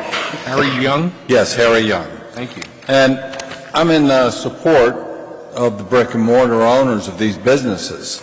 I don't own a business, but I do enjoy the farmers market in Van Voorst Park. It's wonderful. There's no real prepared food there. You go buy your vegetables. It's there all day. It's wonderful. All of these farmers markets are not equal. You go over to Grove Street, and you can't even hardly find the farmers market. It's all prepared food. Now, it's right at the head of Newark Avenue. Newark Avenue, the council and the development of this whole area is built around trying to bring the city into a eatery of restaurants, Restaurant Row, where people pay taxes and they prepare their restaurants, and we go there and eat. Well, if I can stop at the farmer's market and eat for, half of what it would cost me at a restaurant, I'm afraid that you're allowing this. You've done a wonderful job with the development of trying to hold down buildings and things to make this area wonderful. Look at these farmers markets, it's out of control, and when you have people like this that are just in it for themselves, for their own pockets, you shouldn't let them run things. You need to control this the way you're doing building development to protect the community of Jersey City, and that's supporting brick and mortar. That's all I got to say. Thank you.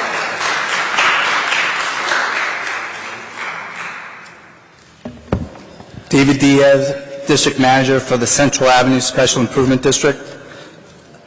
I want to start by saying that the Central Avenue SID and the stakeholders of Central Avenue 2 were not contacted regarding this citywide ordinance.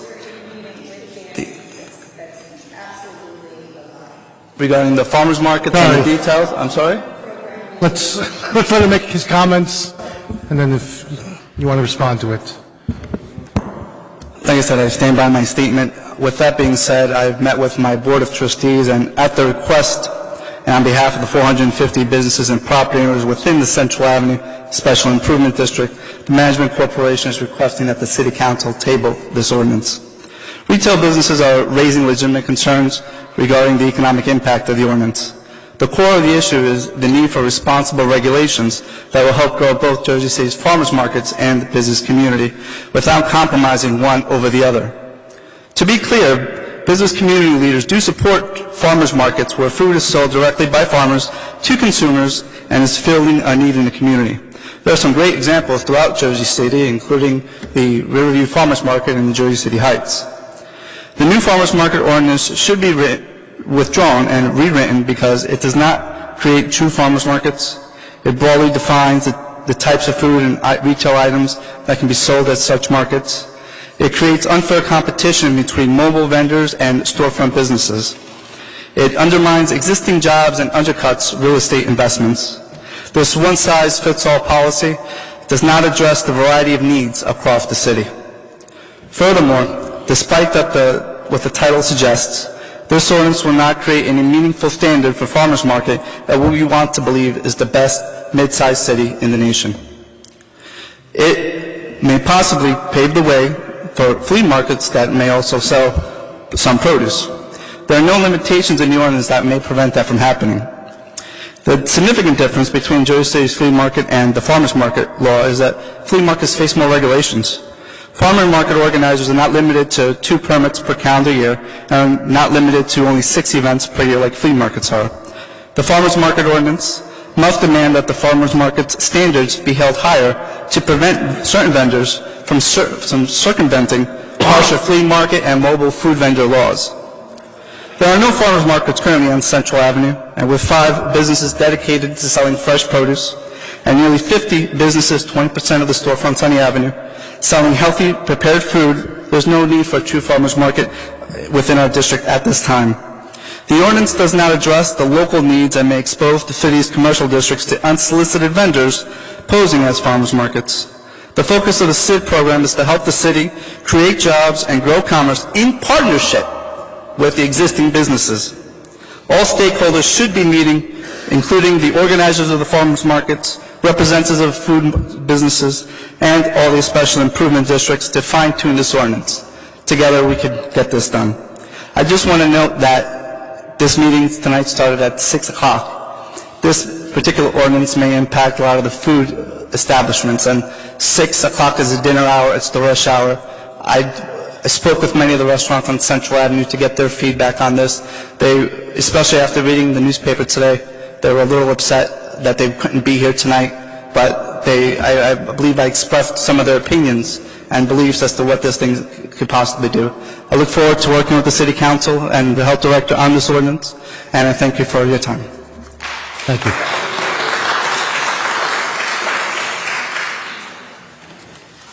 Good evening. My name is Aaron Morrill. That's A-A-R-O-N, M-O-R-R-I-L-L, 64 Wayne Street, Jersey City. Mr. Morrill? Mr. Morrill, hi. Hi. How you doing? Listen, I just have to make a statement before you start. Okay. In the future, Yeah. if you come on the line, Yeah. and you come to the podium to speak, Yes. and there's a quorum here, Yes. it doesn't matter if there's, if the president is not here. If the quorum is here, we will hear you out. I understand, and I wasn't meaning to suggest that you weren't going to listen. It's just unfortunate that you did that antics when we had a full quorum here. Well, I understand that, Councilman, and that is technically true. However, this is a passionate issue that hits me very personally. I understand. And I understand that. I just wanted to bring that Well, correction. let me ask you this, Councilman. Would it be possible? Okay, let's. Okay. let's just proceed with your comments. I won't ask the question. The ordinance. But, at any rate, I apologize if anybody was offended, but I really did want as many council people to hear the comments of those that have problems with the ordinance, and that was my concern, that certain members were not sitting before us to hear those comments. That was my only concern. Not to disrespect the council in any way. I apologize if I did. Okay. So I'm speaking to you tonight because if enacted, this ordinance will pose a great threat to local brick and mortar food businesses. By way of background, I'm the owner of Two Boots Pizza in Jersey City and the spokesman for a group of 17 local food businesses that have Two Boots, T-W-O-B-O-O-T-S, Two Boots Pizza, Jersey City, that are opposed to the sale of prepared foods in farmers markets. Here are our reasons. Now let me just throw in this comment. We are all in favor of farmers markets. This should not be a debate about whether farmers markets are good or bad. We all love farmers markets. The question for us is what should be sold at farmers markets? What should the ordinance say? How specific should it be? How much control should the farmers market organizers have? That's the question we have, and I'm going to address those questions here. First, the ordinance does not create true farmers markets. Virtually every downtown restaurant supports true farmers markets. What do I mean by true? Well, I could give you an example. Those like New York City, which has the largest, most successful farmers market program in the country. In New York City, it's local, fresh produce by producers. I'll give you the exact wording. Local farmers, fishers, and bakers sell what they grow, raise, catch, and bake themselves. That's what New York City requires, and it works in beautiful harmony with the businesses, the brick-and-mortar businesses of New York City. If you go to Union Square, you won't find an empanada. Doesn't exist at Union Square or any of the farmers markets in New York City. And why is this? Because New York City recognizes that the purpose of a farmer's market is to fill a gap, not to sell that which is already being offered by existing businesses. In contrast, Jersey City's proposed ordinance allows for the almost unlimited sale of prepared foods as well as foods that are manufactured, factory-made, and non-local. Now let me repeat that. It allows for foods that are manufactured, factory-made, and non-local. There's been a lot of discussion of a 55% number. Well, unfortunately, there is no 55% number, because I'm going to tell you what the 55% number is. There's a suggestion that 55% has to be fresh produce. Not true. I'm going to refer you to 175-28C. At least 55% of the total volume of food available for sale must have been harvested within 300 miles of Jersey City. But then, and here's the all-important then, in parentheses, this can include prepared foods. Wait a second. All of a sudden, that 55%, which was supposed to be produce, can include prepared foods, and it could be up to 55%. So now the 55% that we've been hearing about is meaningless, because that 55% could include prepared foods, and then it goes on to say, like pies or jams. Well, let me tell you, it's not just pies and jams that are prepared foods. Prepared foods refers to hamburgers, chicken wings, tacos, empanadas, you name it. So this ordinance is so badly drafted that it allows the sale of virtually anything. Basically, this ordinance would allow, and I can't, and this sounds like I'm engaging in hyperbole, this ordinance would allow the sale of Cocoa Puffs at the farmers markets. That's what this ordinance would allow. This is absolutely true, and if anybody can give me a legal opinion that differs with that, I welcome it. I don't think it exists. It's clear in the statute or in the ordinance. So we are in favor of honest-to-goodness farmers markets that are fresh, that sell fresh local food by farmers, produced by farmers and producers. Okay. Point two, it creates unfair competition. Opening a restaurant in Jersey City or anywhere is a very expensive and risky proposition. Beyond the cost of building, which can rise into the millions, we pay high rents, we pay taxes, we have many fees that we pay to Jersey City. In contrast, the food trucks and table vendors who sell it at the markets in Jersey City have none of these costs. They are largely from outside of Jersey City, and many don't even have physical locations. They can employ a handful of people, usually from outside of Jersey City. They can come in during peak hours and leave during the slow hours while we remain open, losing money. I repeat, losing money. This is so important for people who haven't run business. Most of the day we lose money because there's no foot traffic. So at night, when it gets busy, that's when we make our money. If there's a if a food court opens up down the street from us during our busiest hours, we're now losing money during the time we should be making money. So this is why these vendors from the outside come from 4 to 8, because that's the busy time, and that's when it hurts us most. So in our case in the downtown, these outside food vendors have been given the best location in all of Jersey City. So it's kind of like if you bought tickets for the balcony, but you were given the orchestra. You're given orchestra seats for the price of balcony tickets. That's what these vendors from outside have been given.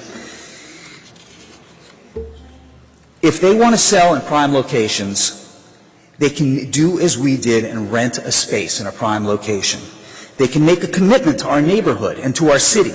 We welcome their fair competition. So what's good for the Jersey City economy? This is another really important thing. You've heard from 10 or 15 people that run farmers markets.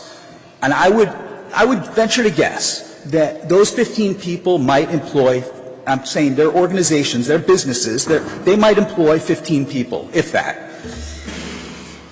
We believe that Jersey City should encourage and nurture investment in brick-and-mortar businesses.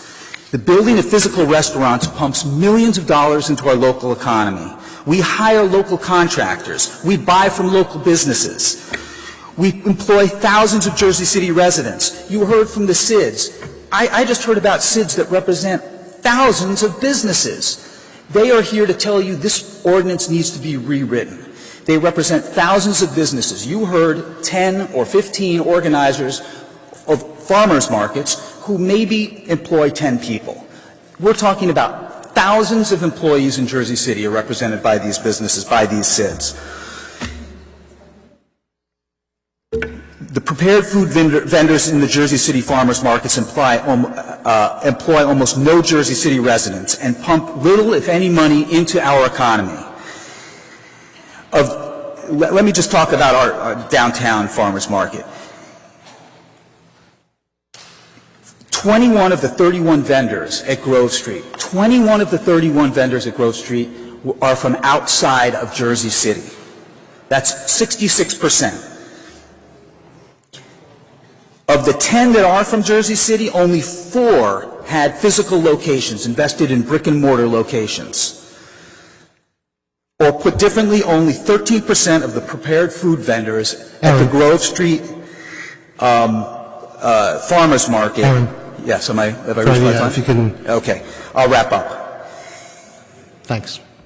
Can I just make one more point? Sure. Okay. We believe that if food trucks and table vendors are allowed to sell at farmers markets with their massive cost advantage, it's going to deter further investment in new brick and mortar food businesses throughout Jersey City. The solution is to do what wasn't done initially, for the Department of Health and Human Services to bring everybody together. Everybody should be brought together this time, not just the farmers market organizers, the SIDs, business owners, and we should come up with an ordinance that is fair and balances the needs of the farmers markets and the business. Again, we are in favor of farmers markets. We simply feel business interests, brick and mortars need to be considered and protected. Thank you. Thank you.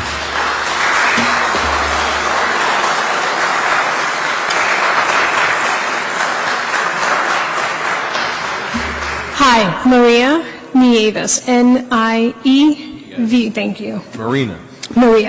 Maria, Nieves. yes, Got it. thank you. Thank you, council members and Council President Navarro, for the time to speak. I will try to be brief. You've heard my argument a few times already this evening by other speakers. I'm the President and CEO of the Hudson County Chamber of Commerce, which represents nearly 500 member companies and organizations, mostly in Jersey City. We have a few concerns regarding this ordinance. I'll just preface my remarks by saying we certainly understand that as these markets proliferate, and we think it's a great thing that they are proliferating in Jersey City, that you need to create standards for their operations. And we also know that such markets play an important role in offering consumers invaluable and convenient access to fresh, nutritious, locally grown produce. Additionally, farmers markets are a critical means of distribution for farmers who might otherwise not have access to urban consumers. Our concern with this ordinance is that it is drafted very broadly, it's very vague, and that vendors at farmers markets can also sell prepackaged, prepared food items and small batch food items.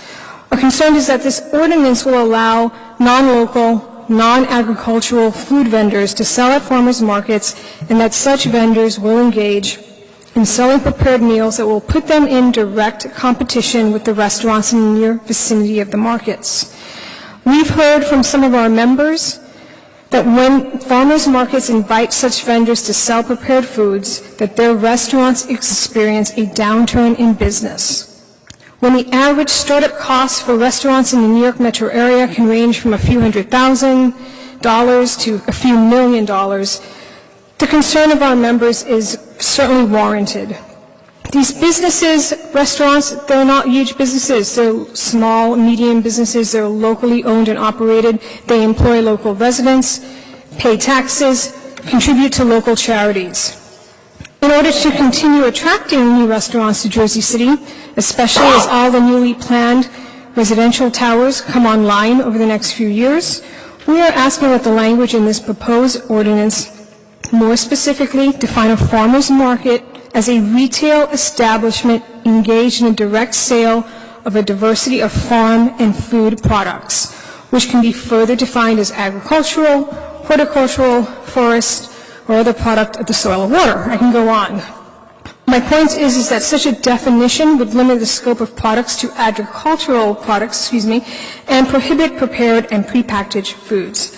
This definition is used in New York State. In New York City, farmers markets, as the previous speaker mentioned, farmers markets coexist easily with local restaurants, primarily because the state operates the markets to diversify available product and provide an outlet for locally grown produce. In fact, many farmers markets in New York City invite local chefs to provide cooking demonstrations as a means of further educating consumers about how to make nutritious and healthy meals. And the operative word there is local. So local to New York City, local to Jersey City. The same could work here and provide both a means of educating consumers and showcasing our local restaurateurs.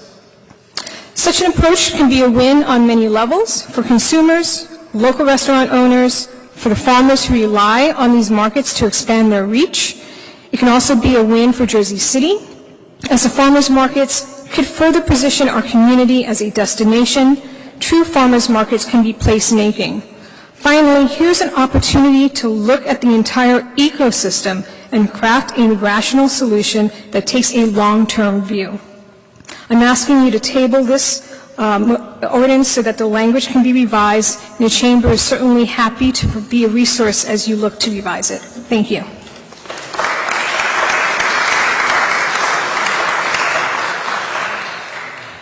Hi, my name is Robert Boudreau, that's B-O-U-D-R-E-A-U, and I will be brief. I am a resident of the Heights. I fully support Central Avenue businesses and the farmers market.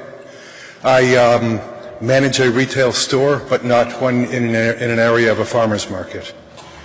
Having said that, I feel for the businesses that are around. I think they have a legitimate complaint in regards to the food trucks where there are restaurants in the immediate vicinity. In an area like Lincoln Park or in Riverview Park, there's nothing there. It's a desert for food. These businesses, or the food trucks, do provide a valuable service during the course of the day. It keeps people there longer. There are children that are in the park. There are adults that socialize. It's a great thing. The parks are different. And as a result of that, you cannot follow a model like New York City's model for farmers markets. That's ridiculous. I don't know of any market that it would work in. So having said that, I do support the ordinance. The 55% rule works, and I encourage you to adhere to it. Thank you.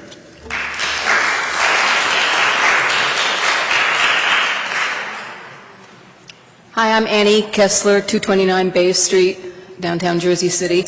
I think I'm the second citizen who's spoken that's just a resident and not involved in some way in a business or in an SID and that type of thing.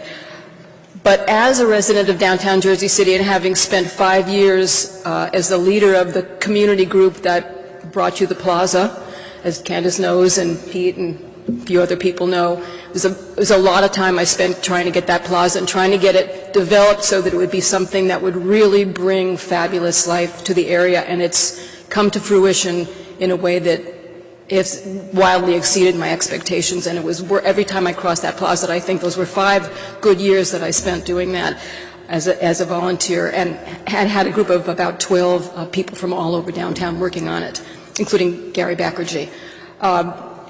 The restaurants that have come to downtown have developed a tremendous amount of goodwill for those of us who live here. We go to them, of course, but we've become friends with the owners.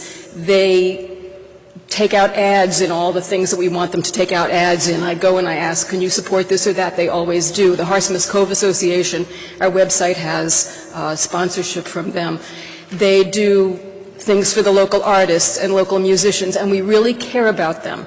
And that's why I'm asking you to table this, and please take a good look at what this ordinance would do to these people who have brought so much to our community. Now, I understand there are parts of Jersey City that don't have the wonderful array of restaurants that we have, and that would like to have a presence of prepared foods that they could go to in their farmers market situations. But I feel that if this ordinance is going to allow for prepared foods, it needs to be spelled out really carefully.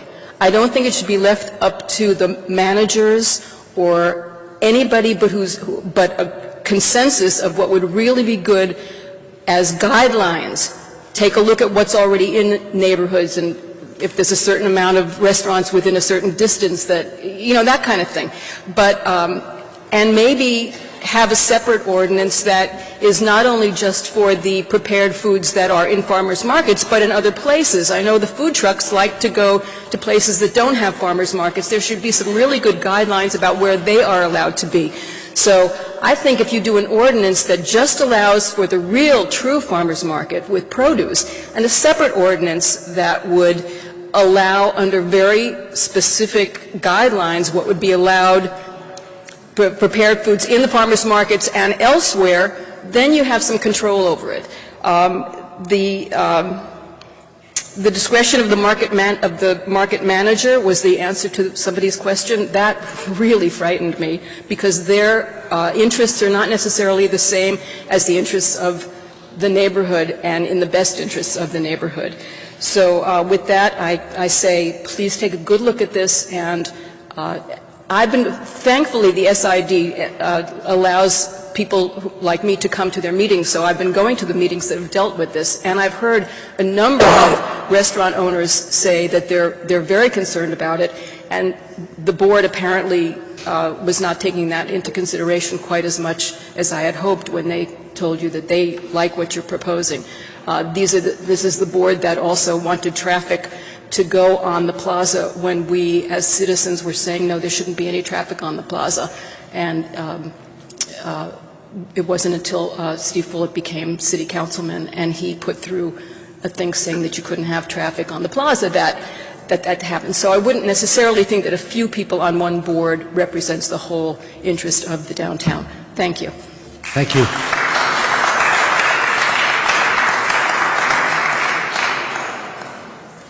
Good evening. Good evening. I'm Mo, M-O, Kinberg, K-I-N as in Nancy, B as in boy, E-R-G as in good. Bo? Mo, M-O. Kimberg. Yes. So I'm on the board of Farms in the Heights, which runs the Riverview Farmers Market, and I'm one of the founding members. Just a few points. Running a farmers market is not easy.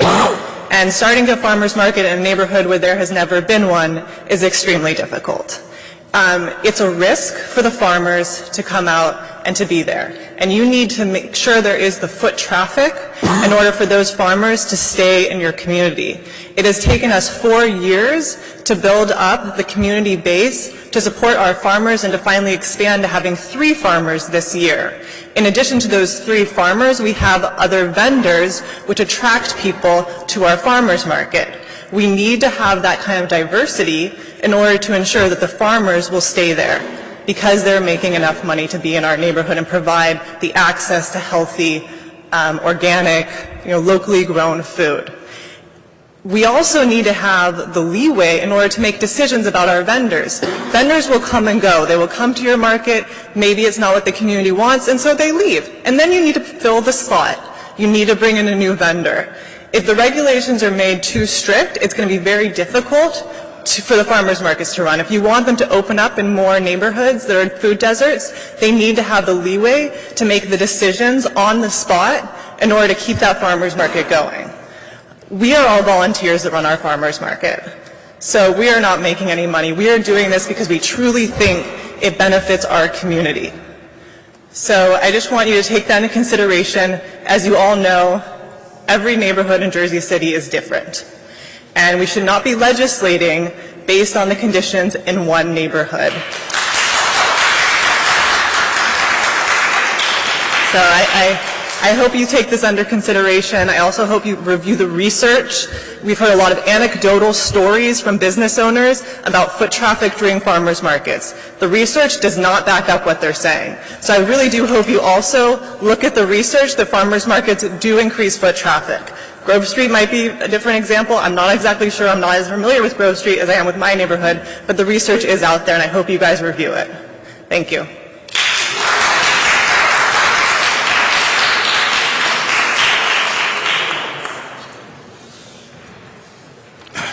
Hi, my name is Jeff Favia, and I'm probably of the Name? Jeffrey Favia. Jeffrey Fabian. Right, Favia, and I have that restaurant. F-A-V-I-A? Yes, Thank you, Jeffrey. and I have the restaurant that's right there, directly in front of the farmers market, and I'm directly impacted by it. I know it's a very sensitive issue.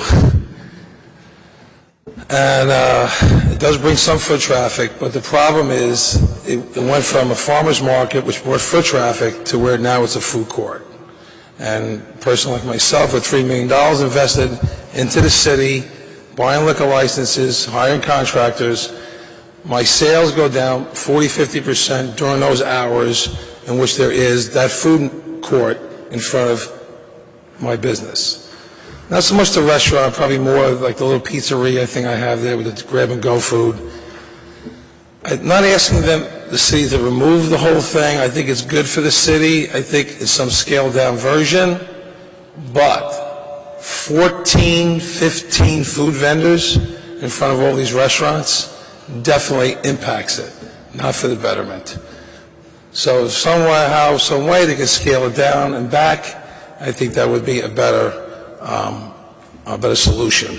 I'm not totally against getting rid of the whole farmer's market, and maybe a good idea, my idea is to allow 3 or 4, 5 the most, food vendors, which they're all local restaurants from Greenville, the Heights, can come down, showcase their chef, showcase their foods, promote their restaurants. I'd like to see something like that. I wouldn't even mind that, even though my restaurant's right in front there. It'd be good for the city, for all the restaurants that are here, and actually invest in this city, have an opportunity to get some exposure, right, for the lesser neighborhoods. But the way it is now, it has to get scaled back. It's not good for the entrepreneur. You want Montreal, all European-style cafes down Newark Avenue? Or do you want English Town? A bunch of tents and vendors, fast food vendors. I think there's a balance to it. I think it's been overkilled, and it has to get scaled back. Thank you.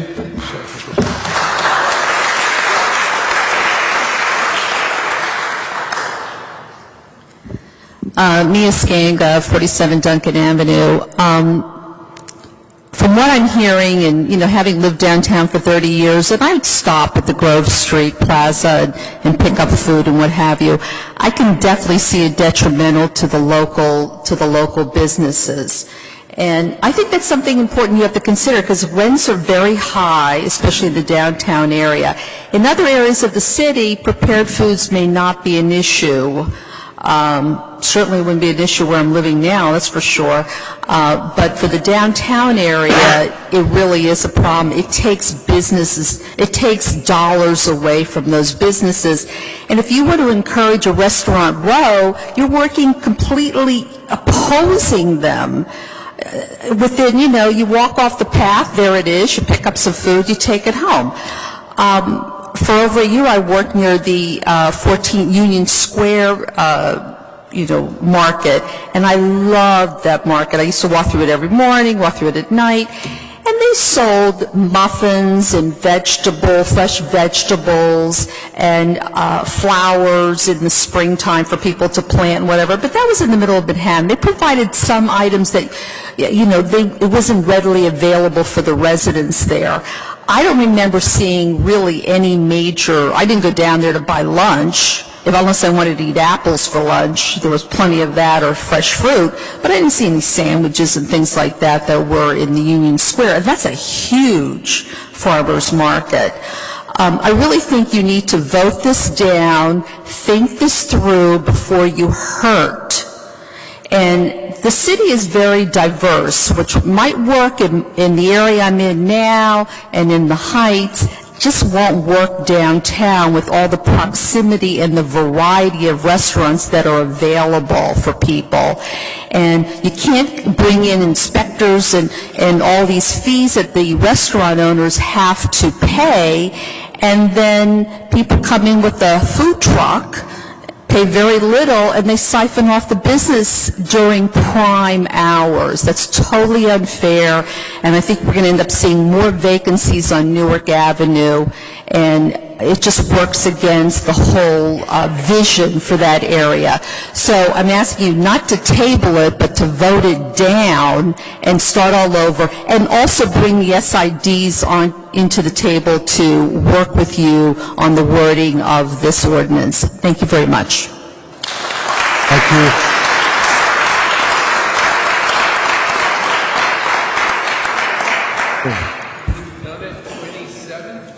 Motion.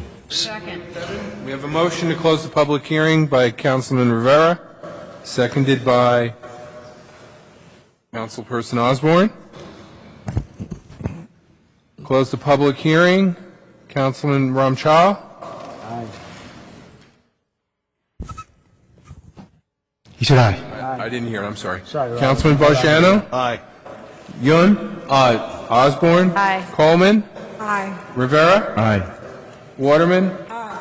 Council President. Aye.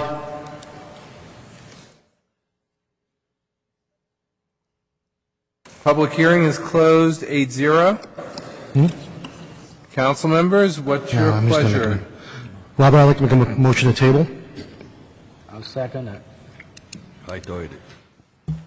We have a motion to table.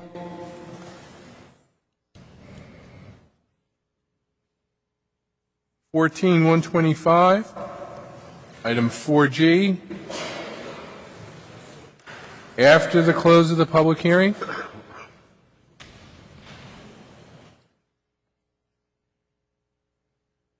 By Council President Lavaro, seconded by Councilman Ramchal. The table, Councilman Ramchal. Aye. Bajano. Aye. Yun. Aye. Osborne. Aye. Coleman. Aye. Rivera. Absolutely not. Waterman. Lavaro. So I'll just say, so a lot of good things in this ordinance, really a lot of good things. And all of the market managers who came up to speak, the idea of incubating businesses, Mod Cup, and great success stories and things like that, the streamlining of the permit processes, again, a lot of good things there. The problem, unfortunately, is that not all the stakeholders were at the table. That's what it comes down to.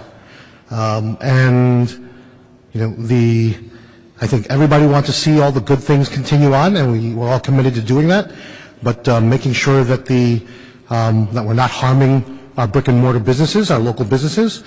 And while I would just add that I wouldn't see it as legislating to one district, because you see, or one neighborhood, because you see business districts, the SIDs from different parts of the city coming forward, and while they may not have the farmers market there now, it opens up the door. This would open up the door for that opportunity to happen, whether it be on Central Avenue or Journal Square, McGinley Square, and so forth. And so we want to make sure that those rules work for all those neighborhoods as well. With that being said, I'll say that, you know, when we table things, it typically doesn't often come back. Making a commitment, because I know it's important to all the market managers, and it's important to this entire council, that this will come back, and making sure it comes back at the November meeting, so that there'll be some amendments made to make this work for all the stakeholders. And I'm very confident that changes can be made to accommodate all the stakeholders involved in this. The last thing I'll just say is that, again, kind of involving the process, and I'll say this, you know, this is the second kind of ordinance that's come before the council that emanated regarding health issues and food issues and so forth. And the second time it's kind of not farmers markets. I believe the previous one was food trucks. And it got tabled there too, and we haven't seen that come back. And the reason is because one of the most important stakeholders in this process are the 9 people up here who have to vote on it. And those people, while we may not have a master's degree in public policy, we do have have a good sense of who the stakeholders are and what some of the needs of the community are and the needs of our businesses. So I hope there's a lesson learned here and a lesson delivered, and we will get this done, get it done right. But it's about bringing people together and working with the decision makers who ultimately have to make these decisions. I vote aye to table.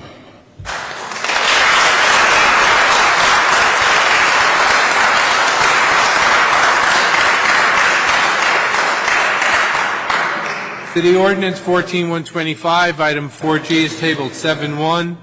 Councilman Rivera voting no, Councilperson Gajewski absent. If you're leaving, please leave quietly. Next item is 4H, City Ordinance 14-126, an ordinance supplementing Chapter 332, Vehicles and Traffic, Article 2, Traffic Regulations, Section 332-8, prohibited right turns on red signal of the Jersey City Code, amending the days and hours the right turn on red signal is prohibited at Canal Street and Grand Street and Monmouth Street, Grand Street and Douglas and Arthur Skinner Memorial Drive, formerly known as Jersey Avenue, Grand Street and Barrow Street, Grand Street and Marin Boulevard, and Grand Street and Washington Street to 8 a.m. and 4 p.m. school days, all approaches. This is a public hearing on the ordinance. Are there any members of the public wishing to be heard? Motion. Second. We have a motion by Councilperson Coleman, seconded by Councilperson Osborne. To close the public hearing, Councilperson Ramchal. Aye. Bajano. Yun. Aye. Osborne. Aye. Coleman. Aye. Rivera. Aye. Waterman. Council President. Aye. We have an 8-0 vote to close the public hearing. For final adoption, Councilperson Ramchal. Aye. Sorry, I just want for the record, I'm have a little virus, so I'm sorry. Aye. Hey, you gotta go home then. Don't spread out, what's the matter with you? Important votes to deliver. Councilman Bajano?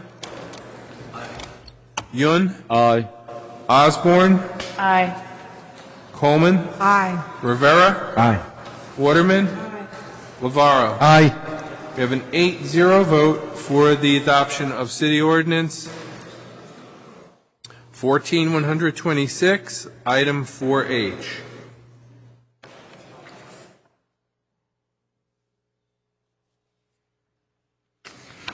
For I is City Ordinance 14-127. It's an ordinance supplementing Chapter 332, Vehicles and Traffic, Article 2, Traffic Regulations, amending Section 332-5, One-Way Streets of the Jersey City Code, repealing the one-way south on Cole Street from 10th Street to 12th Street. It's a public hearing on the ordinance. Are there any members of the public wishing to be heard? Motion. Second. We have a motion by Councilperson Rivera, seconded by Councilperson Ramchal. Close the public hearing. Councilperson Ramchal. Aye. Bajano. Yun. Aye. Osborne. Coleman. Aye. Rivera. Aye. Waterman. Lavaro. Aye. We have an 8-0 vote. Councilperson Gajewski absent. For final adoption of item 4I, City Ordinance 14-127. Councilperson Ramchal. Aye. Bajano. Yun. Aye. Osborne. Aye. Coleman. Aye. Rivera. Aye. Waterman. Aye. Lavaro. Aye. We have an 8-0 vote with Councilperson Gajewski absent for the final adoption of item 4I, City Ordinance 14-127. 4J, City Ordinance 128 is an ordinance to consent to, one, convey ownership of a project currently held solely by Grand LHN1 Urban Renewal LLC to include both KRE 18 Park Urban Renewal LLC and 18 Park Acquisition Urban Renewal LLC, and result in joint and several ownership of the project by all three entities, and 2, assumption by all of the three entities of the financial agreement and the long-term tax exemption. This is a public hearing on the ordinance. Are there any members of the public wishing to be heard? Motion. Second. We have a motion by Councilperson Osborne, seconded by the Council President. Close the public hearing. Councilman Ramchal? Aye. Bajiano? Aye. Yun? Aye. Osborne? Just real quick before This is to close. Oh, okay, aye. Coleman? Aye. Rivera? Aye. Aye. Waterman? President? Aye. 8-0 vote to close the public hearing. For final adoption of item 4J, City Ordinance 14128. Councilperson Ramchal. Aye. Bajiano? Aye. Yun? Aye. Osborne? I just have a quick question. Every time we see Park Avenue, I think there's several of us whose blood starts boiling because there's so many streets that are named the same, and it's just a real, true public safety risk. And we've talked about it multiple times.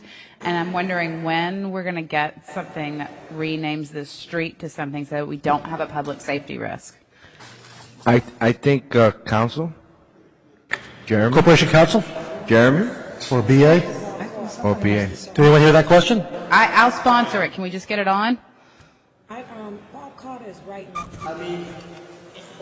It's a public safety issue. Is there any way we can have for the next caucus or council meeting? How about at the next council meeting? So that street right now is not actually under the city's purview. It's been vacated, so it's private. When the street comes, when they bring it back to the city, we can name it then, if you would like.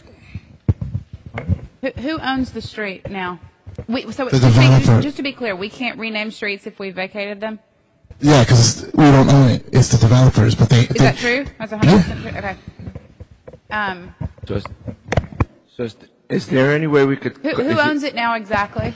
The developer. We can ask the developer to rename it if we would like. Somebody from the developer, representing the developer here? Here we go.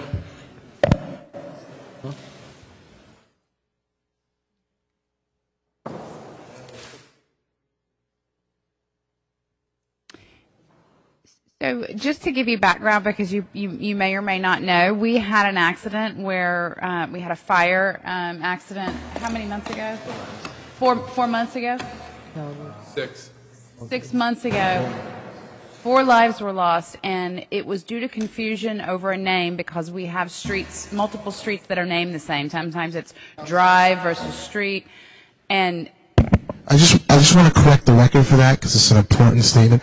That is, there was a confusion with the name, which did add to confusion, but that's not the reason why. a contributing factor. It's not the reason why anyone lost their lives. And it's very important that we reflect that correctly. It's a public safety risk when you have streets that are named basically the same thing in multiple areas of the city, and you have emergency service workers trying to get to them, right? So if we have a Park Drive and a Park Street in Jersey City, and they're all and a Park Avenue, and they're all across town, and if there's any confusion when someone from public safety is trying to get to a location in an emergency, it's a big deal. So, I mean, we would like that street name to be changed as soon as it's unvacated. We're going to change it, and I would just really recommend that y'all change it. It's a safety risk. Because most times people say, oh, accident at 18 Park, but they don't say Park Avenue or Park Drive or Park Street. They just say Park. And that's what happened in this instance. They said 118 Grand, and it's supposed to be Grant, and they didn't say Avenue or Street. That was the difference between those two names. So that's what we're asking, is for you to name it after yourselves, or whatever. We don't care. whatever. Just change it. It's a public safety issue. My name is David Kahn. I'm General Counsel for David Kahn, K-A-H-A-N. I'm General Counsel for Grand LHN 1, Urban Renewal. I'm not prepared. I respect the issue, obviously, and I'm not prepared to address that. I'm not the correct person to address that, but I certainly will bring it to the principal's attention tomorrow morning that there was an issue expressed, a concern expressed. I'll raise that tomorrow morning with them. Really appreciate that. Thank you. Thank you, I Thomas. vote aye. Thank you, guys. Thank you, gentlemen. Councilperson Coleman? Did I didn't vote? No. Oh, aye. You talk, though. Oh, that's what happened. Councilperson Rivera? Aye. Waterman? Oh, she stepped away. Away. Council President? Aye. All right, we have a 7-0 vote with council members Gajewski and Waterman absent. Council members, I believe, are we going to hold a public hearing on this ordinance, or? No. Well, table? Go right to the defeat. So, No, tabling it. I'm going to make a motion to table. well, again, it becomes another nullity, becomes just another Just make the motion to table. motion Okay. to table.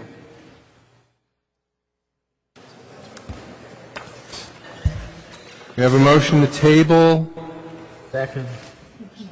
14-129, 4K,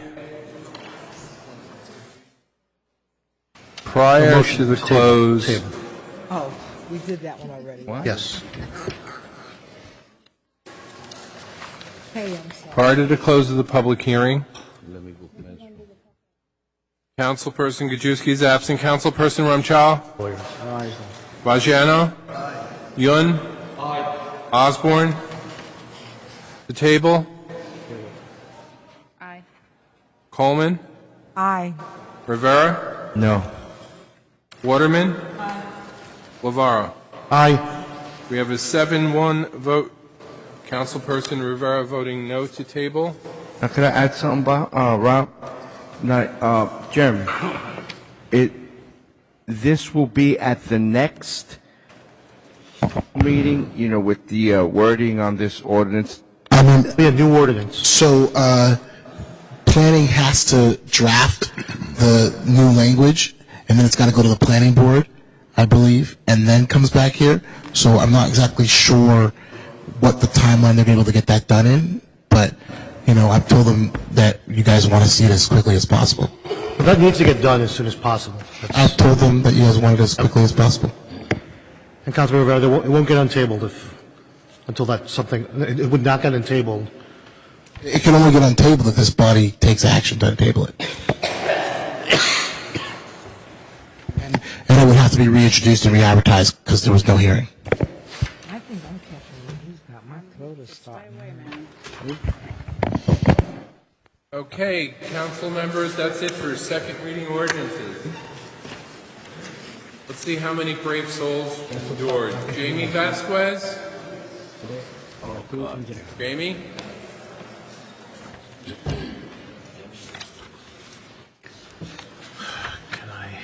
How many do we have here? Good evening. Good evening. It's been some time since I had the opportunity of sitting here for 4 or 5 hours listening to the council functions. Oh, do you want to vote? And I was going to give you a different prepared statement until this morning when I saw the front page of the Jersey Journal. Now, yesterday on the front page of the Jersey Journal, there was a picture of Hal Turner. I don't know if you know who Mr. Turner is or was, but Mr. Turner was the county resident racist. He had a radio program on the internet, and he was piped into the Nazi Party, the Ku Klux Klan, the skinheads, and others.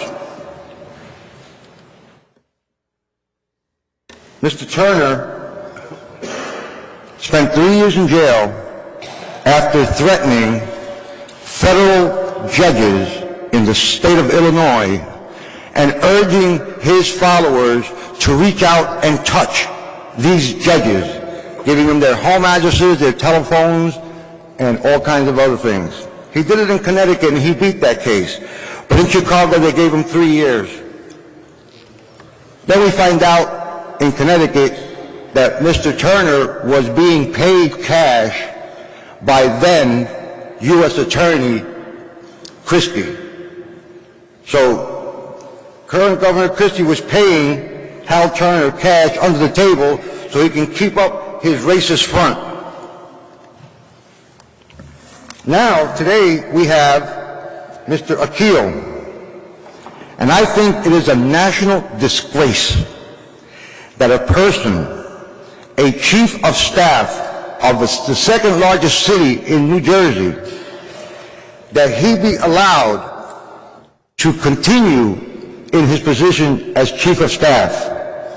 He should resign immediately. And if not, the mayor should fire him.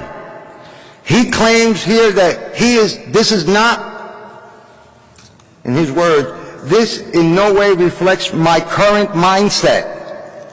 What does that mean? Current mindset? Will it change again in the future? Mr. Akil says all white people have a little Hitler inside of them. I'm a student of history, and I know that Adolf Hitler didn't appear on September the 1st, 1939. He was born of World War I, and from that point on, he did everything he could, not only to kill Jews, but anybody that wasn't part of their master race. And now we have Mr. Akil, who says these things, and nobody is going to say anything about it. Nobody's going to recognize what this man has done, what he has said, the disgrace that he has brought onto this city. We should all be ashamed. Mr. Akil should step aside immediately, or the mayor should have him removed. And if the mayor doesn't have him removed and lets him stay there for a couple more years, I heard a lot of people here tonight that I'm glad I came and I heard, because there's a lot of people out there who are going to be here 2, 3, 4, 5, 10 years from now, and they're going to be on your butts, or anybody else who sits up there and doesn't respond to the...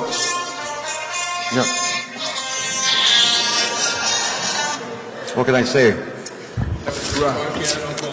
Yeah. Nonetheless, I think that it's really embarrassing for us. And if this gentleman stays, no, I'm sorry, he's not a gentleman.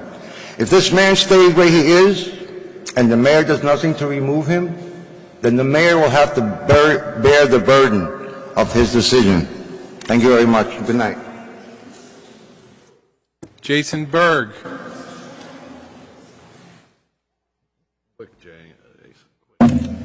Hello, I can do that. All right. You're making more sense now than ever. Keep going. That's right. I'm just a reflection of what you don't want to hear. The topic right now is the Greenville trash transfer. Now, years ago it was defeated, and now it's coming up to rise its ugly head again. Now, there's nothing great.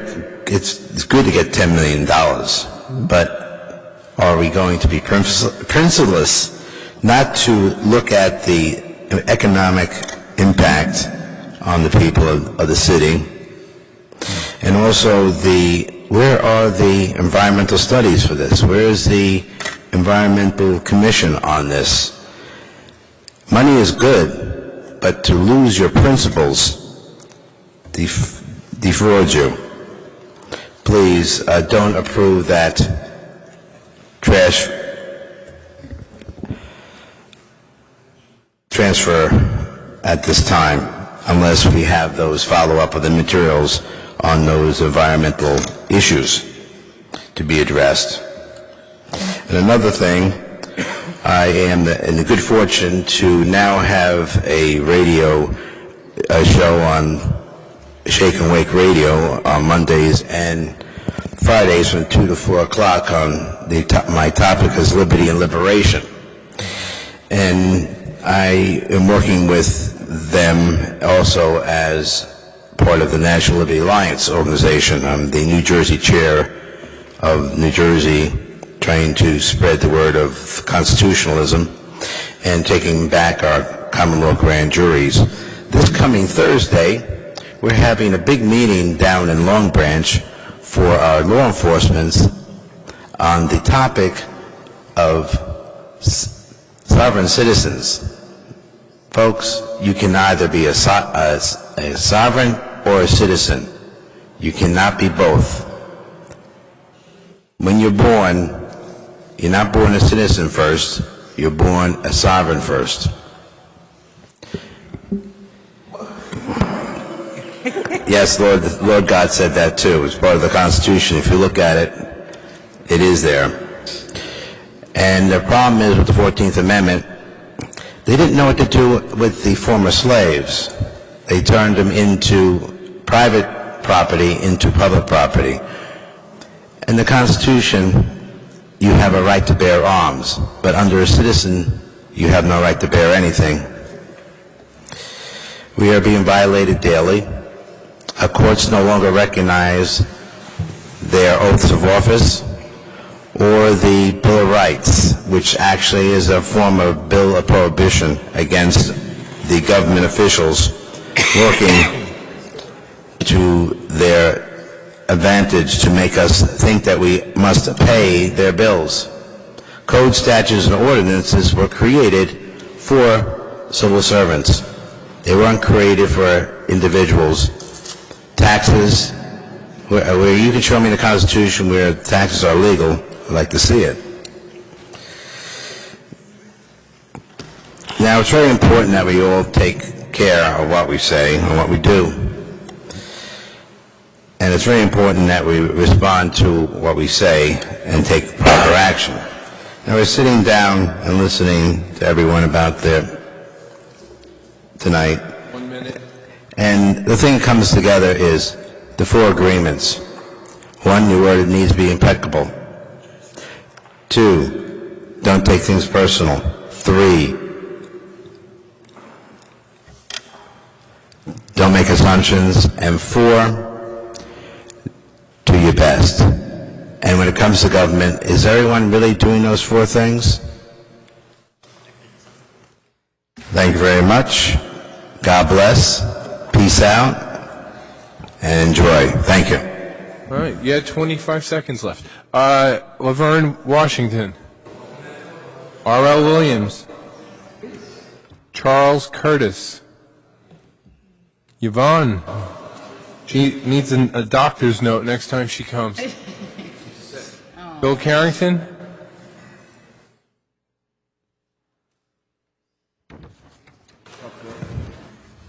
Good evening. I really came with a different mindset, but things made my thoughts change. I want to play the game by one set of rules. I'm asking for fair play and that people be consistent in their statements. If you're asking for the head of Muhammad Akil, then you should ask for the head of Elizabeth Kane. Her behavior was more preposterous than that. But for anybody like Jimmy Vasquez to come and say that Muhammad Akil could not make a mistake in making that statement, it is preposterous. Why? Because you know there is no, all people have everything. All black people don't eat the same thing, all Latinos don't do this, or no, all white people cannot have Hitler inside of them. So it was an error in judgment. I was back there, I was further back than he was. I was more radical than he was, and I said some worse things than that. I didn't mean them, but hey, it was said. And so to ask for his head, it is ridiculous and unreasonable. Why? Because see, you had some person like Jerry McKeon, an outright criminal, run Jersey City. You had a drunkard just left office, man, and got locked up while he was in office. That is an embarrassment to the city. And people voted for him the last time, and even this time again, that is an embarrassment. So if a man make a statement 25 years ago, you say that he cannot be reformed, I got a serious problem with that. And so tonight I'm asking for Elizabeth Kean Head. I'm asking for her to resign. I'm asking her to be fired. Just like they asked Jerome Caldwell to be fired and suspended for just giving a fly out. See, every time a black man make a mistake, he get punished for this. And everybody asks for a punishment when we make slight mistakes. And we have preposterous in behavior from all kinds of people, and it go unnoticed. Elizabeth Kean need to be suspended. Asking for and planning to make changes to create problems for the Caribbean Carnival and everybody else, any other organizations, and then being involved with New Jersey Eats. That is a conflict of interest, and that is also unethical. And if Jerome Caldwell can get suspended for being unethical, she should be suspended the same way. Enough said on that. I have an issue of constantly getting tickets when I have a license. I'm the only businessman. There's no white man, if you want to call that. There's no white man who have a license to sell food, constantly get tickets all the time for serving food. But this one was worse. So I sent a couple letters out, and I hope that some of y'all got them. I spoke to Director Shea, and he told me to send a letter to Richard Badiana. I haven't had a response from them. But this one is the worst I've ever seen. I had a license for my food cart. Everybody knows I have. Most of you should know. But let's say the police pretended he didn't know that I had a license. The license was on the cart. He took the license off, wrote the information from the license on a ticket. I took them upstairs in my office, showed them I had a license there since 1983, all kinds of license, and still get a ticket. I get cussed out, I got insulted. This went on for 55 minutes. And it was not just one officer, it was also the Sergeant Croce from the South District. He lived all the way in South District. Matter of fact, he called the West District and sent them there to look at the car. They said, yeah, there's the license in here, what's the problem? He came, he looked at the license, he asked all kind of questions, make stupid statements that if I was 16 as opposed to 61, I'm 61, so the numbers are a little different. You would get a different response. But that was really to provoke anger or provoke me to join to their nonsense. But I didn't do that. The game has changed these days. But what I'm saying is, I'm asking for 30 seconds. 30 seconds. That's all right. No, what are you doing? You cut my rhythm. All right. Yeah. Rhythm. What rhythm? It wasn't a rhythm. It's just a manner in which you did it. Just threw my thought pattern off. But anyway, all right. Let me change the whole scope. I'm asking that Officer Hennessy, who was involved in shooting one of my workers in 2011, he bragged about it. He said there's a lawsuit for $5 million against him. He was there cussing me out. So I say that he is a threat to the city of Jersey City. I'm asking that Officer Hennessy be fired or suspended. I'm asking that the Sergeant, just keep 30 seconds. 30 seconds. You got your point. Sergeant Croce be started with that. You should have started with that point. No, it was a burning. I want fair play in Jersey City when they're firing people. So if you ask Muhammad Ali, Elizabeth Kean or Ellis Nanton. Is Ellis Nanton here? Because Phil is done. Venus Smith.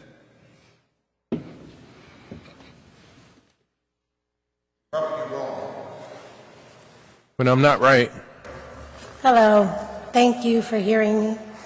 I live in Ward F, and I'd like to speak on how the violence is escalating tremendously in our community. I love my community. I love my neighbors. Our neighbors have been there 50 years plus. They own their own homes.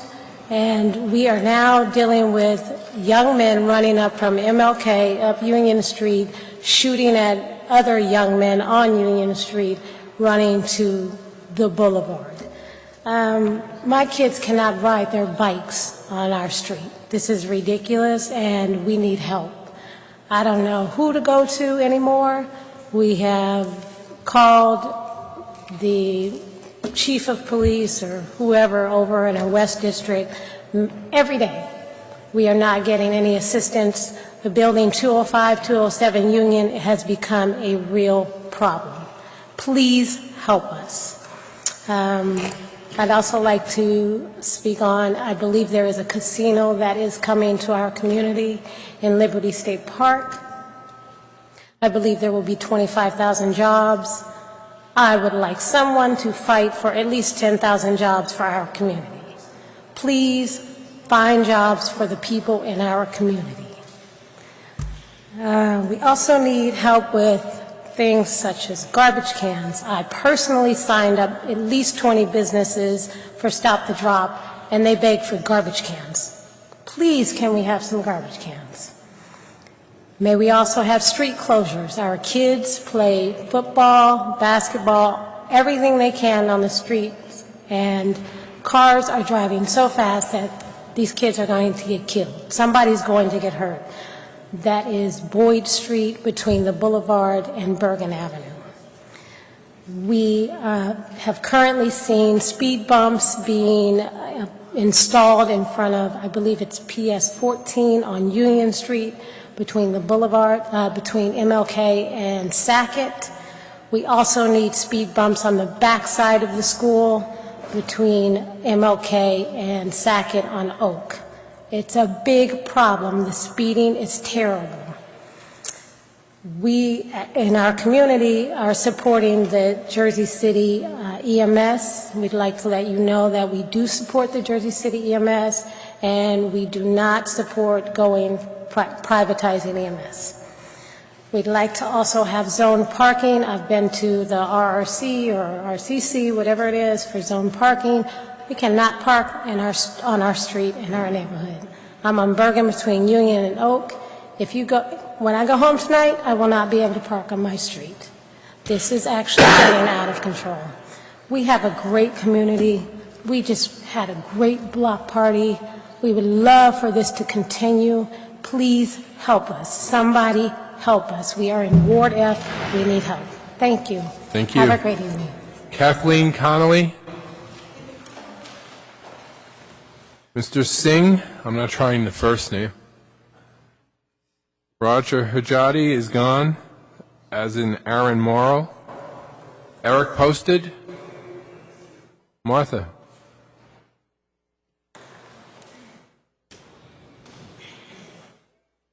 Unfortunately, I'm still here.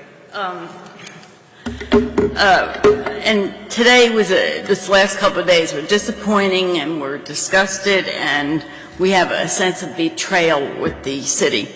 We're here, when I say we, it's primarily people from the South Greenville Neighborhood Association. We're here because of the resolution 14.675 that refers to an agreement between Jersey City and a company, IESI, regarding the garbage transfer facility in Greenville. A number of the members were here tonight. Not everybody stayed, but we do have a few, because there are significant problems with this. First, this was introduced on Monday and then rushed to get a vote through today without proper vetting or community knowledge of what was going on. Further troubling is that our Ward A councilman from Greenville is out of town and can't be here.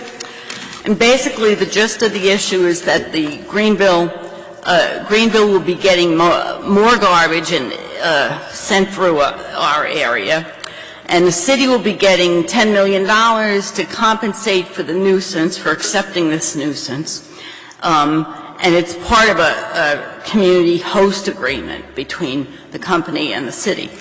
Well, the city has decided that they'll take the $10 million and use it to build a trophy park in the Heights. And I don't have any problem with the Heights, and I think the park idea is good.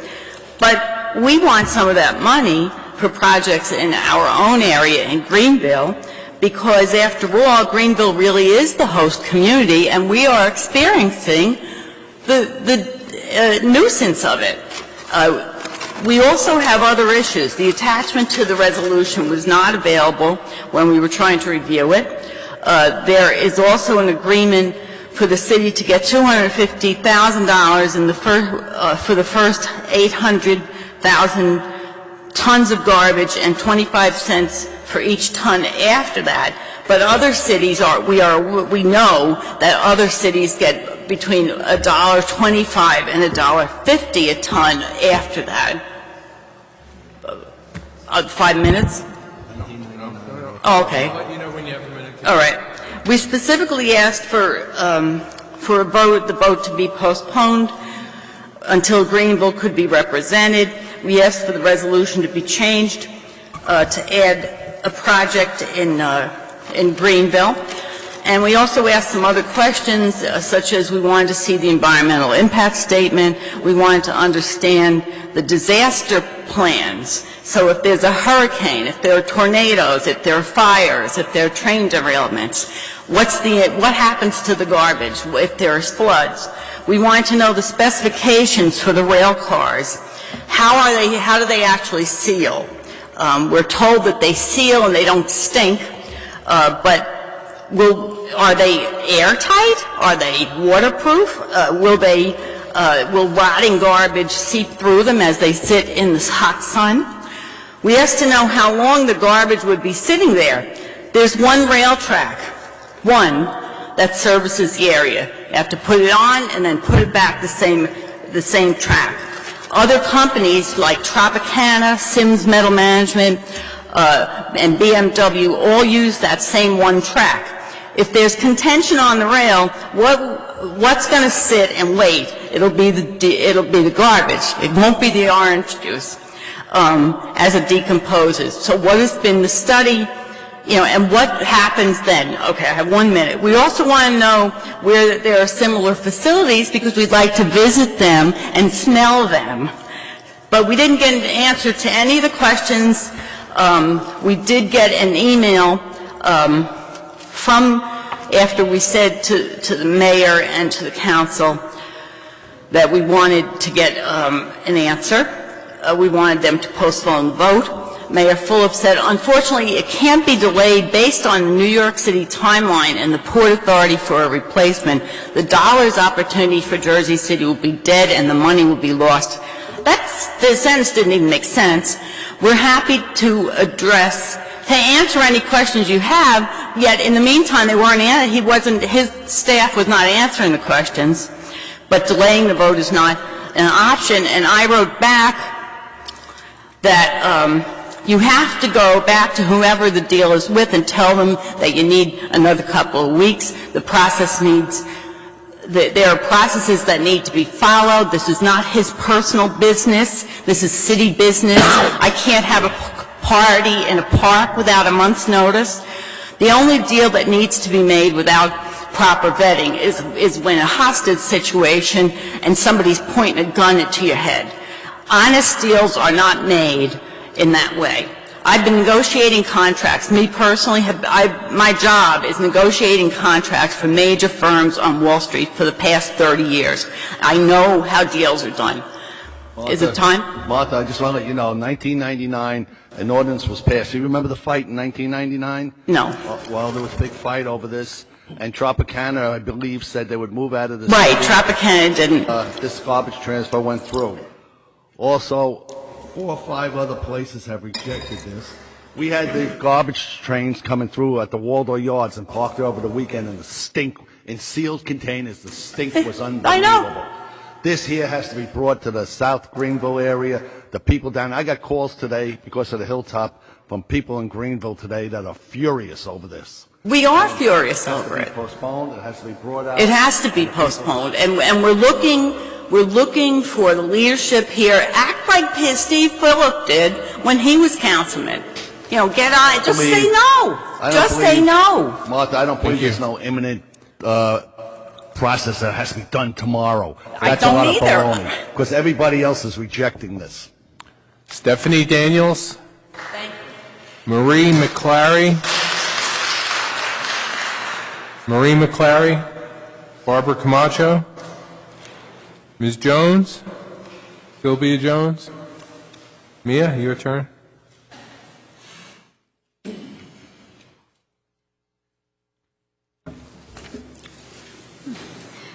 Good evening. Good evening for... I know I'm all right. Mia Skanga. I want to talk first about Resolution 14.675. The points I want to make is that I got an email about this about 2 days ago, and I thought, I wonder if Tropicana knows about that. Because I remember during the Schindler administration when this came up, they said they were going to pull out. They had 200 and some blue-collar jobs, and that pretty much killed it. So I went onto the web, I Googled, and I got through security, and they put me through to the plant manager, and I left him a voicemail last night. So this afternoon, I got a phone call from an Anthony Costa, and he said, we're really upset here. We know nothing about this. So he said to me, what do? I said, well, you better go down to the mayor's office real quick and tell him that you want a postponement of this resolution because it's up for a vote. And he said, I can't believe that no one came back to us and told us about this. So you may be potentially destroying 200 blue-collar jobs here. And let's face it, city government, I've been here a long time. I've seen them destroy jobs left and right. So there are more implications here, and not to have the major parties noticed about something as significant as a waste transfer station is despicable. It's absolutely despicable. And as for the $10 million,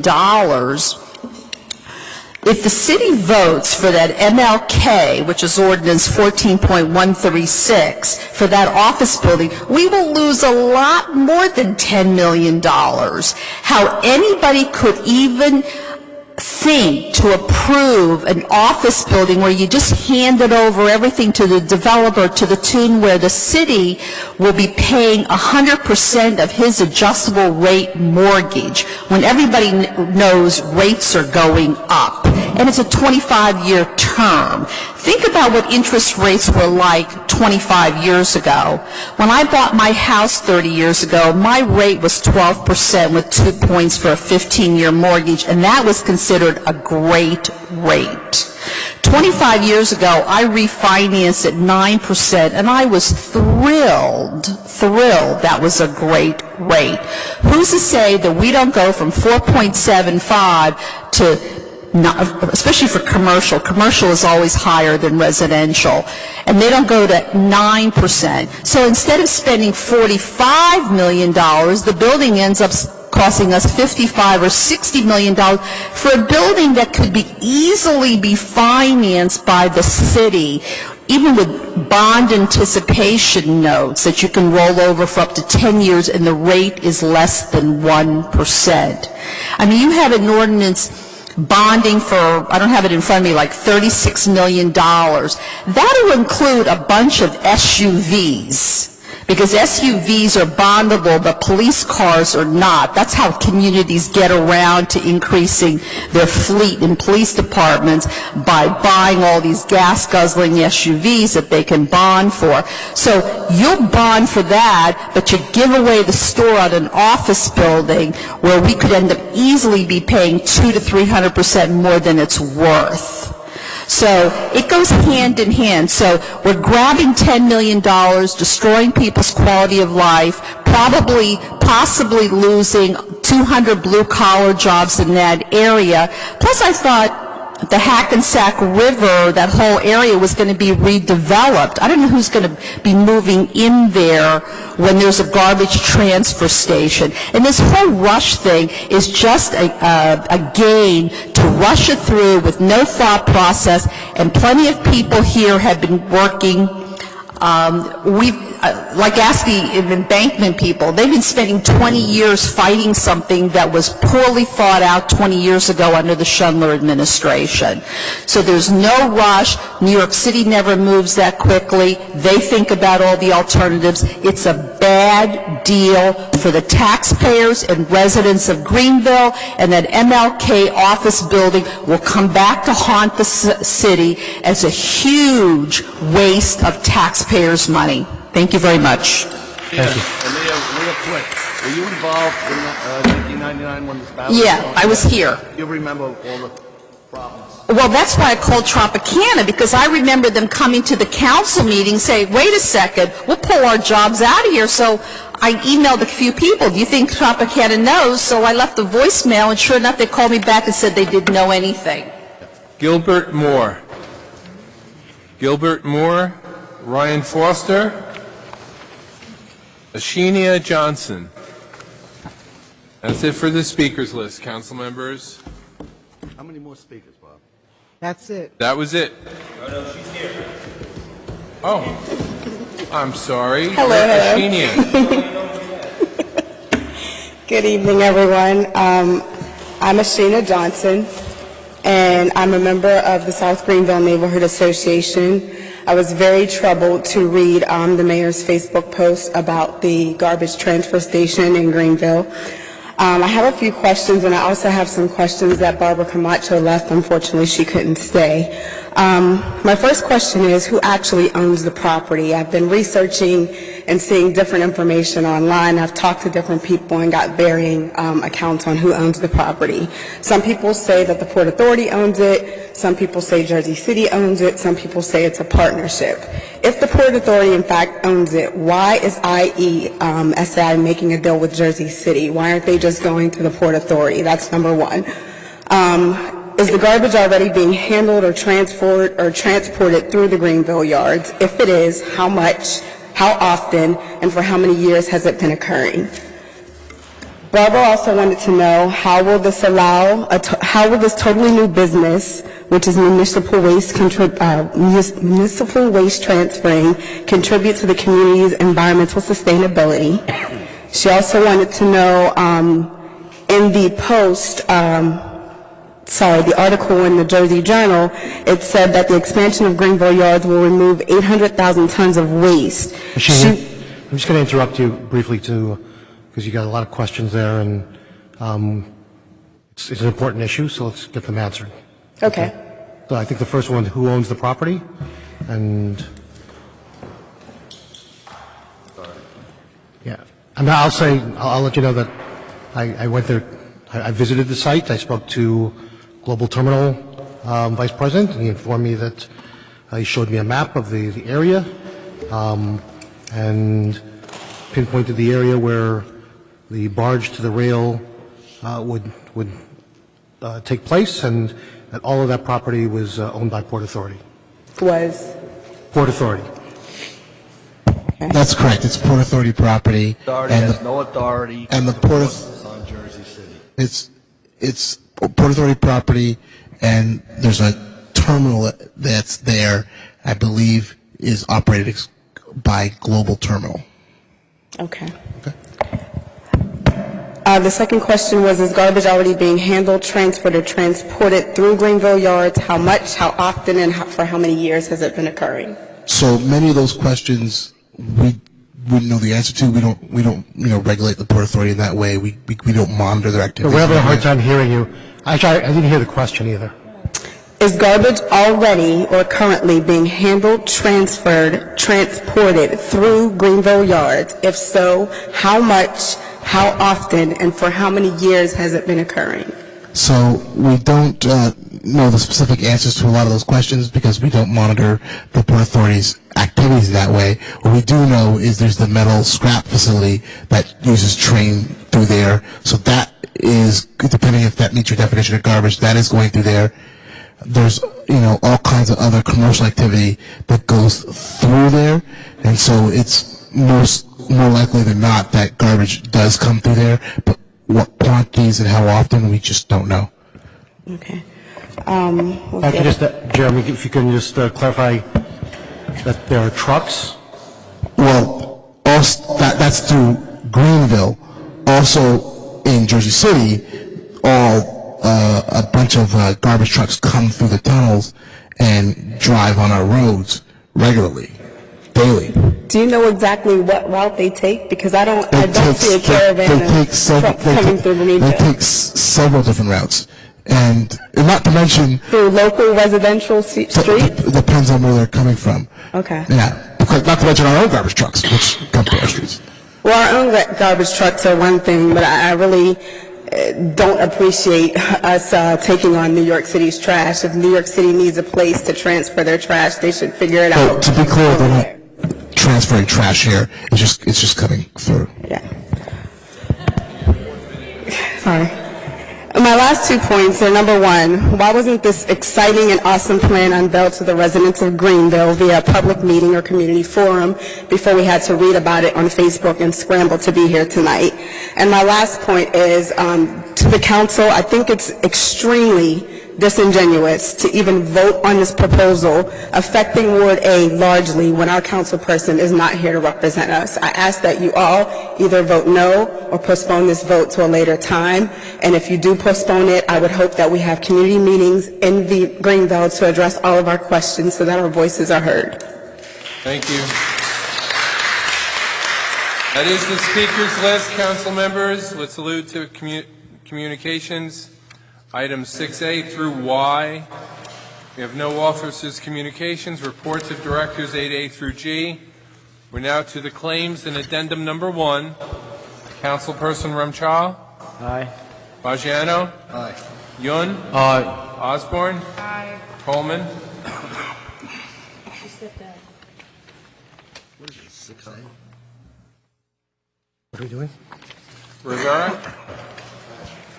Waterman? Navarro. I'm sorry, what are we voting on? Claims and addendum number 1. Give me a second here.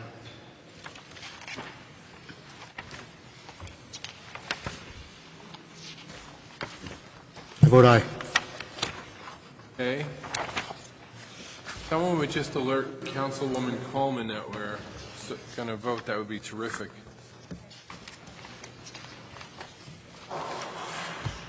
Okay, we have approved the claims in addendum number 1, 7-0. Absent councilpersons Gajewski and Coleman. We're to resolutions 10A through 10L. Councilperson Ramchal. Aye. Bajiano. Aye. Yun. Which one? No. 10A through L. I say 10, what do they call it? 10D. I say no, and the rest of say aye.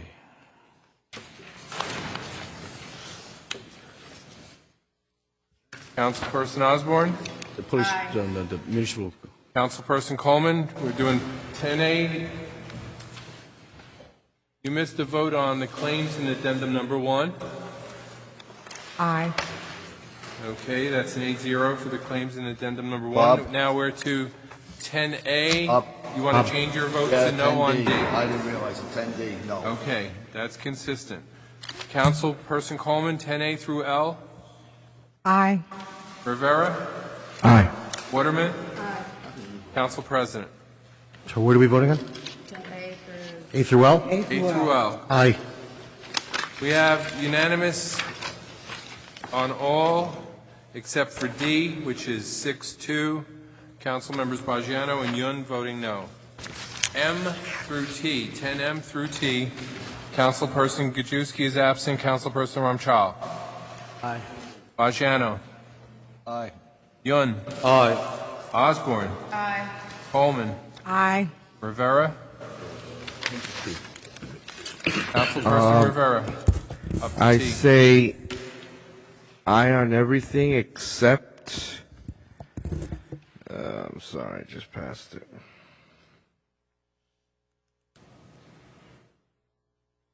Aye on everything except. Sorry, just passed it. Aye on everything except O. Voting no on O. Councilperson Waterman. Aye. Council President. Aye. We have a 7-1 on 10-0. That's a no vote by Councilperson Rivera. Councilperson Gajewski absent.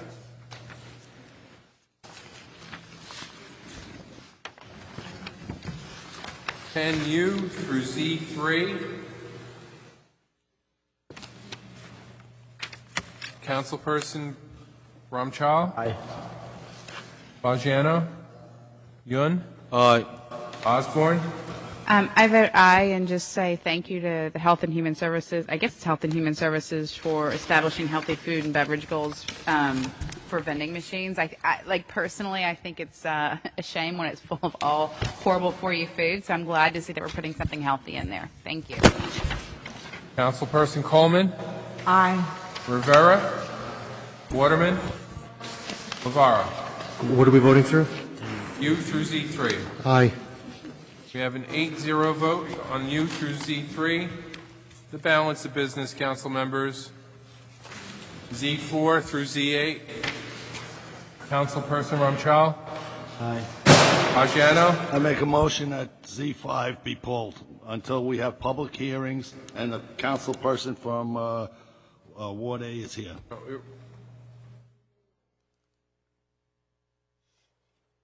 Can a motion be made to pull? Second, there's no second to the motion, council. Second.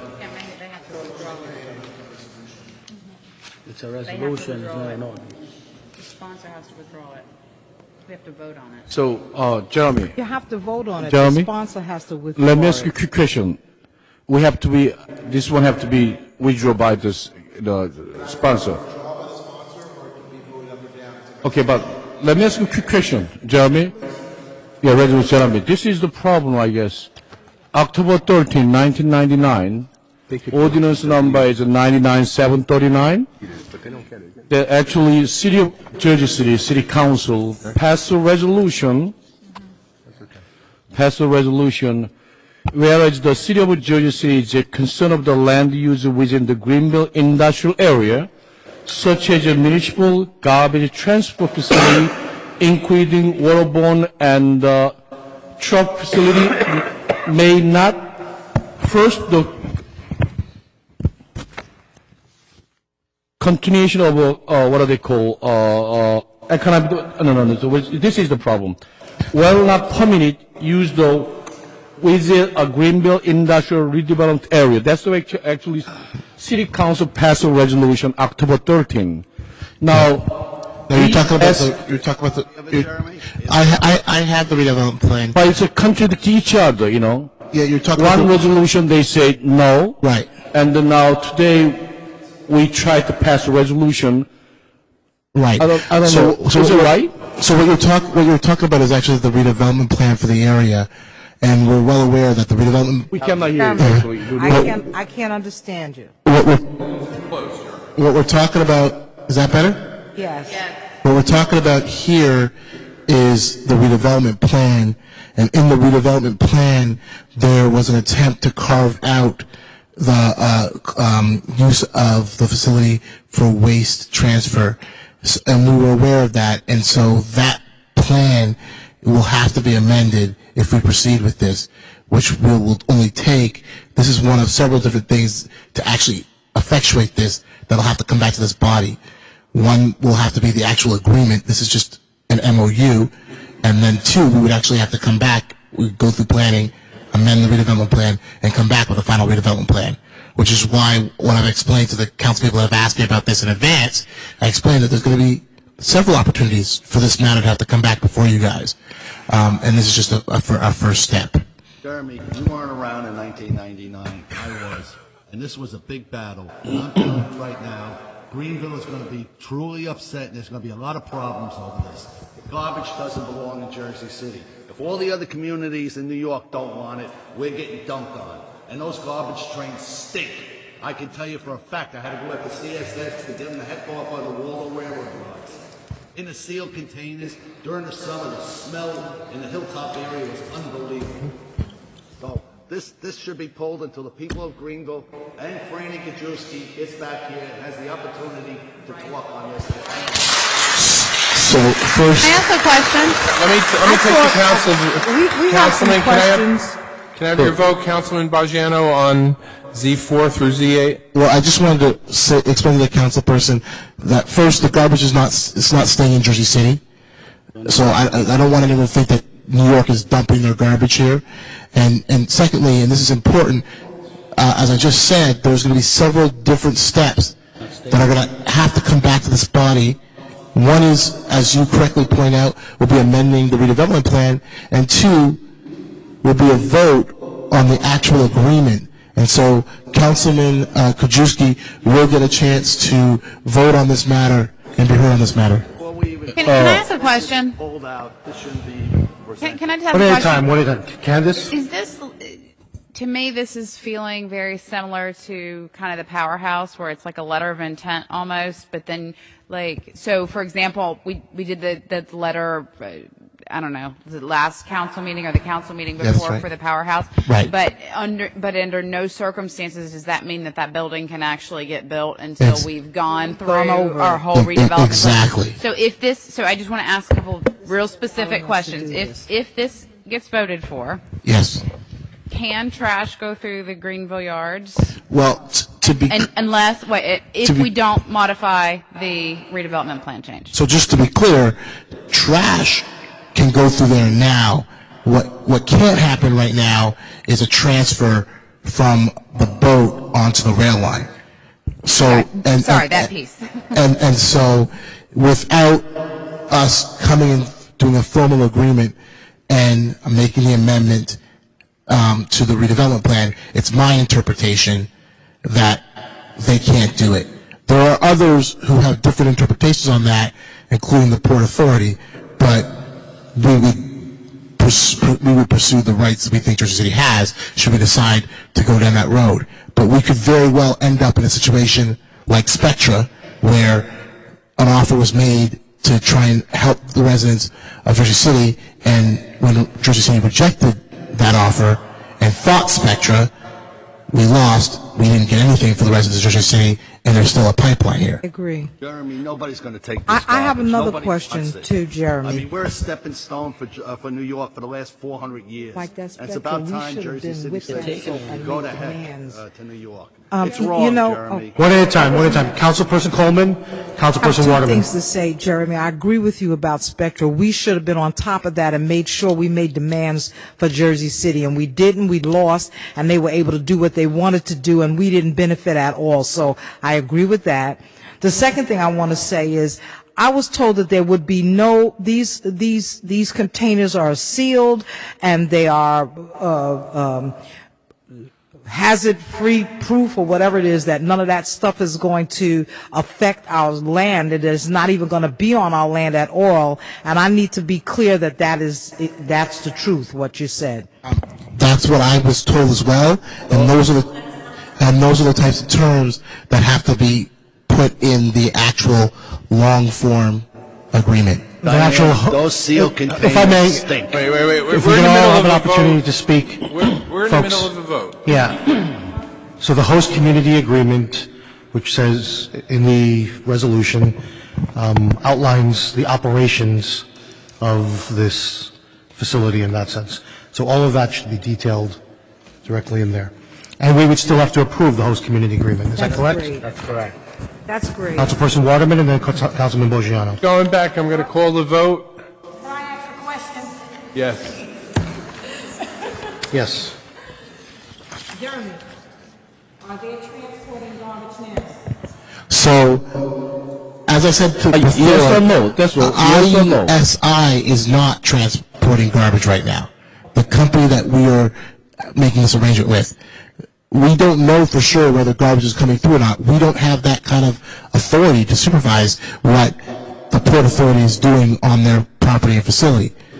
But given the commercial activity that's going on there, it's more likely than not that some garbage is going through there now. But we know for a fact that truck garbage is coming through Jersey City every day. And if we change, all kinds of garbage is coming through. But if we change and allow the garbage to come in by boat and by train, that takes those trucks off our streets. Jeremy, where they come through, they're supposed to come through the Holland Tunnel. I'll be honest with you. I've seen one truck in the last year. Okay. Nobody wants this garbage transfer. Long Island, Brooklyn, I think Staten Island, they all told New York City to go to hell.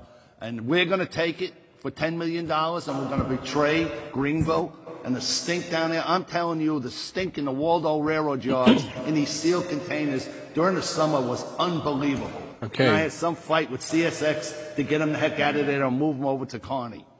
Councilman Bajano, I'll ask you for your vote, sir. No. No on Z5. Your vote on the others? Yes.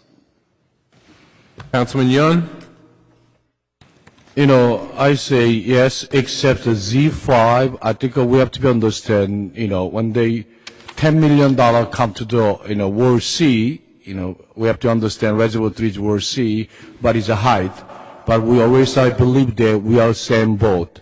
When I heard that a lot of people that smells really stinks, you know, I don't want we sell our public health by $10 million. I think people should be careful. But also, the other hand, I like to know more likely Councilman Frank is not here without is a representative Ward A. Without him, we decide yes or no. It's not fair to him, you know. So I say no, Z5. Okay, Councilperson Osborne. I say aye, and I think that there will be public hearing, and when we vote on the redevelopment plan changes and when we vote on the actual agreement, and I think that's the appropriate time to handle. Yep. Councilperson Coleman. I agree. I don't think that we should lock ourselves in to an agreement that we don't have any power over, or lose the agreement either. I think what we're doing right now is voting to be able to negotiate how we want it to happen and when we want it to happen. I don't think this is signing a deal. That deal can't be signed until it comes back and it goes through the community and it goes through the council and it goes through legal. So I'm going to vote aye so that we can move forward to not to a formal agreement. So I vote aye. Councilman Rivera. Bob, let me ask you a question in reference to these $10 million. Is there a way that we could, like, when we got the resolution, it said $10 million is going to go to the reservoir. Is there any way that we could get like the 250, I think it's $250,000 that gets earmarked to go to, let's say, you know, that this project is coming out of Greenville.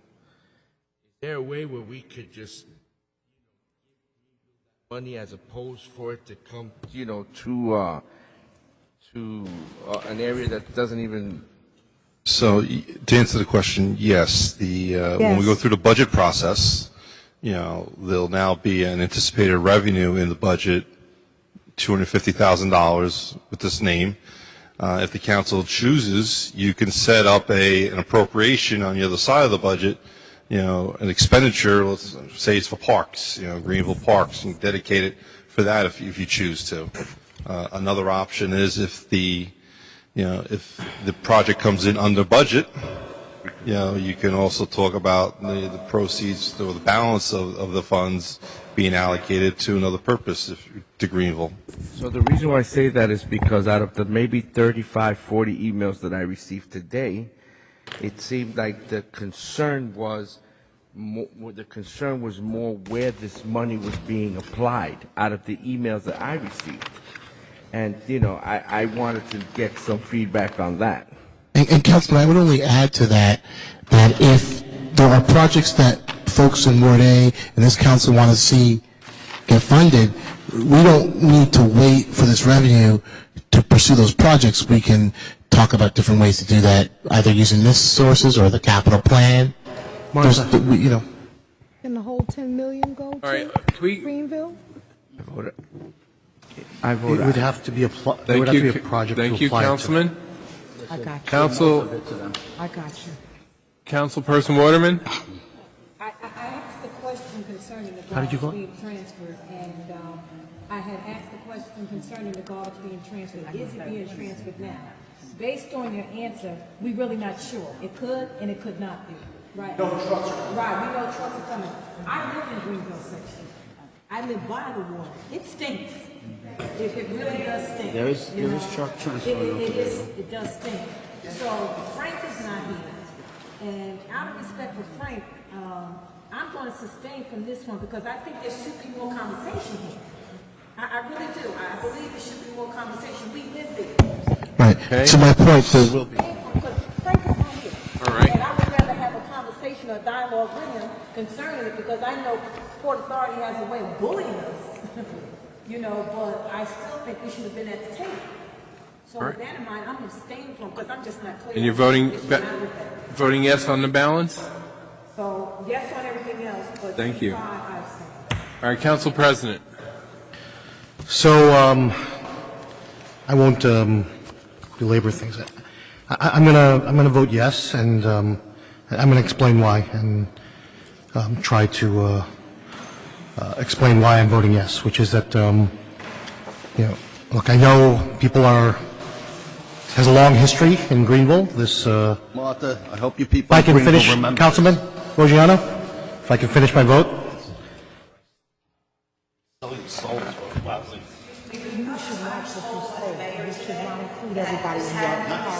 Folks,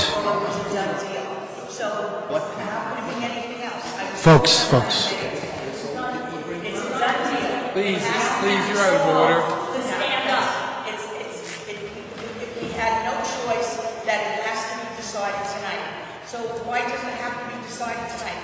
All we have. That's not fair to us as people of Greenville. I was told that in an email from the mayor today. That's not fair to us. That we had no talk about this, nothing. It's right across the street from people's houses on the housing in Jersey City where Kerry's Woods is, Merritt Street. This is right across the street from our houses where these trains are going to go by. And I was, what are we supposed to think when the mayor says to me today that that's it? You know, this has to be decided tonight or everything's off, the deal's over. So how can we believe that it's not over tonight? He's telling us it is. He told me that there's no other option here. We can ask questions, but there's no other option. It has to be decided tonight. So by you saying yes, none of our questions have been answered, and our councilman hasn't even been here, and we were never even told about it like this. Why were we kept in the dark for so long? Like, don't we have a right, I'm a homeowner, to know that this is what's going on? This has to stop. We need to know that. This has to stop. Council President, So I'll just you conclude your vote so we can conclude yes, this meeting? but I would like to make remarks. Okay. So the opportunity that you were speaking of, that the mayor alluded to, with regard to the urgency of having to, it's real. So I know from talking to the administration that there's a short window here to actually be in play for some of the funding that's available for this particular MOU. What I will say is that the ability to acquire that, if we want that opportunity, we need to have this vote go through. So there's an agreement to vote on. I'm not going to say that's the, once an MOU is established, I'm not going to lie about it. Once an MOU is established, it's generally the intention of the governing body to move forward with it and to memorialize an agreement. But there is the redevelopment plan as well, so there are different stages here. But the short window that's here available right now, I know is short. And look, I know how this looks. And I think most of the people on the council here know how it looks as well. Is that the idea that that something was introduced very late in the game, and the Ward 8 councilman isn't here, and to chalk it up to coincidence. I mean, look, I looked into this very closely to say, tell me why this is urgent and what's going on here. And so there's this pot of funding potentially that's available that if we don't take advantage of it now, it's going to be lost. That opportunity will be lost if we don't actually go through this with this MOU. So The other issue about whether or not this could continue to go on, whether we do this or not, whether the City of New York and the Port Authority could move garbage through Jersey City is real. It's very, there's not a definitive answer on that, but it's, as with the Spectra situation, it is at best questionable. At best, questionable whether we would be able to prevent a Port Authority who owns all the land. And I did my due diligence and went out to the site, spoke to the folks at Global Terminal, went through to see which properties they own, which one do the Port Authority owns, and it's real. I mean, I wish we had better options around this. I think everybody does. And, you know, the other thing I would add is, as just following up on Councilman Rivera, the idea that Greenville get some relief for taking on this situation. I think almost everyone agrees that that's something that should be done. Reiterate that Port Authority owns the land. Can you? Yes, the Port Authority owns the land. Clear that they own the land And already. the port by which it will come through and then connect to from a barge to a rail, not light rail, to a rail. And it's literally like a barge that would float in onto the rail. I was informed, and that once it's on the rail, it moves and ships on out. This provides no solace for you, I know, and we I have no good news to say in that regard, other than to say, I know Ms. Larkins also asked that they have a voice at the table if there's a community host agreement to discuss what's going to be there. I will tell you that this council will be with the administration, and we will take your views, and we will be in communication with you to make sure that those views are expressed in making sure that community host agreement and how the operations run there, that those concerns are addressed. And if they're not, then look, we have another bite at the apple with regard to voting on it. It's not normal that you would vote against an agreement with an MOU, but if the operations are detrimental to the folks of Jersey City, I don't think anybody here would want to vote for it. Okay, so again, it provides you no solace, ma'am. You voted aye? And I vote aye on all. D5 is approved, 5-1. Voting no, council members Bajano and Yun, abstaining councilperson Waterman. To adjourn this meeting Motion at 11:27. We have a motion by councilperson Coleman, seconded by Councilperson Ramchal. councilperson Ramchal. Wait, let's not all leave, please. Councilman Gajewski is absent, as is Councilman Bajano. Are he left? Everyone else say good night. We are now out of here and adjourned.